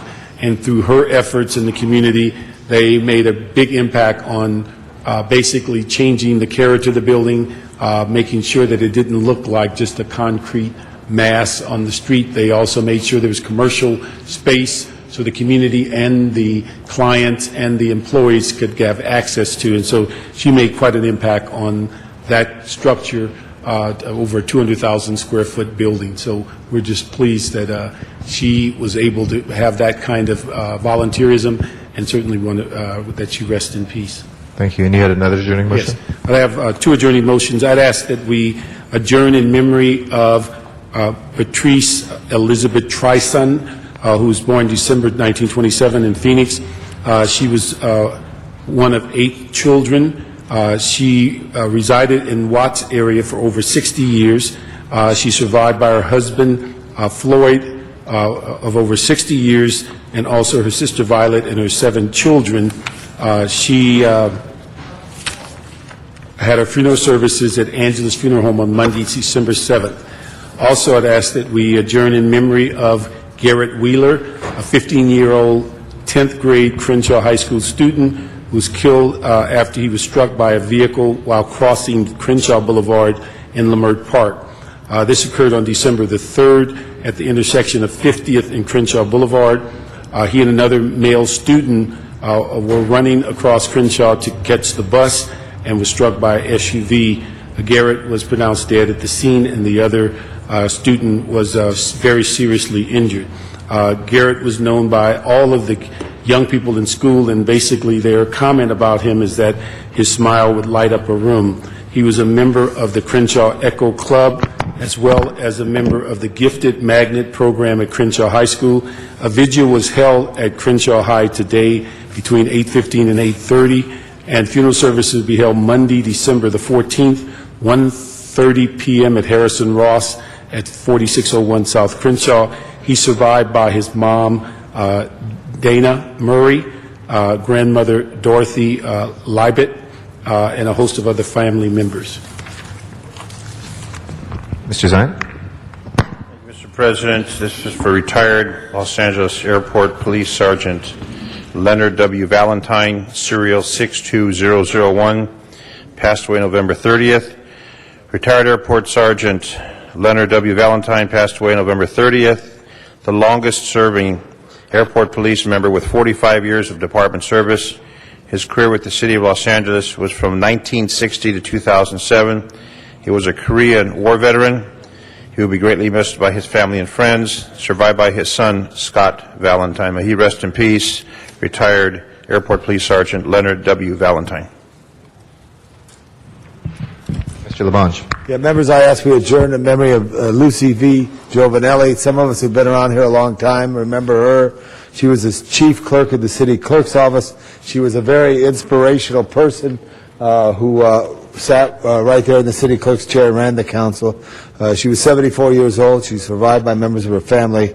I ask we all adjourn in her memory. Do you remember she was... Thank you. Any other adjourning motions? All members will put on that. If not, Mr. Clerk, will you please call the roll? This meeting of the Los Angeles City Council is adjourned. We'll next be in session tomorrow at 10 a.m. Thank you and have a good evening.